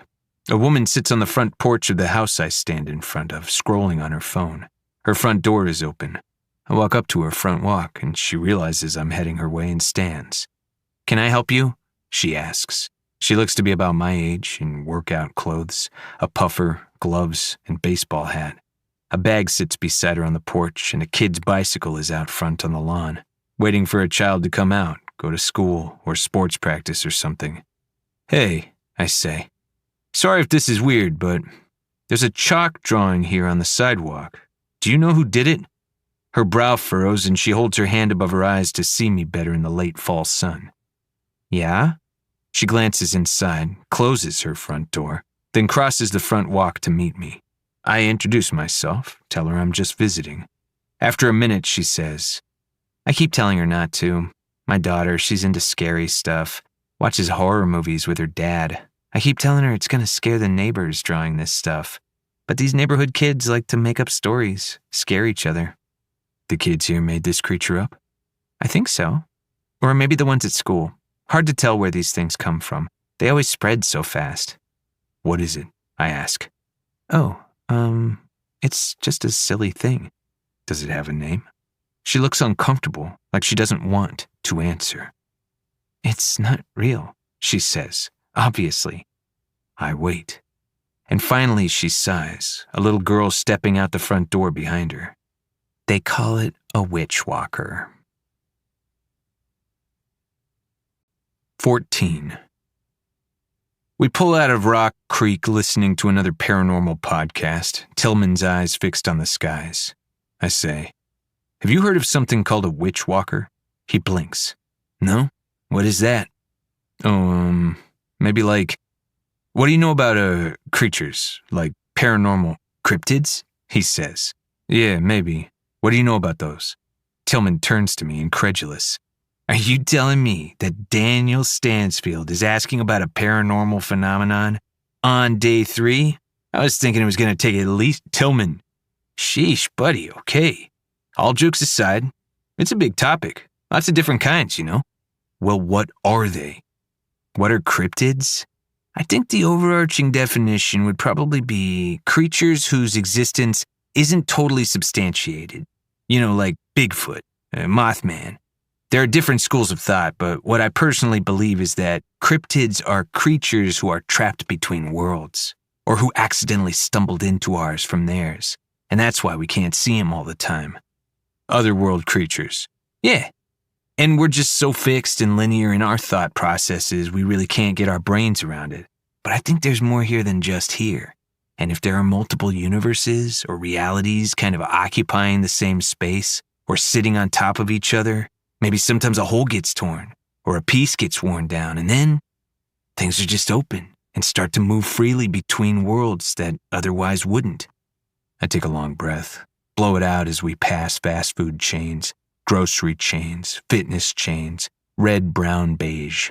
This was a stupid train of thought, stupid question. Is it possible they're just not real? Course, but why are you asking? What did Mona Brown say? I ask. I see Tillman debate pressing the topic. Instead, he leans against the passenger door to get a better upward view of the sky. "You went and interviewed Everett after I did?" he says. No use denying what he already knows. "Yeah," I say. He nods. "I don't want to jump to conclusions. We should check the chat room transcripts again, but I think I know why he's lying about logging in." "Why? What did she say?" I should rephrase. I suspect that Everett doesn't know he is lying, Canis Lupus has been logging into those chat rooms and putting a like on every post by Wisdom Teller for years. But I think it's her.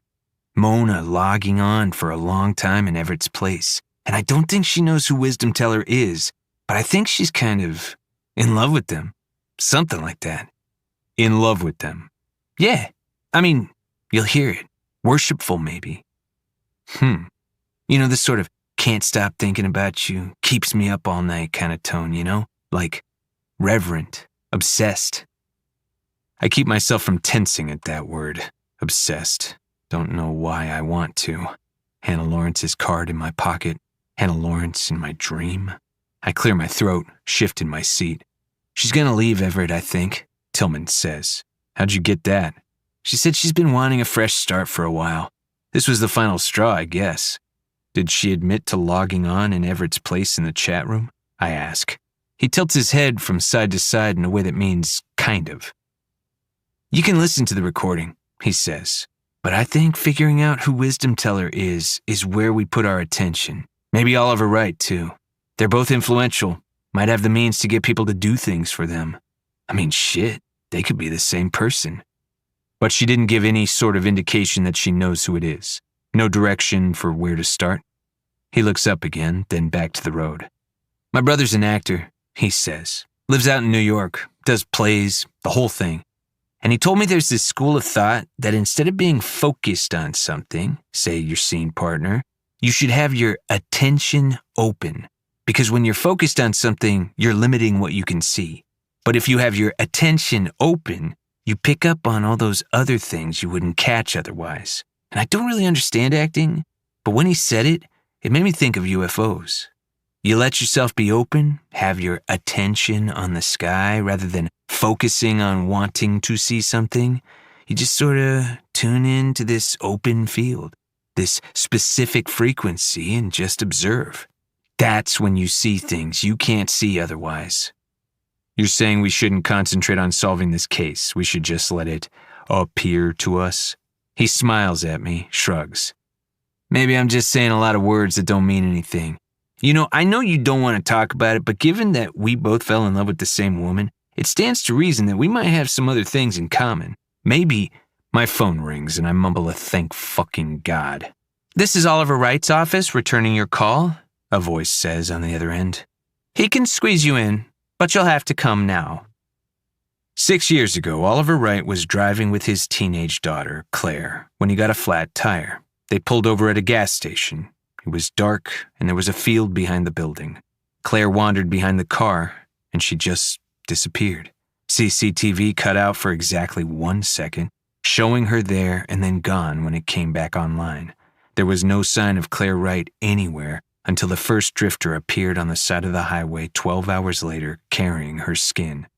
Oliver sued the gas station company for negligence on the security camera and gave us hell trying to speed up prosecution of the drifter who took his daughter's life.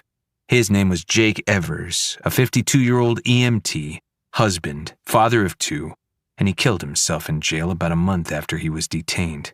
Wright has been doggedly pressuring juries, media, and every decision-maker to keep the drifters in jail ever since. On the 1-year anniversary of Claire's murder, Amber Wright, Oliver's wife and Claire's mother, overdosed. We pull into the Wright Star complex and are greeted by a fastidious young man with a clipboard and in-ear Bluetooth after driving through the gate into the lot. Mr. Wright has 20 minutes between appointments. Continue straight, park beyond Building C, and walk to the left. Thanks. We didn't catch your name. 20 minutes, he says, and walks away. We find Oliver Wright sitting at a lone picnic table at the edge of a field, slumped over a sandwich in a suit, not touching it, just staring down at it as if he doesn't know what to do with the thing. When he hears our footsteps, he straightens, turns to face us, but doesn't stand. Been a while, he says. Come back to be useful again? I'm not sure if you remember me. I'm Daniel Stansfield, I say. This is Nat Tillman. He runs a hand through his hair. I'm not a fucking idiot, Stansfield. I remember you. Well, it's been a while, so nice to see you again, I say. Yeah, you're right. The time my daughter was skinned alive and left in a ditch wasn't super memorable for me. Oliver says, thanks for jogging my memory. Do you mind if we sit? I ask. Why are you here? Do you think I could possibly have any answers for you?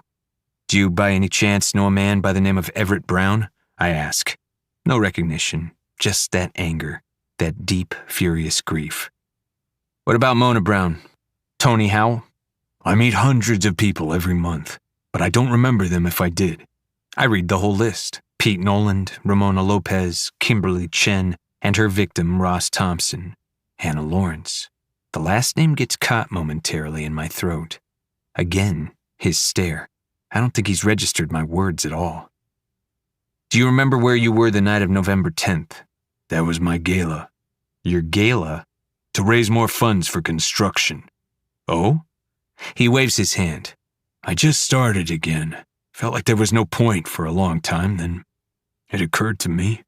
Maybe I could prevent this from happening to other families. Change up some of my site plans, ramp up security and safety in the existing developments, build even higher security systems in the new ones. Just a safe walk to school, safe houses, make sure these families won't have to go through what I did. He works his jaw for a moment and then takes a breath. I watch as he forces himself to pick up his sandwich and take a bite. A picture of him forms, doing this every day, sitting and staring out over the field alone, forcing himself to chew. You just started up construction again? I ask. Oliver nods, swallows.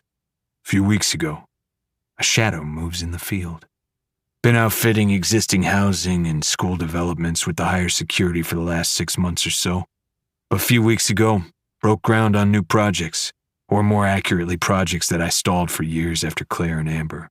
Interesting you don't have security here with all these materials, Tillman says, especially with all the guards and gates you have out in your housing developments. That's for people, kids. What do I care about a bunch of fucking lumber and stone? Pretty valuable with how much you have. Lumber prices what they are. Oliver looks at Tillman while he chews as though he is the biggest idiot to have ever walked the planet. I can't really blame him. Insurance would cover it, I'm sure, he says. Someone wants to try and take it, let them. It's just material. Anyway, I got so many people working overtime now trying to get these new projects off the ground. Place is hardly ever left empty. We're here because a property you own off I-25 South was the site of a recent murder, I say. Oh, the motel. Yes. You know what happened there? Yeah, they told me. Interesting your legal teams haven't shored up your affairs in response to it. Seems like there could be some liability issues, this happening on your property. He laughs, takes another disgusted bite of his sandwich. Believe me, they were on it, but I pulled them from it. Wasted time. What's a better use? Pressuring politicians to do their fucking jobs so people's fucking kids don't get killed. Your lawyers were fine reallocating their efforts? I pay them. They do what I tell them to. And I own the property, but it's on a 40-year lease to that couple who run it. I've never even set foot out there. You can talk to my account manager. Tillman says, Where were you the night of November 16th? Fuck you. Oliver Wright looks at Tillman now with such rage I think he might try to kill him. Tillman knew the dates. I know he did. He's trying to get a reaction out of Wright.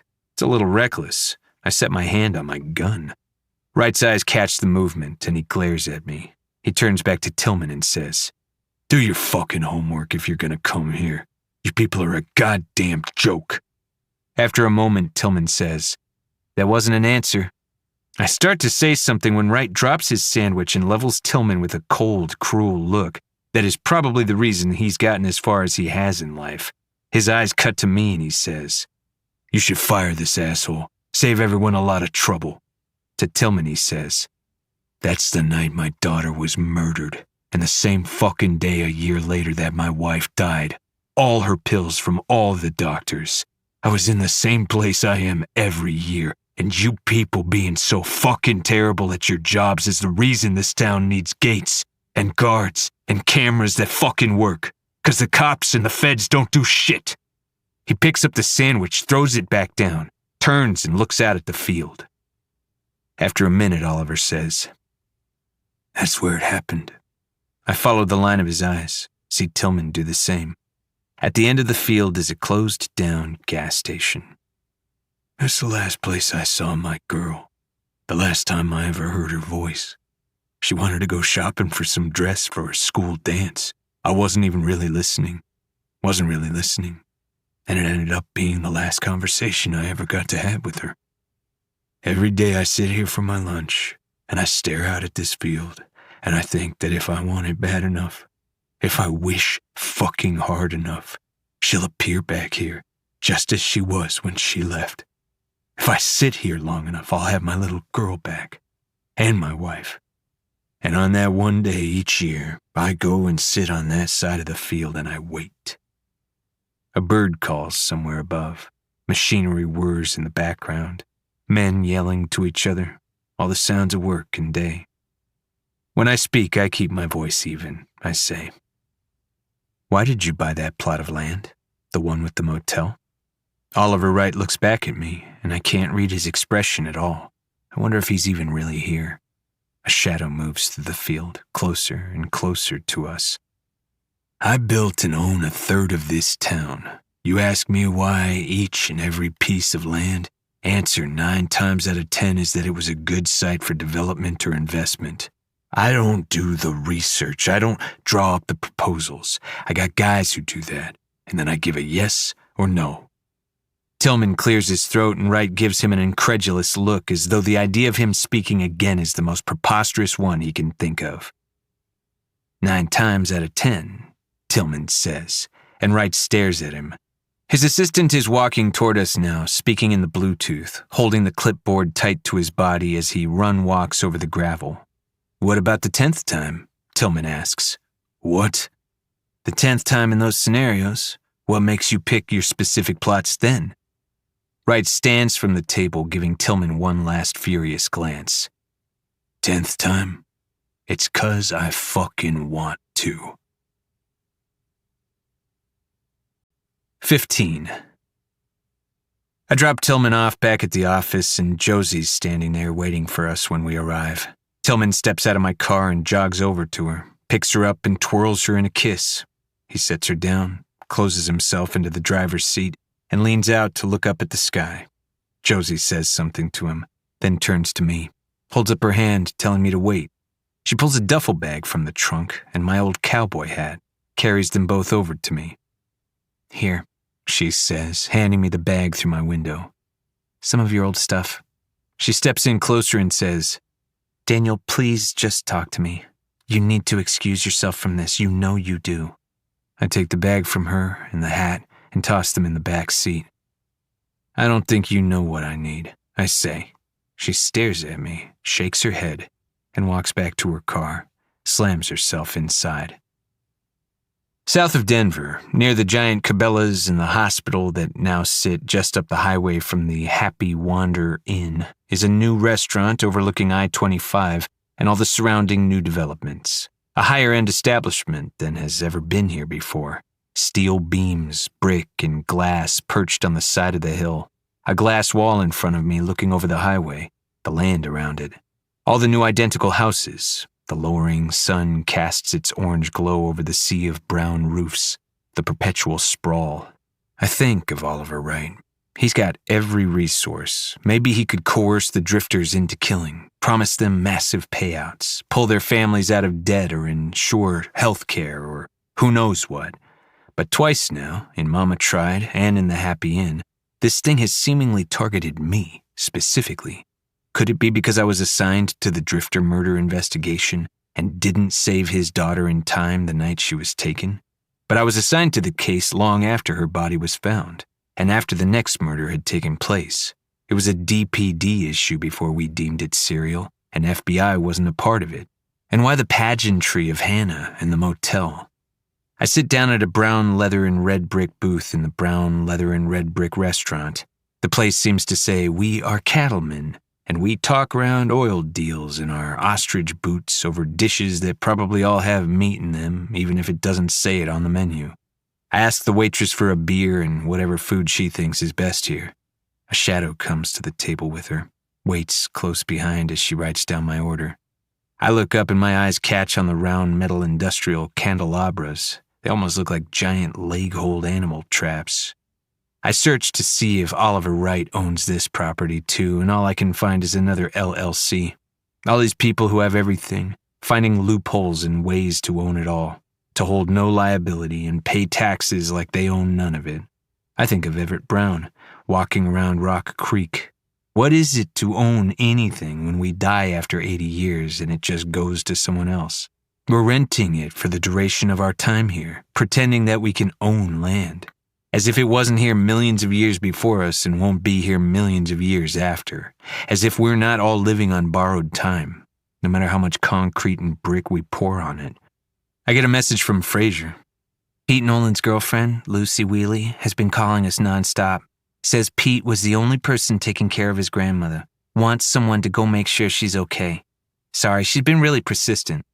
I text back, send me the info, I'll take care of it.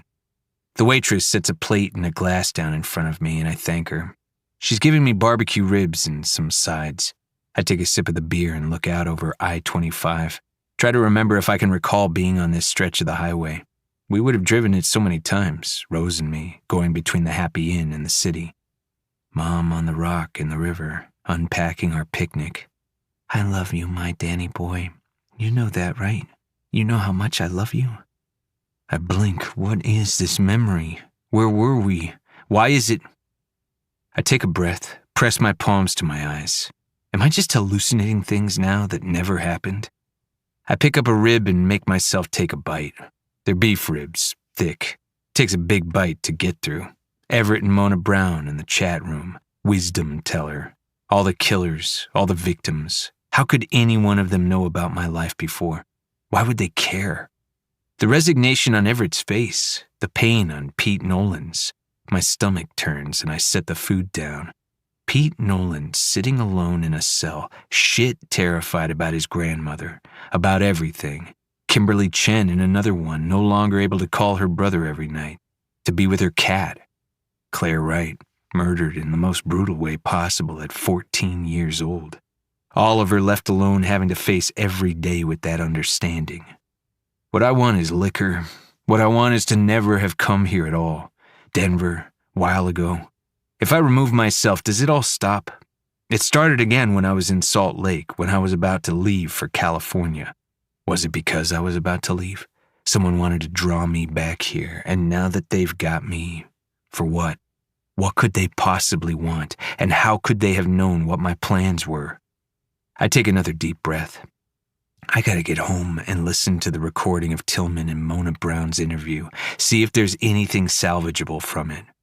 I text him, remind him to send it to me. I call over the waitress for the check, that shadow following her, and she asks me if I want a box for the food. I automatically say yes, glance down at it, and the meat on the rib. The bite I've taken out of it.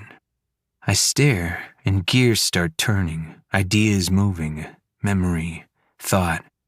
What's always bothered me about the photos of the bite marks, those last two bodies before the hiatus, bite marks that showed a long string of meat to the right of the middle of the bite, as if one tooth just didn't sink in all the way.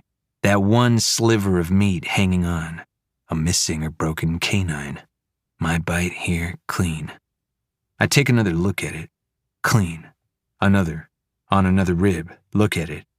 Frank Wheely in the photos of the cows. Wolf depredation. Teeth marks. I know it doesn't mean anything, that we deemed it a dead end, and maybe I'm just grasping. Of course I am, but the way the meat just hung on, just one or two bites where we could see it on each of the last two bodies. Here you go, hun, the waitress says, putting the check in the box down in front of me. The shadow is now nearly wrapped around her. 16. Daphne isn't at Mama Tried, and she's not picking up her phone. I call the forensics lab, and they tell me she doesn't come in on Mondays. Then I remember she volunteers weekly at the museum, down in the entomology lab. I drive over to the Denver Museum of Nature and Science, make some calls on the way to send a caretaker to Pete's grandmother's house, call Fraser to ask the status of everything else, text Tillman again to ask for the recording of his talk with Mona Brown. I ask at the museum desk if I can go back to the lab, and they tell me visiting hours are limited there, but her shift ends soon and they'll let her know I'm here. I get a museum ticket. Too much spinning, circling, not connecting. dancing and dancing through my fucking brain. I've always thought there might be something to the tooth, the canine, our early findings, to those bite marks. Why? Why can't I let it go? I head through the main lobby, beneath dinosaur skeletons and whales, and take the first entrance to the first room. I used to come and visit as a kid. Noel and I would watch the IMAX movies on animals and weather and foreign landscapes, get books after in the gift shop. Gray carpet, dark ceilings with that particular spare but intentional museum lighting, and built-in seats in the center for viewing all sides of the exhibit. And the large middle interactive map, explore Colorado from plains to peaks, beneath the sign, black and gold inlay and local granite. A 3D topographic map of the state, buttons that can light up all 8 Colorado ecosystems and show their distribution. Riparian, alpine tundra, montane forest, subalpine forest, montane shrubland, semi-desert shrubland, grassland, pinyon juniper woodland. Others illuminate the continental divide and the highest and lowest elevation points in the state. Surrounding the gray, low-lit room on all sides are nearly daylight-illuminated dioramas of Colorado's ecosystems. The golden eagles in the grassland, the tarantula and tarantula hawk wasp locked in their eternal battle in the pinyon juniper woodland, marmots, kings of the alpine tundra, the tree line of the subalpine forest rich with willow, daisies, bistort, chipmunks, firs. A father and son push the buttons that illuminate the different ecosystems on the center map, and I walk around the edges of the room, taking in each diorama, each ecosystem flourishing with flowers, weeds, trees, reptiles, mammals, birds, competition, symbiosis, life. My chest hurts, my head, Colorado, here, displayed so reverently. If you've really been all around the world, I asked Noel once, why'd you pick here? Because, Noel said, we've just always known this was home. But why? I asked. He said, I think home is just a place that pulls on you harder than the rest. Noel's hands on the buttons, illuminating the land. I'm more of a montane shrubland girl myself, but I see the appeal of pinyon juniper, Daphne says, nearly making me jump out of my skin. I swear at the same time that she says, sorry, forgot you startle easy. Daphne is here. I calm down after a second. She waits. We stand together in front of the diorama, and I have no idea what to say. I take her in. Glasses, a green button-down with a big pin on it that says, Fear no weevil. A backpack slung over her shoulder. She says, Is there something with the case? Do you want to get dinner? I ask. She hesitates, watches me for a moment, glances over to a taxidermied pine marten in the flowers. Then she says, Okay, but you're buying. Linger Eatuary is Daphne's favorite restaurant. When we don't go to Mama Tried, we're always here. Formerly Olinger's Mortuary, which once held Buffalo Bill's remains, the warehouse-style brick building with the giant white neon cursive sign on top is an often-packed staple of Denver's restaurant scene, leaning into their colorful history by serving some of their drinks in formaldehyde bottles. We carpool over in my car from the museum and park in the lot across the street. Inside, we're met with steel, iron, leather booths, and provocative large photographs. But Daphne and I walk straight to the elevator and take it up to the rooftop where we pass the enormous Olinger Mortuary turned Linger Eatuary sign and the old VW bus turned bar to the upper outdoor seating area looking over the city. The heat lamps are on in full force as we sit down at a table in front of the giant sign. It's cold, even with the heat lamps. She orders a drink I haven't heard of, and I get a whiskey. I looked for you at Mama Tried, I say. Oh, yeah. Haven't been there in a while, actually. Really? She used to go all the time, with Josie and me, with groups of us after work. Just her and me on a weekend to play darts and talk about life. We met on a case, and it was one of those instant friendships that just suddenly clicks into place like you'd always been meant for each other's lives. Sometimes we'd hang, the four of us, Josie, Daphne, Tess, and me. She shrugs again. I'm anxious, need to talk about the bite marks, but I need to be a decent friend for once, too. Something I maybe, hopefully, still know how to do. How's Tess? I ask. I'd always liked her girlfriend. Daphne's face darkens, and we're handed our drinks. Cheers, she says. Cosmo? I ask. Mocktail. she says. I don't drink anymore. 3 years and about a month. Well, I say, congratulations. I think that's the appropriate response. She snorts a laugh. Thanks. It's been the right move for me. What prompted it? Or, if you don't want to. Tess isn't. She clears her throat. We're not, Oh, I say. I'm sorry. The waiter appears and I lift the menu. I'm still not hungry. I'm about to say as much when Daphne says, she died. I lower the menu and look at her. The waiter pauses. It was sudden, Daphne says. Some genetic thing we didn't know about. She died, and my life sucked really bad, and I drank too much, and that's why I stopped after a while. When? I say. When did she? About a month after you left, she says. I'm gonna give you 2 minutes, the waiter says. I drop the menu to the table. Daphne, I'm so sorry. I didn't know. Why didn't you? She shrugs again. You weren't here, and it was pretty clear you didn't want to be. Fuck. I'm sorry, I say again. How can I ever say it enough? We talk about life, about everything I missed, about what a shit friend I am and how much I miss her and Jack and everything about life before it all fell apart. She gets cold and I give her my jacket.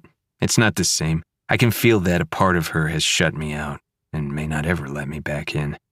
Has maybe shut the world out, but who can blame her? What's the latest? She asks, and I know she means the case.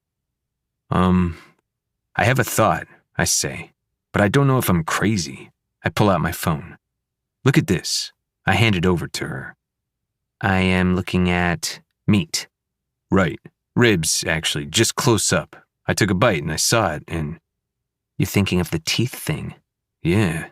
Why didn't we pursue that more? I always had a feeling about it. Or, it always seemed like something to follow. Well, because it only definitively applied to some of the bodies and because bite mark forensics are a pretty imprecise science at best. And did we ever call in to any dentists or... You mean start calling all the dentists in the greater Denver area and asking if they've got a client with one chipped or veneered canine? No, getting the dental records of each of the drifters and then maybe going beyond if that doesn't yield anything. Yeah, if you want to pursue that, you can, but even if one of them matched, it's not enough to convict them, and they're already convicted, or at least detained indefinitely. The ones who haven't killed themselves. What you'd need is to see if anyone else's teeth marks match, if some outside party lost or broke a canine right then. But that leads us back to how would you begin to narrow down a whole city, maybe a whole state, to someone who went in for dental work around that time, assuming they would go to a dentist, assuming we know that they had the tooth the whole time up to that point, assuming it's all the same outside person who ate all the bodies, maybe the one who the hair belongs to. But it's just assuming so much that... I rub my hands over my face. Yeah, I get it, I say. Bad lead. Not a lead, I guess. Makes sense, she says, hoping. Sometimes life makes it hard, but it's good to do that. I nod. I'm so sorry, Daphne, I say. She toys with her fork. I look at dead people all day long, and I never really got it, till Tess. Feels like someone turned off a light switch, and I'm just stumbling around in the dark trying to find it, to flip it back on, but it just can't be flipped back. This thing, it just happens once, and then it's done. Forever. It's so unimaginably cruel. And then you just think, who could be shitty enough to flip it off in the first place? Who would ever do that? To find your person, that one person you want to spend your whole life with, who gets you and completes you. And then the linger estuary sign flickers and everyone around us eats and laughs and talks and thinks and feels.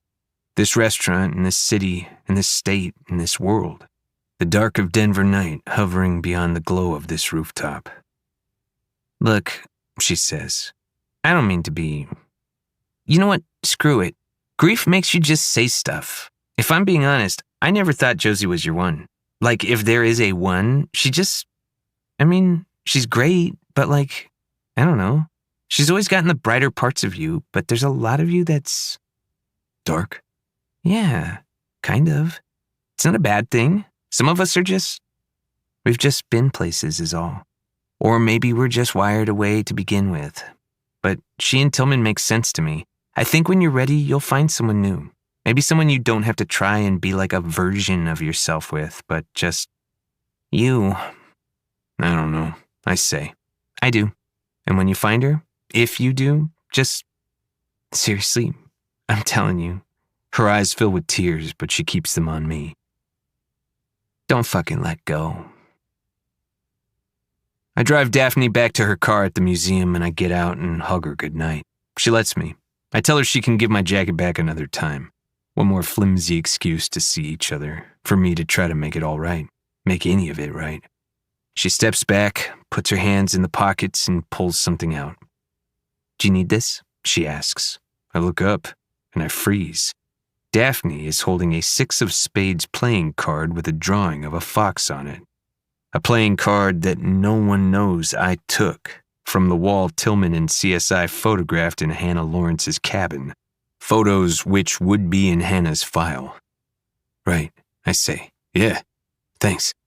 I'm not breathing, adrenaline rushing through me. It's not a huge deal. It shouldn't be, right?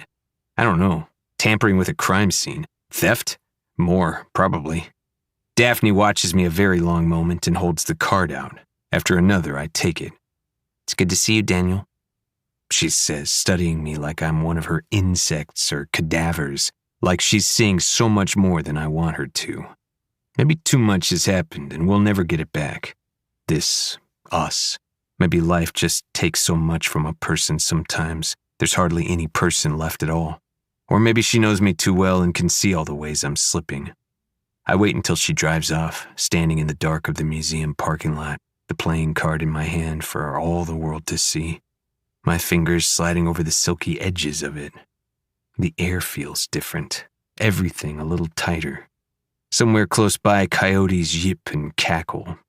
Sounds like it comes from everywhere at once, echoing, crackling, static and pressure and cold. And I don't know how I know it, I can't explain, but I feel a shift in the air, a tension between atoms. A rumble of something in the near distance closing in, heading straight toward me. 17. I get in the car just as we receive an email with the security footage we requested from Rock Creek Subdivision Security. The video shows Everett Brown walking exactly where he said he was on Sagebrush, walking, looking into people's yards. He's standing very near the spot where the little girl's chalk drawing was. WW, Witch Walker. And then there's a 1.2-second glitch. Everett Brown is gone in the next frame. I pull up the CCTV footage from 6 years ago. 14-year-old Claire Wright at the gas station. There, and then gone. 1 second exactly on hers. I watched them 10 times, 20 in the museum parking lot. I listened back to Tillman's interview with Everett, to my own. I drive and I listen. I don't even know where I'm driving. My headlights cut through this town that makes me insane. That I have such a bad feeling. I don't know where the thought comes from. Another email ping. Tillman's uploaded his interview with Mona Brown to the file. I listen to it as I drive through the night. Tillman's right. I do think she's going to leave Everett, and that she's been logging in as him in the chat rooms, and the way she talks about wisdom teller. It is reverent, obsessive even. Who is wisdom teller? Tillman asks. Do you know? No, she says. Tillman moves on to the next question, either doesn't clock the lie that I just did, or is working toward finding it from another angle. He doesn't, though. The whole interview. And he doesn't ask her again about wisdom teller. I think she knows. I feel it. The only other strange thing in the interview is a moment that shouldn't be strange at all, but it just... that prickling, the itch at the back of my skull. I start the recording over. At the very beginning of it, Tillman says, "That's a nice vase. I like the clouds on it." "Thank you," Mona replies. "My father gave it to me." "Where does he live?" Tillman asks. "Out in Yam." She clears her throat. "Yuma," she says. And something about it, the way she says father, the way she just... I don't know. I don't know why it bothers me, but it does. Just a little stress on the word. I run it back, listen to it again, a third time. My father. The radio flips on by itself, playing music over Tillman's and Mona's voices. I turn the radio off. It turns back on again, static, the air distorting a little, pressure in my ears. I flip it off, try to listen to the interview to see if there's a song now playing in the car. One I know. I hit the radio button again, try to turn the interview volume up. The music only gets louder, unbearably. Blaze Foley's If I Could Only Fly, but discordant, almost like there's a pulse underneath, a deep, wet heartbeat. Blaze Foley, Rose on the river, her hand holding mine. I flip the switch again, but nothing. The stupid radio keeps, "This is what life is supposed to be," she says. "Happy, beautiful. I love you, Mike." I'm so goddamn sick of those goddamn memories coming out of nowhere. The smell, a smell at the river. I've never smelled something like it before. It's kind of... A horn blasts through the night and I swerve just in time not to have a full head-on collision. I pull over, cut the engine, my heart fucking racing. The smell? I smelled something that first night between Mama Tried and the motel out in the field. The night we found Hannah and Tony in the motel. Bitter, chemical. This memory that keeps coming back. The smell that keeps coming with it. I don't know. I don't know what it is, but... I breathe into my hands again. I can't remember anything else. Mom and me in the river, by the green grass and trees. Where was it? I start the car. Why can't I remember? Where is any of this coming from, and why now? The music picks up, grows to such a volume and such a staticky discordance that I want to punch something, want to fucking scream. At While Ago Manor, I open my computer, looking away until the screen lights up from black. Turn on the hotspot, still no power. I still have some battery, though. I go to the chat room, use the handles someone at the office created so we could log in. I read a few recent posts, and a new one appears, from Wisdom Teller. I blink. I wonder if it's not time to give our friends a little hint. Maybe we should say it's important to keep your eyes to the sky. I check the time. Posted 11 seconds ago.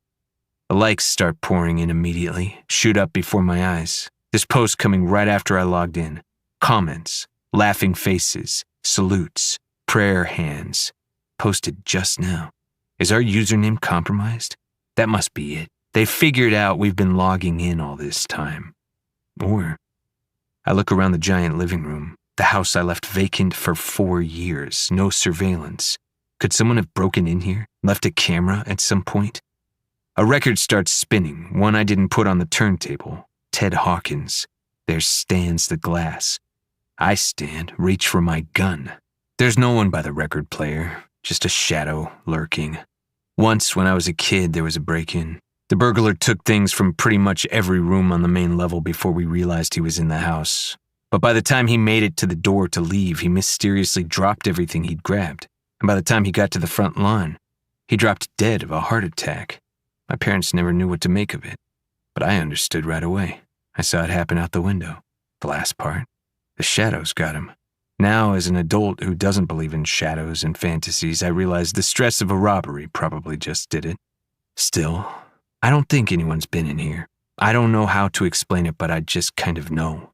I do a sweep anyway, check all the rooms upstairs and in the basement. If someone's here, I can't find them, and if someone was here and has been surveilling me, well then that just sucks, I guess. I could try and get one of those device finders, but I don't know. I just don't think I need it.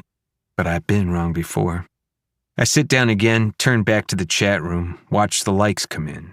They keep coming. Eyes to the sky. Eyes to the skies. Tillman? Who could he have said that in front of? Is our car bugged? Is Tillman a part of this? I search for the word sky anywhere in the chat room, but there's nothing. I search for Witchwalker. Nothing, but a lot of mentions of WW, all from Wisdom Teller. Do we start contacting these hundreds of people liking these posts? Clearly they know something we don't. None of them are asking questions for clarification. We just start asking every one of them who Wisdom Teller is. It's almost like they've been instructed not to comment, like they're all following some code or... I think of Tillman, what he said about Mona Brown. Obsession, devotion, the way she spoke about Wisdom Teller. People will do a lot for someone they're obsessed with, for someone they love. I pull up Tillman's interview with her and listen again as I head down to the basement for another workout in the dark. Seems like she might be our best bet to see if she'll talk to me or maybe Frazier or Garcia or have Tillman talk to her again. My father gave it to me. I text Frazier to see if we can get any info on Mona Brown's dad. Mona Brown, Oliver Wright, wisdom teller, bite marks, motel, questions, so many questions. Hannah Lawrence, my heart pounding every time I think of her. Do you get it yet? A call lights up my phone. Frazier. Hello? I say. Hey, she says. You have to see this right now. Just uploaded Hannah Lawrence's file. She sounds out of breath, almost frantic. I remote access Hannah's file. New JPEGs in a folder titled Hannah Lawrence Film Roll. She says again, you need to see this. Digital copies of film photographs with timestamps. A small fox with large ears, 5:10 p.m. The day Hannah Lawrence was taken to the Happy Inn, November 16th. A bird in the grass the same day earlier. A lizard 2 days before. Then, I squint, zoom in. A photo that looks like a mistake. A week before Hannah's abduction. Blurred. Camera moving a trailhead parking lot and, at the edge of the lot, a young man with a backpack on stepping out of a car. A young man who looks a lot like Tony Howell. Hannah's camera, Hannah's film roll. Tony Howell, who was taped into the bed with her at the Happy Inn. The two of them in the same place at the same time, a week and 3 days before we found them at the motel. Hannah taking a photo of him. Proof of it on her camera roll. Oh shit, I say. Yeah, Frazier says. Ran prints on the camera? Inconclusive, but a roaring in my ears. That giant sweeping avalanche. Hannah Lawrence might in fact be responsible for everything. We get to Hannah's cabin a little after midnight. Her bed's made. She isn't there. My heart pounds. Was it her? Did she do this? Orchestrate all of this? With help? Alone? Why? What could she possibly want with me or any part of my life? We stay all night, sit outside in the mountain dark, walk a perimeter around her cabin. Tillman, Garcia, and me. We couldn't ask her about Tony Howell before, if she knew him, because we hadn't gotten an ID. The two of them are surely connected, have to be. The only photo of a human in her film roll, and it was him. I feel eyes on us. I'm certain we are not alone.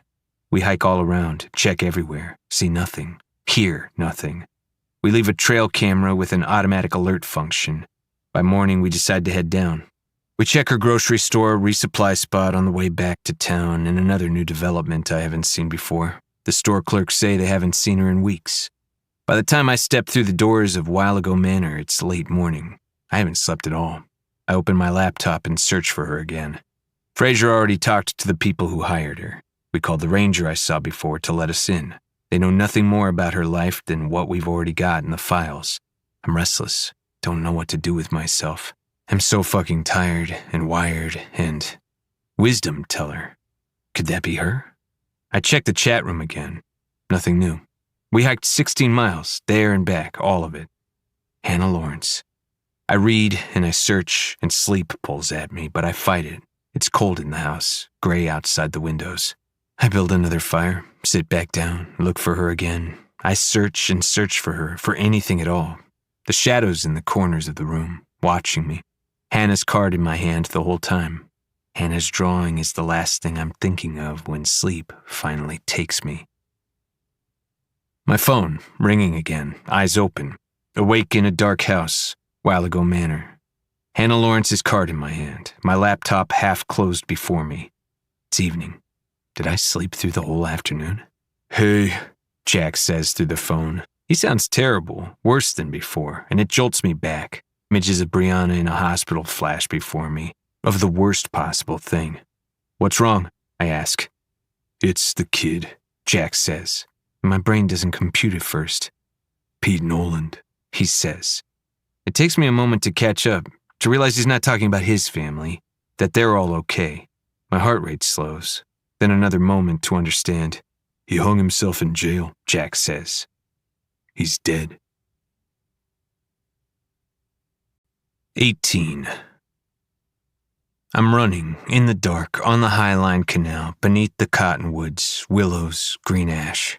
I've been running, I don't know how far, how long, headed back toward the house where I'll stare at files and search things on my phone, on my computer, ask the same questions of the same people, beat my head against the fucking wall again and again.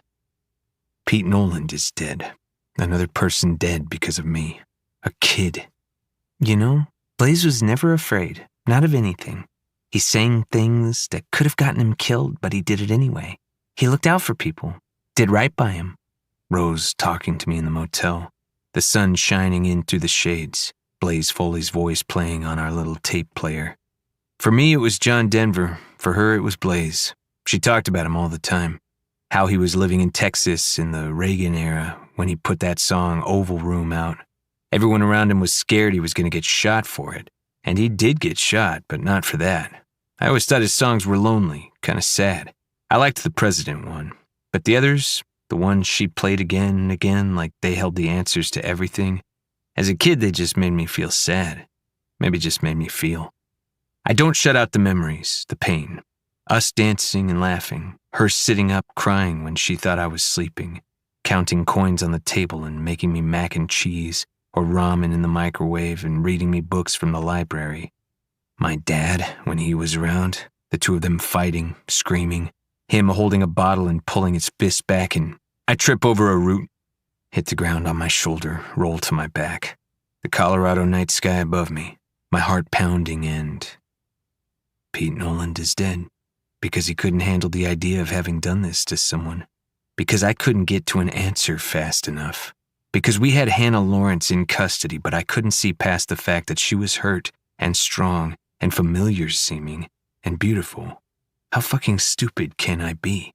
Trying to piece together a life I shattered, going to dinners, having drinks with people I wouldn't have to reconcile with if I hadn't abandoned them in the first place.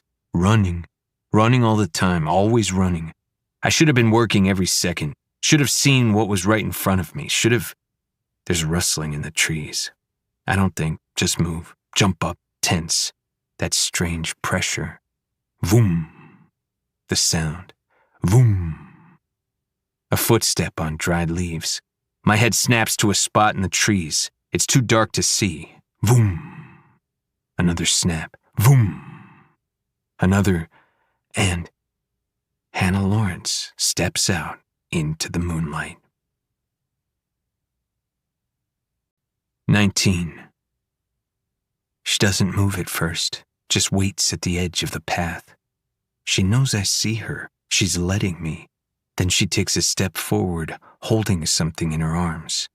She's wearing a ranger puffer, a sweater, jeans, boots. Her hair is loose over her shoulders. She's here, standing in front of me, watching. Hi, she says after a moment. That's it. Hi, I say back. Adrenaline, breath. I think I need your help, she says. Hannah Lawrence, here on my running path, here where she knew how to find me. I don't have my gun, cuffs, anything. Not that Hannah Lawrence is here. I can't see her well, just enough to know it's her. I watch us as if from above, as if we are two strangers I have never met, as I nod my head once, as I say, let's go inside and talk. We walk in silence, and I am lasered in on her every movement. This woman who could be the one organizing all of this, who could be responsible for so many lost lives. She glances at me every minute or so. I don't know what she could be thinking. We pass through the trees at the back of the property, and I feel her pause half a step when she sees the house. I keep walking, my attention still fixed on her in my periphery. We cross the lawn and come up on the French doors leading to the dining room. I say, "What's in your arms?" She drops it to the ground, kicks it over to me. Something wrapped in a sweatshirt. I think for a half second that it could be an explosive, that I'll reach forward and that'll be it. What is it? I ask again. It isn't mine. I don't know how it... I look at her, realize she seems almost afraid. I bend down slowly and take hold of the sweatshirt, slowly unravel it, letting whatever's wrapped inside clatter onto the back patio. And I let out a long exhale. There's dried blood on it. We've been looking for this for so long, assuming it's the same one, assuming it's been used for every killing, which I feel in my gut. Know that it is and has. She told us it was strange, homemade looking. Daphne noted the jagged striations. The knife looks like it was hand-carved from bone. Amateur carving, but effective. A 6-inch handle, a little uneven, and the blade about the same length. Crude but sharp enough to skin a person. Hannah Lawrence just brought the murder weapon to my house. If you let me explain, She's right here, on my actual doorstep, the person I've been looking for all this time. The lights in the house faintly glowing, reflecting off her skin through the glass. Half her face in the yellow-orange glow, the other half in the little moonlight there is. She leans away from the door like she'd rather do anything than go inside. My heart hammers looking at her. I shake my head, open the door, gesture for her to walk before me. The one I've been searching for 6 years. It would make her 22 when it started. Doubt creeps in. Questions. So many goddamn questions. I reach down and pick up the bundle, careful not to touch the knife. I walk us to the living room. The shadows all hang back, silent and still for once, waiting to see what will happen. I'm crazy. I know by now I'm crazy, but I see her gaze linger as we pass each one. Could almost believe she's clocking them. I shouldn't let her see all the files, shouldn't let her know how much I know, or more accurately how much I don't. But a part of me wants her to see, wants her to realize what's going to happen. She's come here, and this is the end of it, and if she did this, she's going to jail for a very, very long time. Or maybe I want her to see how badly I have wanted this, how much I want to see the person responsible put away. Maybe I just want to see how she reacts. Her fox drawing, the card at least, is nowhere in sight. You can sit, I say, indicating the couch. She looks at me and I try to read the expression there. Fear, for sure, but something else. Pain, almost. She holds her hand over her nose, keeps far away from me. She steps around files and sits, takes in all the folders before her, the fireplace, the room. She looks up to the ceiling. I step over, set the sweatshirt-bundled knife down on the floor by the hearth. I put a few logs on the fire, hold my back to her to get it started. Tell myself I'm doing it because I want to show her I'm not afraid. But I just need to take a breath, just need a second to collect myself, not looking at her. When I turn around, she hasn't moved. She's watching me. My phone's on the coffee table on top of one of the folders. She sits with her hand still over her nose. The nose plug is in beneath her hand. I can just see it between her fingers. Hannah Lawrence, here in my house. This is your home? She asks. How did you find me? The flames come to life behind me, silence in the living room between us. Talk, I say when she says nothing else. I went to get water from the stream after you all left, and I walked for a while. I was gone maybe 2 hours in total. When I came back, that knife, I guess you'd call it that, was on my bed. I recognized it from the motel.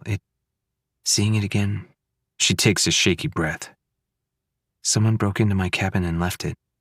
I don't know if it's a threat or if they want to make it look like I did this, or both, but her voice breaks a little. I was scared. But you didn't see anyone. She shakes her head. I didn't know what to do. I just felt like I needed to leave. If someone was up there, if they had waited, there's no one else around for miles, no service. I ran. With the knife. I didn't want it on my bed, and I thought you might need to see it. Why me? How did you find me? I ask. All the times, all the pieces of my past. How? She looks around the room, her legs bouncing, brows knitted together in what looks like pain. Bruises still on her face, just faint ones, but there. Her eyes catch on a shadow that's drifted over by the bar and the record player that seems to be watching us. Hey, I say. Look, if I'm going to believe anything But she can't look away. Another's come in from the kitchen and Hannah's gone pale. They're fine, I say. Just her attention snaps to me, green eyes reflecting the flames behind me. "What did you say?" she asks. "I need you to give me some answers. Give me something here. You see them?" The way she asks it, desperation, shock. I take a breath. "How did you find me? Why did you come here?" She watches me a long moment, then leans back, exhales long and slow, her hands over her face. She says to the ceiling, "Oh my God, no wonder." "Hey, I need you to talk to me or we're going to..." She sits up and there's still that shine in her eyes, but this time it's not only fear there. "When I saw you at the office," she says, "when I felt you, it's because..." Then something else crosses her face and her whole demeanor changes. Fear, distrust. She sits up slowly. "Did you put me in that motel room?" she asks. "Were you there?" The fire pops. It takes a moment for her question to register. "Did I say. Everett Brown put you in that room. Why did I hear that song when I touched the photographs?" she asks. "That was you who'd held them before me. Why did I hear that song? Why did I feel you? Why have I been thinking about you every second?" I shake my head. I wasn't even in the state when he took you to the motel. Why am I defending myself to her? How could I possibly? "Why did you come to me?" I ask. "Why not go to the FBI office? Why not try to find Frazier or Garcia? If you were really scared, if you really thought someone was trying to frame you. And what do you mean you felt me?" This last question feels monumental. All of this. I try to feel my feet on the ground, focus in on the present, her, here. But, "You don't," she says. She pauses, tilts her head, brow furrowed now in confusion and pain, and she's searching for something. "Oh," deep disappointment on her face. She runs a hand through her hair. "Okay, She takes a breath, realizing something, deciding something. "I ran down from my cabin," she says, "and I didn't stop running, then walking. I came through Roxborough Park, through Chatfield to the Highline Canal, and I ended up where you were." "That's like 20 miles, 25. "Yeah," she says. "You said I might want to see the knife. You meant to come to me." She stares at me a second. "Yeah, I just get like feelings sometimes. It doesn't matter. I just needed somewhere to go and you seemed like a safe place. When I saw you at the office, I just felt like I knew you. I don't know." My phone buzzes on the table, lights up with a text, then another.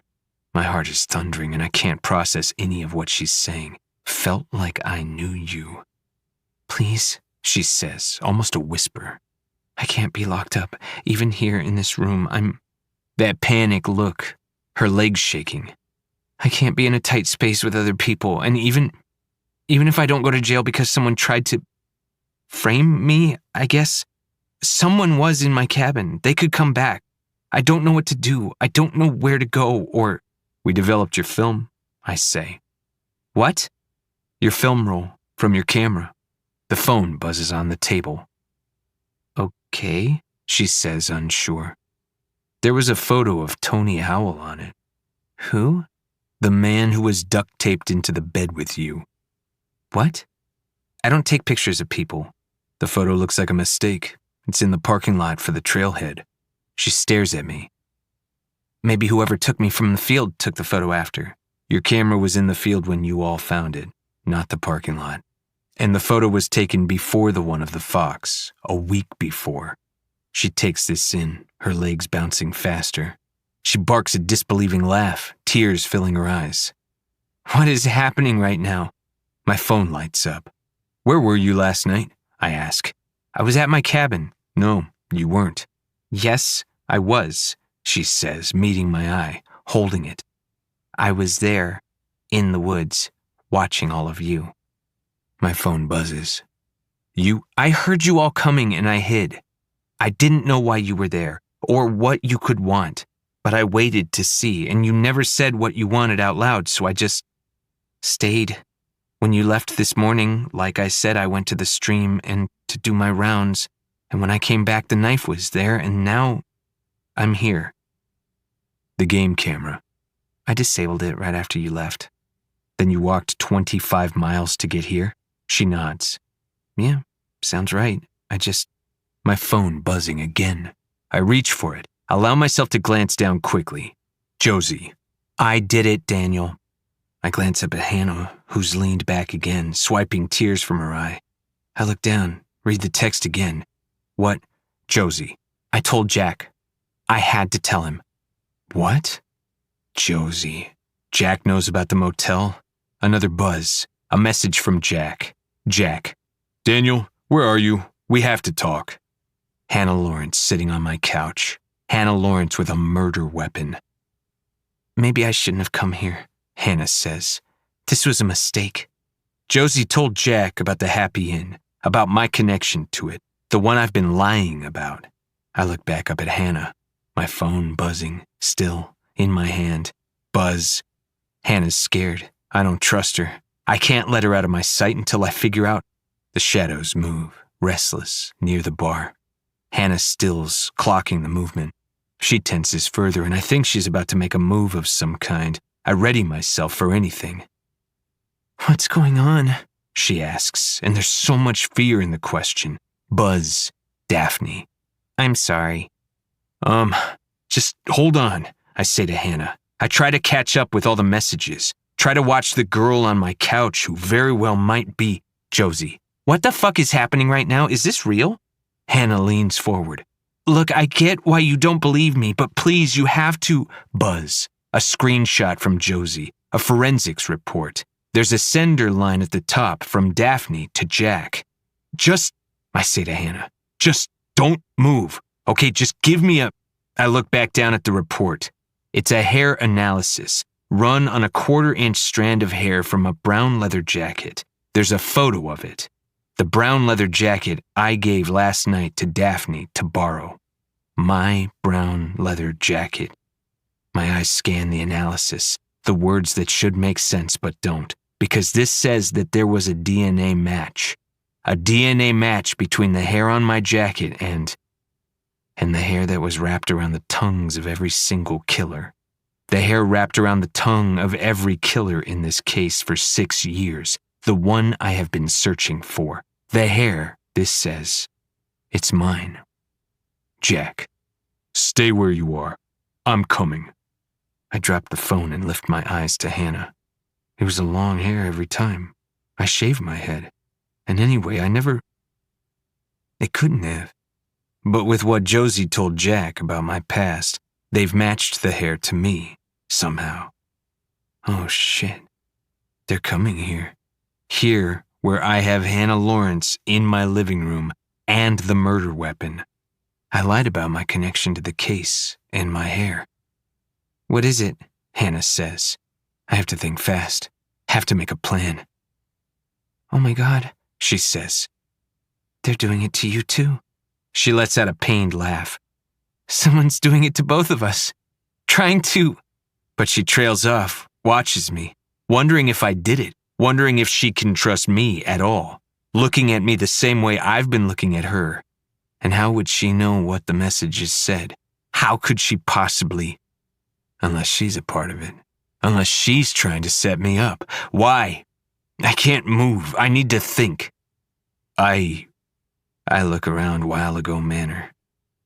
Hey, look at me, Hannah Lawrence says. I do, even as I only half know who she is and who I am. Are they coming here? I try to make my brain work. I nod, somehow. Look, she says after a second. I don't trust you. You could be doing all of this to mess with me, or I don't know, but I do know if they get here, I'm fucked, and I think you might be too. We need to go somewhere. Get out of here. While Ago Manor and all the ghosts, my DNA, my hair. How? Hey, help me, she says. I might have somewhere for us to go. We'll figure it out, okay? Maybe Maybe we can figure it out together. That feeling of inevitability, of a great sweeping avalanche. Hannah Lawrence and me, the prime suspects. Hannah Lawrence and me. Bad feeling. Please, she says. Bad. Her eyes lock on mine. I'm so fucking screwed. Part 3. Highwayman. 1. In the John Denver Take Me Home movie, once Annie and John have called it quits, Annie becomes a therapist in Aspen. She meets with a patient, and during the session, the young woman tells Annie that she was preparing to kill herself when a song came on the radio. Poems, prayers, and promises. It made her stop. Made her want to live. Made her realize that life is worth living. Just the one song, hearing it at the right moment. Pete Noland killed himself. Josie told Jack about my past. The DNA on every single killer matches my own, and Daphne was the one who tested it, who told everyone. Hannah Lawrence, whose film role makes her a suspect, is sitting beside me, and she brought the murder weapon to my house. The murder weapon that is now in the trunk of my car, the two of us speeding west on the highway. Hannah leans away, out the open window, her hand over her nose in the nose plug. Hannah Lawrence, who is the prime suspect, besides me. Leaving on a jet plane plays on the car radio. I-70 heading west is long and winding, twisting its way through the mountains, our headlights pushing into the dark ahead of us. Hannah leans as far from me as possible, her head out the window, gulping the frigid night air. It's freezing in the car, but I don't ask her to close it. She's shaking, and I'm sure it's not just from the cold. I don't look at her, don't let myself look at her. I glance over and look at her every 15 minutes. The orange glow of the dash, the occasional lamp posts of the winding mountain road against her nose, her cheek, her eyes, her throat, shining through her hair. And somehow, she smells like ponderosa pine, just like she did in my dream. I don't know how that's possible. I don't know how any of this is.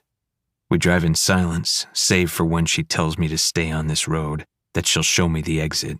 My heart pounding in my chest, 2 heartbeats in my car, Hannah beside me. And even though I've never been here, have never driven out this way, I realize where we're going. Realize I should have known it all along. Again, I wonder if I've made the biggest mistake of my life getting in this car with her. If she did organize all of this. Of course, this was the only place left. John Denver's town. The city I thought my mom was taking me that night we were going to leave the Happy Inn, where she might have been planning to. Aspen. And I don't know what it is, but as we drive, a sense of strong déjà vu comes over me. I watch the mountains and the small towns roll by, and I think, I know this, but I can't possibly. I've never been this way before. And yet, it all looks so familiar. We pull into Aspen just before sunrise. We can't see much yet. Bruisey dark mountains against a blue-black sky, a small town down at the base of them with its overnight lights on. The air feels cleaner up here, the elevation gain from Denver apparent. The cold air keeps me alert, and this new thinness to it wakes me up even more. Not that I need it. Hannah tells me to take the turn for Red Mountain, and I catch sight of an old-timey drugstore on the corner, a red half-cursive Carl's Pharmacy sign on the outside, a shadow lingering in front of it, following us as we drive past the entrance, a smell in my nose, that strange, bitter chemical smell, the drugstore. Something's not right. Something... Why does this all look so familiar? Maybe the John Denver movie. I don't know if they actually shot it here, but I watched it so many times. That could maybe explain it. Still, something doesn't feel right. Correction, nothing feels right. Everything is fucked. But something about this place. I glance over at Hannah again. I swallow and turn my eyes back to the road. We take a winding road up the mountain past enormous homes on wide lots and pull up in the driveway of one of them near the top. A modern home that only looks like one story from the driveway that swings by the front doors. But a peek through the glass front doors reveals an enormous multi-storied glass and wood modern house extending down the mountain. Hannah jumps out of the car and inputs a code that opens the garage door, gestures for me to pull in. I do. Park. Step out into a garage full of vintage ski posters and high-end sporting equipment. My car now sits next to 3 vintage collector's cars: red Wagoneer, powder blue Bronco, yellow Aston Martin. It smells like Mary Ann and Noel's garage. A particular combination of new car leather, high-end wooden cabinet, garage floor epoxy. I realize Hannah hasn't come in. I turn to the open garage door, to where she stands out in the cold. I let out a breath. "We're going this way," she says, standing on the driveway that I'd bet anything is heated for the winter. Is this her house? This place? Her file said family wasn't alive, but... "Where are we?" I ask, stepping over to her. In the driveway, I watch her input the garage code again to close the door, taking note of the numbers. She doesn't answer me. And in the early morning stillness, in a place that feels completely wrong and strangely, impossibly like I know it, I follow her as she walks to the woods at the edge of the driveway, as she disappears through the trees. I break through after her, stand in a thick copse of aspen trees and towering pines. It smells earthy, damp, that slight decomposing smell of a fall forest, leaves beneath us. "Watch for bears," she says from 10 feet ahead. "They like to come swim in the pool this time of year." I glance behind us to see the lowest level of the house through the trees, where there is in fact a pool. Steam billows up from beneath and around the cover. It's currently heated. "Is someone else here?" I ask. Hannah doesn't answer, just follows the pine needle and fallen aspen leaf path I now realize we walk. Small glowing lights on either side of it, lining its edges. It's dark still, here in the trees. I can't quite see the colors. Everything around us that faded dark gray blue. Something rustles to my left, and a chipmunk crossing the path nearly collides with my leg. Early morning bird song, the soft crunch of Hannah's boots on the path. Of mine, my breaths nearly echoing in the quiet. "Hannah," I say. "Where?" "Shh." She turns back and looks at me, her eyes once again obscured in the darkness of the woods. "We're almost there," she says. Then she turns away from me and continues down the path. I follow, try to get my bearings. The path goes away from the house and down. On the left side of the path is the upward slope to the street we enter the driveway from, which we can't see anymore, and to our right, a drop down through the trees, down the side of the mountain. I turn back behind me and can't see the house anymore. Something's off. Everything is. I shouldn't be here. I turn back around and I almost collide with Hannah. Blood. Bath. She jumps back, puts distance between us, holds her hand over her nose. She closes her eyes, adjusts her nose plug, a look of pain on her face. "What are you?" I say. She takes another step backward. "I was just going to say..." She gets out through uneven breaths. "Be careful. When you step in..." She turns her face away. I realize there's a building behind her, suddenly, tucked back in the trees, a small wooden structure that sits on a platform stretched out over the edge of the mountain. I can only see its side from here, and I watch as Hannah takes the path to it and then steps off the path heading downhill. Her feet find particular rocks among the packed dirt, leaves and pine needles, as though she's done it 100 times. Then she steps down to the front, and I can just see her legs through the gap between the slab the house sits on and the sloping mountainside below, as they suddenly lift off the ground and disappear inside. I try to follow her steps down, but my foot slides once on the dirt, and I grab onto the nearest tree to keep myself from sliding down the mountain. I take hold of the platform the house sits on and go around to the front, the downhill side like she did. And I realize when I get there, there's no wall on this side. The structure has 3 walls, and then just opens up to the elements on the 4th side, facing out from the mountain.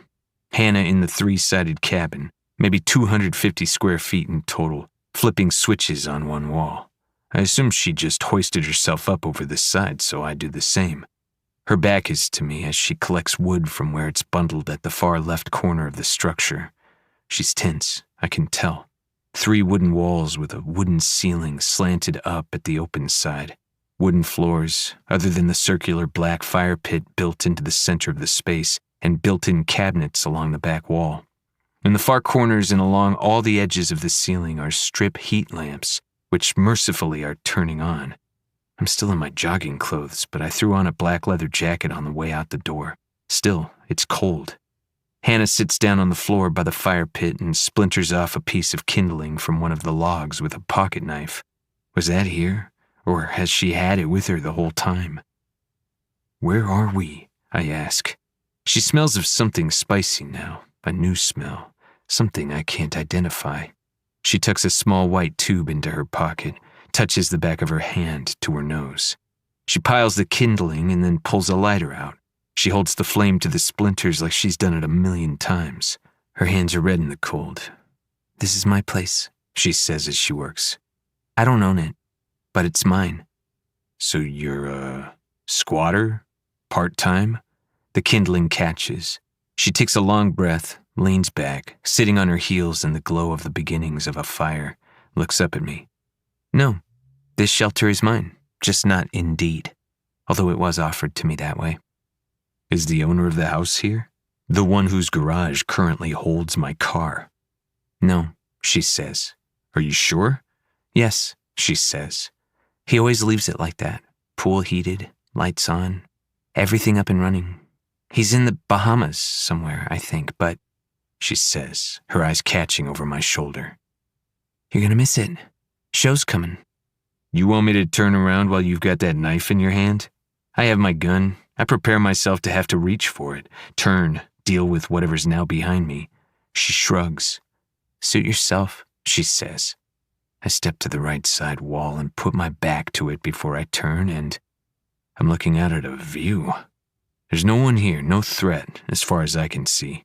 Beyond the trees, the town of Aspen, with lights still on from the night, glittering out and below us, and behind the town and its lights, the looming ski mountains. And here in front of us, right here, the trees, the aspen bark, white, spotted with gray-brown, the trees no larger around than maybe 5 or 6 inches each, but all of them here, tucked in tight together, their fall leaves on full display, trembling before us, just framing our view of the town and distant mountains. It's beautiful, ridiculously. I feel something looking at it. Maybe what John Denver felt. Maybe why he chose this place. This exactly as magical as I pictured it as a kid. The glow of the rising sun, orange and red, coming in now from the west on our right, lighting up the mountains. The edge of the platform suspended out over the mountain we're on. It's maybe the most exceptional view I've ever seen. I glance to Hannah, the glow of the flames dancing on her face. She's more relaxed than I've seen her up to now. Outdoors, but with 3 walls guarding her back and sides. I'd be willing to bet a lot that that was the idea, that there's a reason there's no door to enter through, almost like a hunting blind. That prickling, the sense that there is so much more here than I can see, so much more about her. "Who built this place?" I ask. "Me," she says. "I'll make us some coffee." She stands. "I have to walk around the back. There's a bear box behind the shelter. I'm not leaving."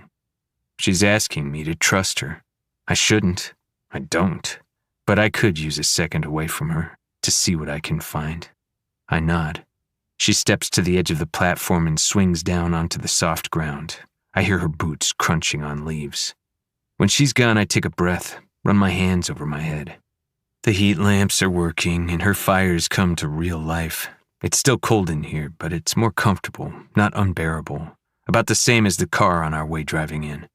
I step to the back wall and open cabinets, the few drawers. I see that one cabinet hides a whole sink and basin, another a large bin with pillows. Another is just full of books, ecology and wildlife nonfiction, a bird guide, plant guide, hiking memoirs, books on the Ute tribe, Edward Abbey, Michener's Centennial, Hunter S. Thompson's The Great Shark Hunt. Another cabinet conceals 3 drawers, all of which are filled with art supplies, sketchbooks, pencils, charcoal. I reach into one and flip open the sketchbook. The first sketch is of a girl lying down on a large rock, laughing up at the sky. At first I think it's Hannah, but then I see the face is a little sharper. The look there not quite hers. Darker hair, maybe. The next sketch is of a man in glasses and a sweater, thin but strong-jawed, drinking liquor from a rocks glass, looking out over a balcony. I think it's the balcony of the house we're parked at, from my quick glance earlier. Both portraits feel intimate. There are more sketches in here of each of these people, and even more of wildlife, close-ups of the aspen trees, their thin trunks. Small, nearly round leaves and famously white bark. I've never seen them in person before now, only photos. I read once that what might look like 100 individual aspen trees is actually all one organism, one big tree. And what we see above ground, what looks like entire forests, could be considered just branches. I look back out at them, her view from in here. How many hours has she spent here? How much of her life is this? I reach up and touch my pocket, feel her card there. The card that keeps getting back there somehow even when I don't mean for it to. I don't remember putting it in this jacket. Something unconscious, instinctual. I flip to the next drawing. I spent the whole drive here trying to understand how that DNA could be mine on the drifters. Daphne must have thought to test my hair when she saw I had Hannah's card.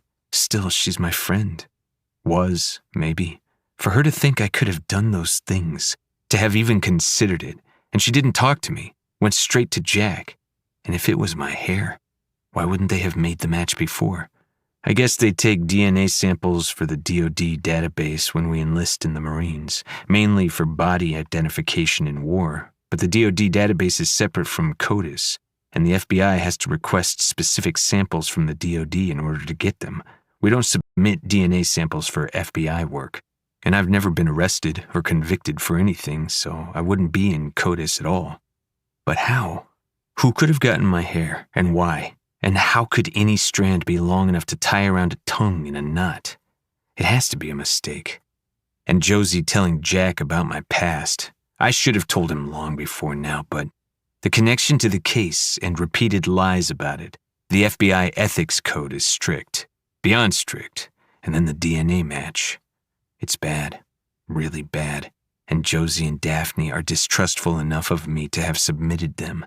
These two people who used to be two of my closest friends on Earth. Find anything good? I jump at the voice behind me. Hannah stands at the entrance with a small plastic bin. I clear my throat, close the drawer. I don't know how she got in without me hearing her. I need to be sharper, need to pull myself together. So much is happening so fast. Hannah steps over to the other side of the cabinet wall and starts to prep the coffee.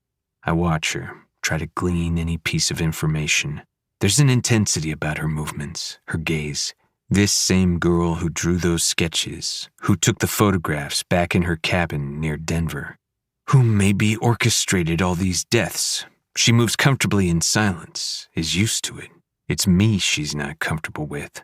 A fact reinforced when she steps over to give me my coffee in an earthenware mug and sets it on the floor feet from me instead of getting close enough to hand it over.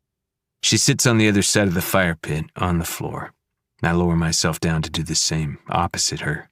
Look out over the aspen trees. A chipmunk runs up and down the nearest one to us. Hannah adjusts her nose plug. With the sun now beginning to cast light in the sky, I can see the aspen leaves are all orange, yellow, and red. I would think they'd have fallen by now, but maybe it's been a warm fall. All of this so surreal. I look at her.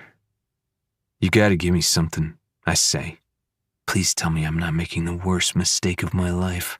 While I'm running from my friends who also happen to be FBI agents, while I'm with a woman who very well might have killed all these people. I bring the coffee to my nose, hesitate, then take a sip. I don't think she'd poison me. If she did want to kill me, she wouldn't do it in such a quiet way after all this spectacle. Anyway, I need the caffeine. The last time I was at the trailhead before the motel was 3 weeks ago, Hannah says, looking down into her cup.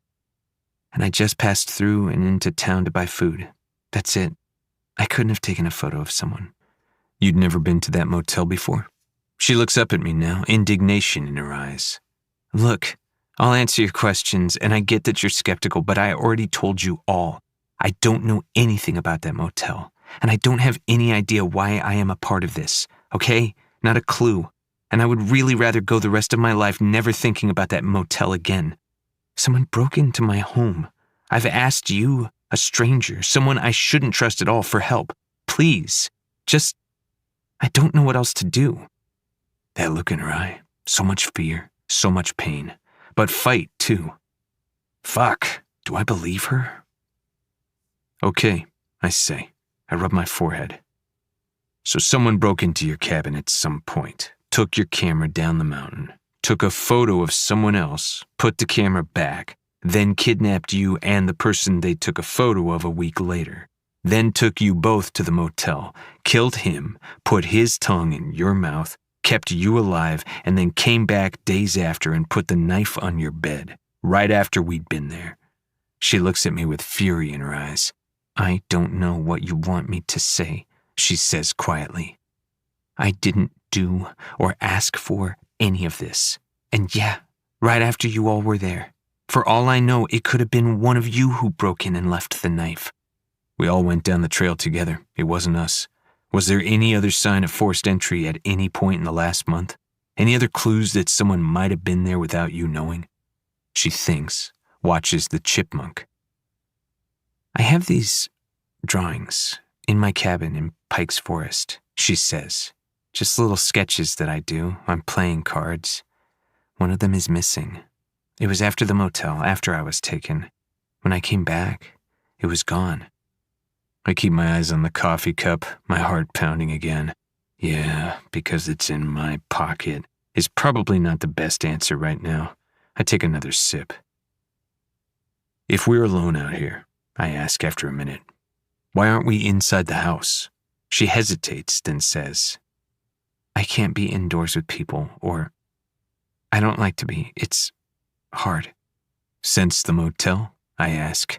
This girl with this three-sided shelter, again, that prickling. She stares at me, then gives a slow nod, and I know it's a lie. She takes a sip of her coffee.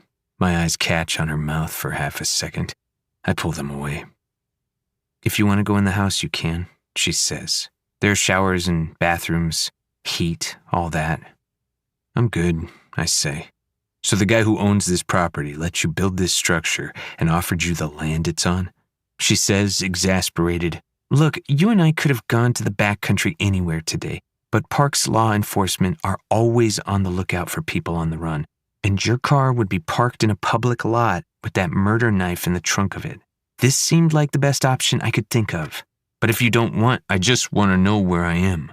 I just want to know what the fuck is going on." "Well, that makes two of us. So please, tell me, where do we go from here?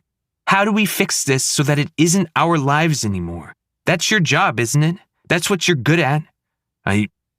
Is that what this is? She wants to get me here and have me play out this agent narrative while she pretends to need my help? For what? Why me? Why any of this? Do I just play it out? Pretend I believe her? But I do.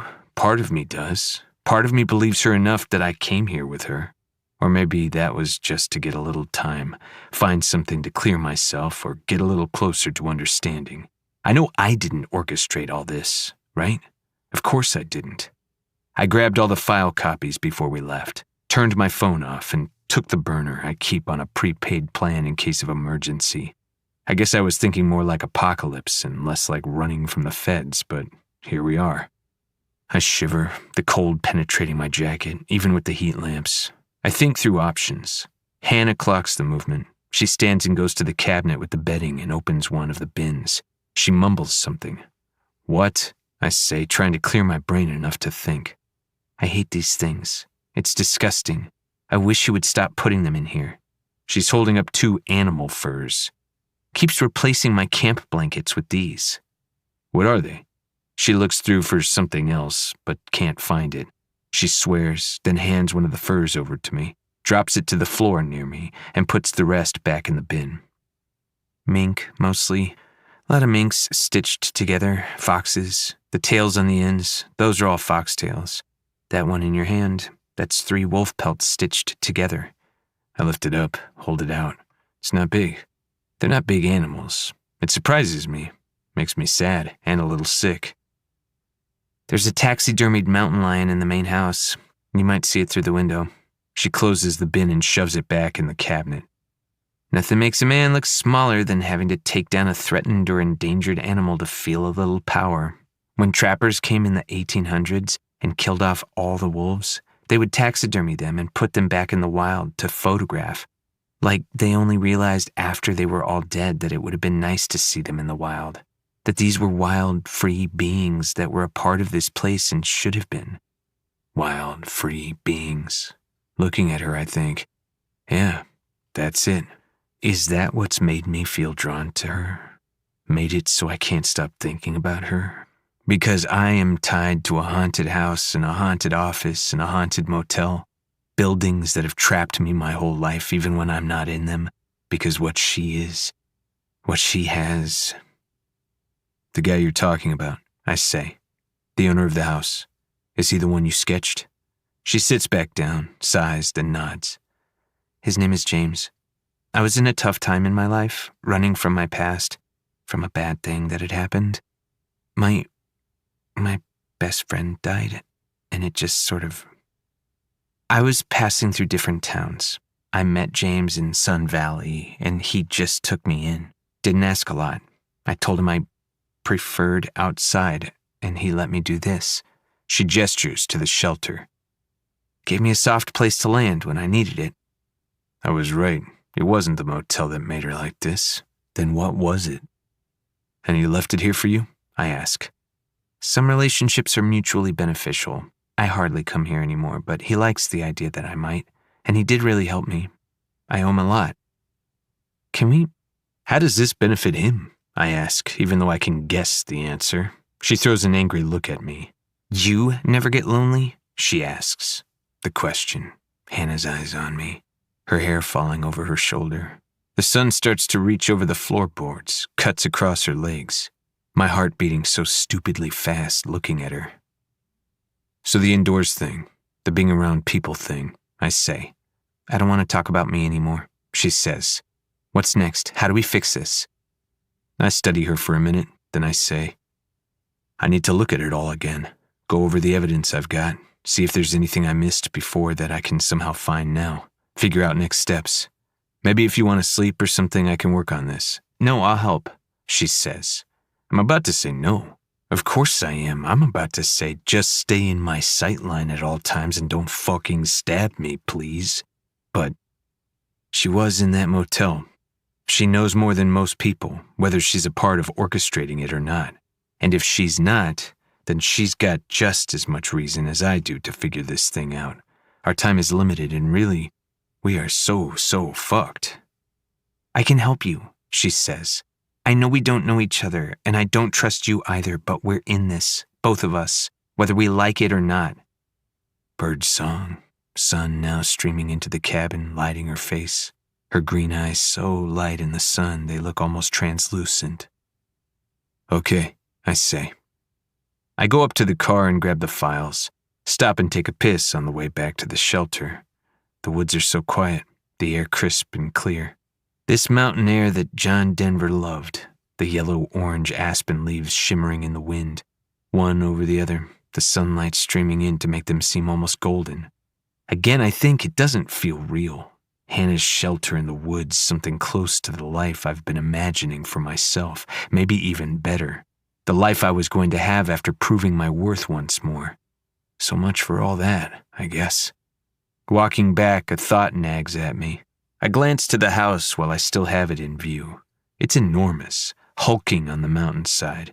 The idea of Hannah feeling like she owes something to this James guy, the uneven power dynamic of it. It bothers me. This drifter case has always been about influence.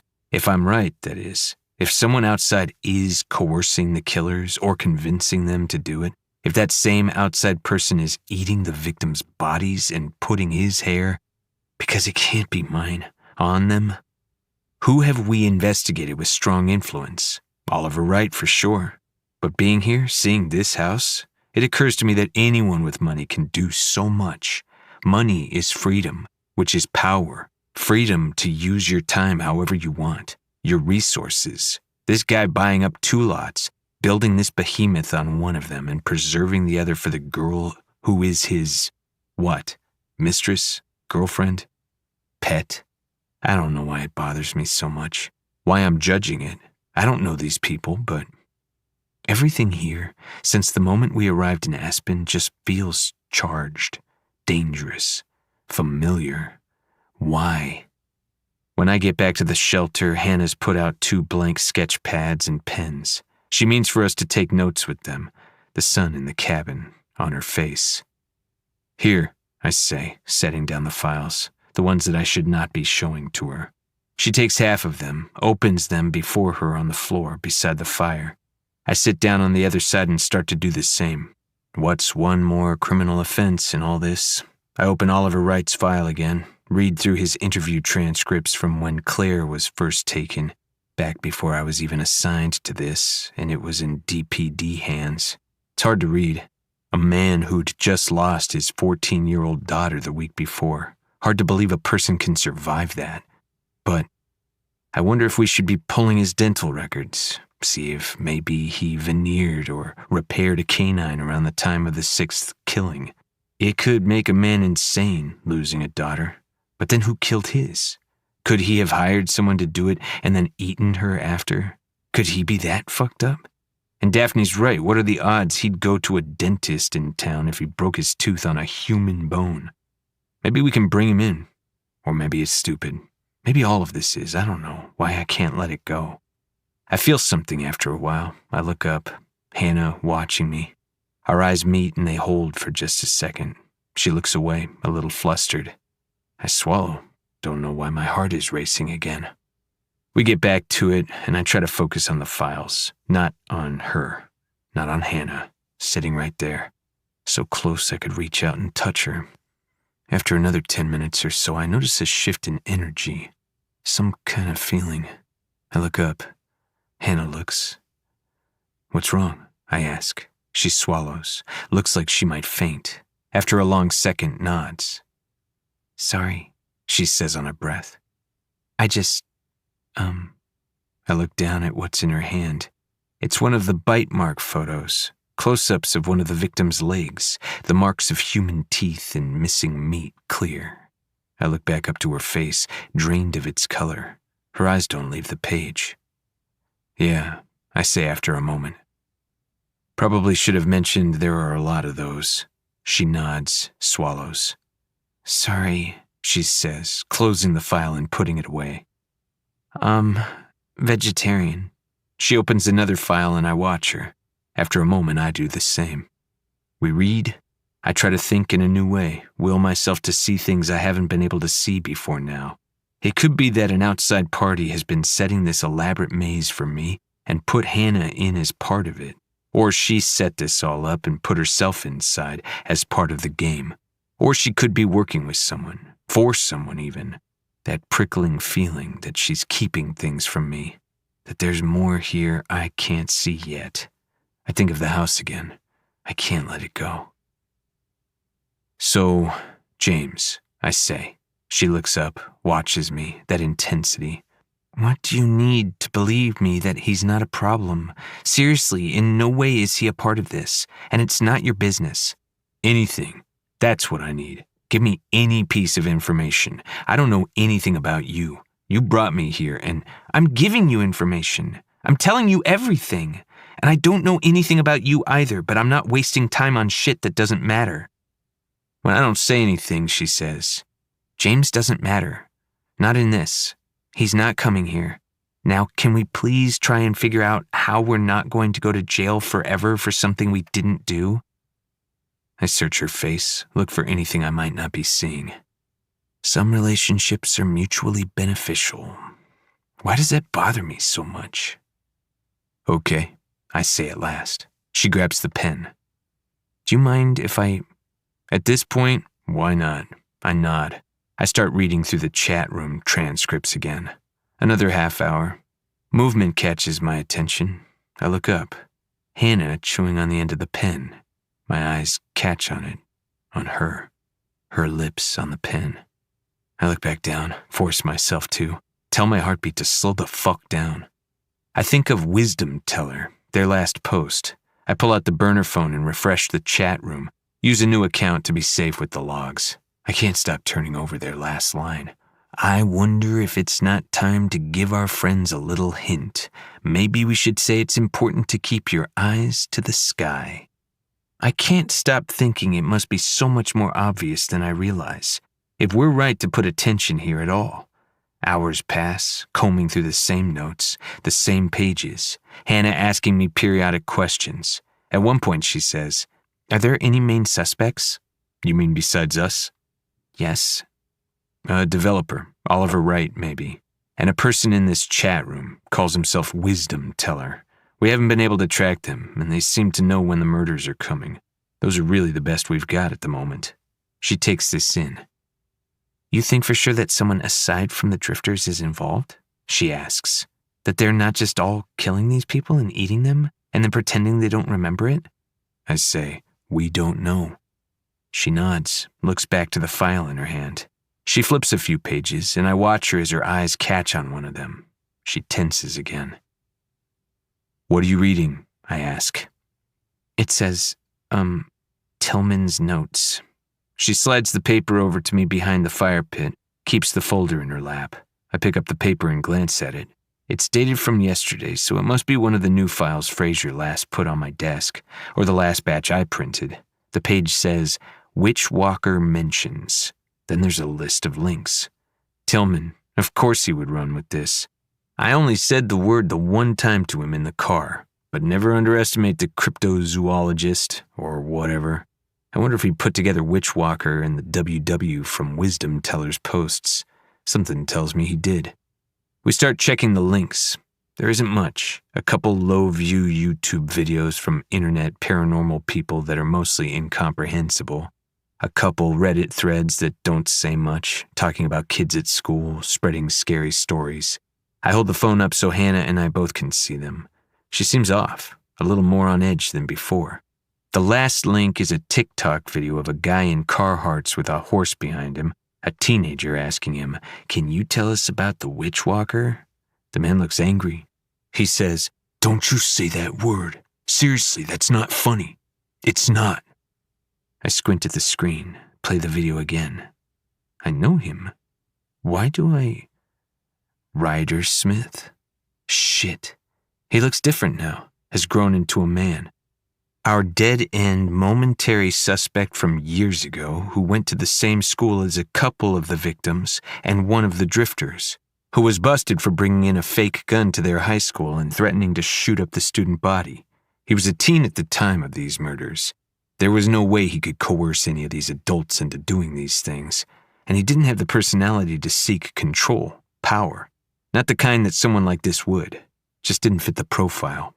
What he wanted was attention, to be understood by his parents, the other kids at school. Still, it was terrible to take even a fake gun into a school. He served the time for it. I play the video a third time. I'm certain it's him, and I think I remember reading that he works at a horse ranch somewhere now, rehabilitation programs for at-risk youth. Hannah drops the file to the floor. "Are you okay?" I ask, turning back to her. I'm feeling a little bit... I need to get outside." I look around. We are basically outside. "No, I need to move, run, if that's okay, and I think I need food. I haven't eaten in a long time.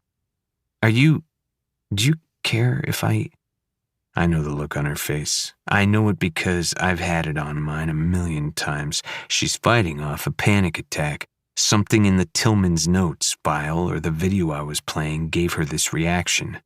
Does she know Ryder Smith?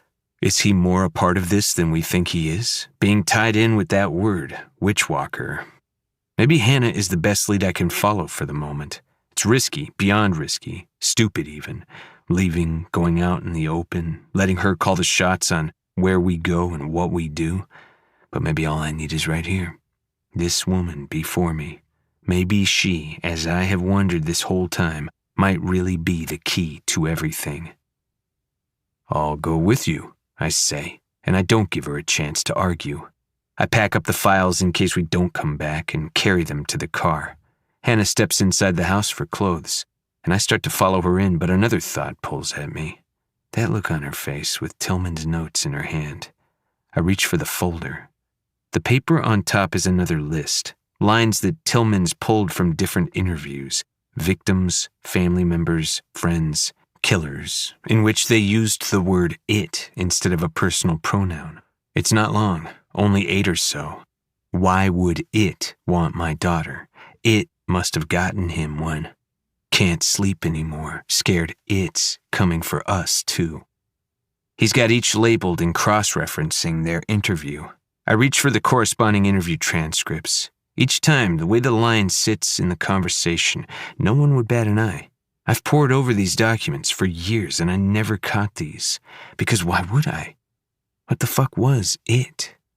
But these lines pulled from their context, written out alone with space around them, something doesn't feel right. And what would it mean? That we're talking about a thing and not a person? These are terrified people whose lives have been upended, who are trying to make sense of something that no one should have to make sense of. I don't think it's so much what are they saying as it is, why did it scare Hannah? Or was it something else? 2. We drive down the mountain in James's Bronco and park at the edge of a public green space. Wide, perfect stretches of grass, lush trees. And this park, this place I have never seen before, fills me with a kind of dread I can't understand. Dizziness, nausea. Rose, my mom, in a pink dress, on the path in front of me. Rose, I see her, plain as day in this memory, here. No, that's not possible. We can catch the trail through there, Hannah says, my heart thundering. The drive into Aspen from Denver, feeling like I'd done it before, but I know I haven't, right? Passing that old pharmacy and the entrance to this park, that overwhelming sense of déjà vu. Is it just being here with Hannah? Is it just the fact that I am somehow implicated in this case?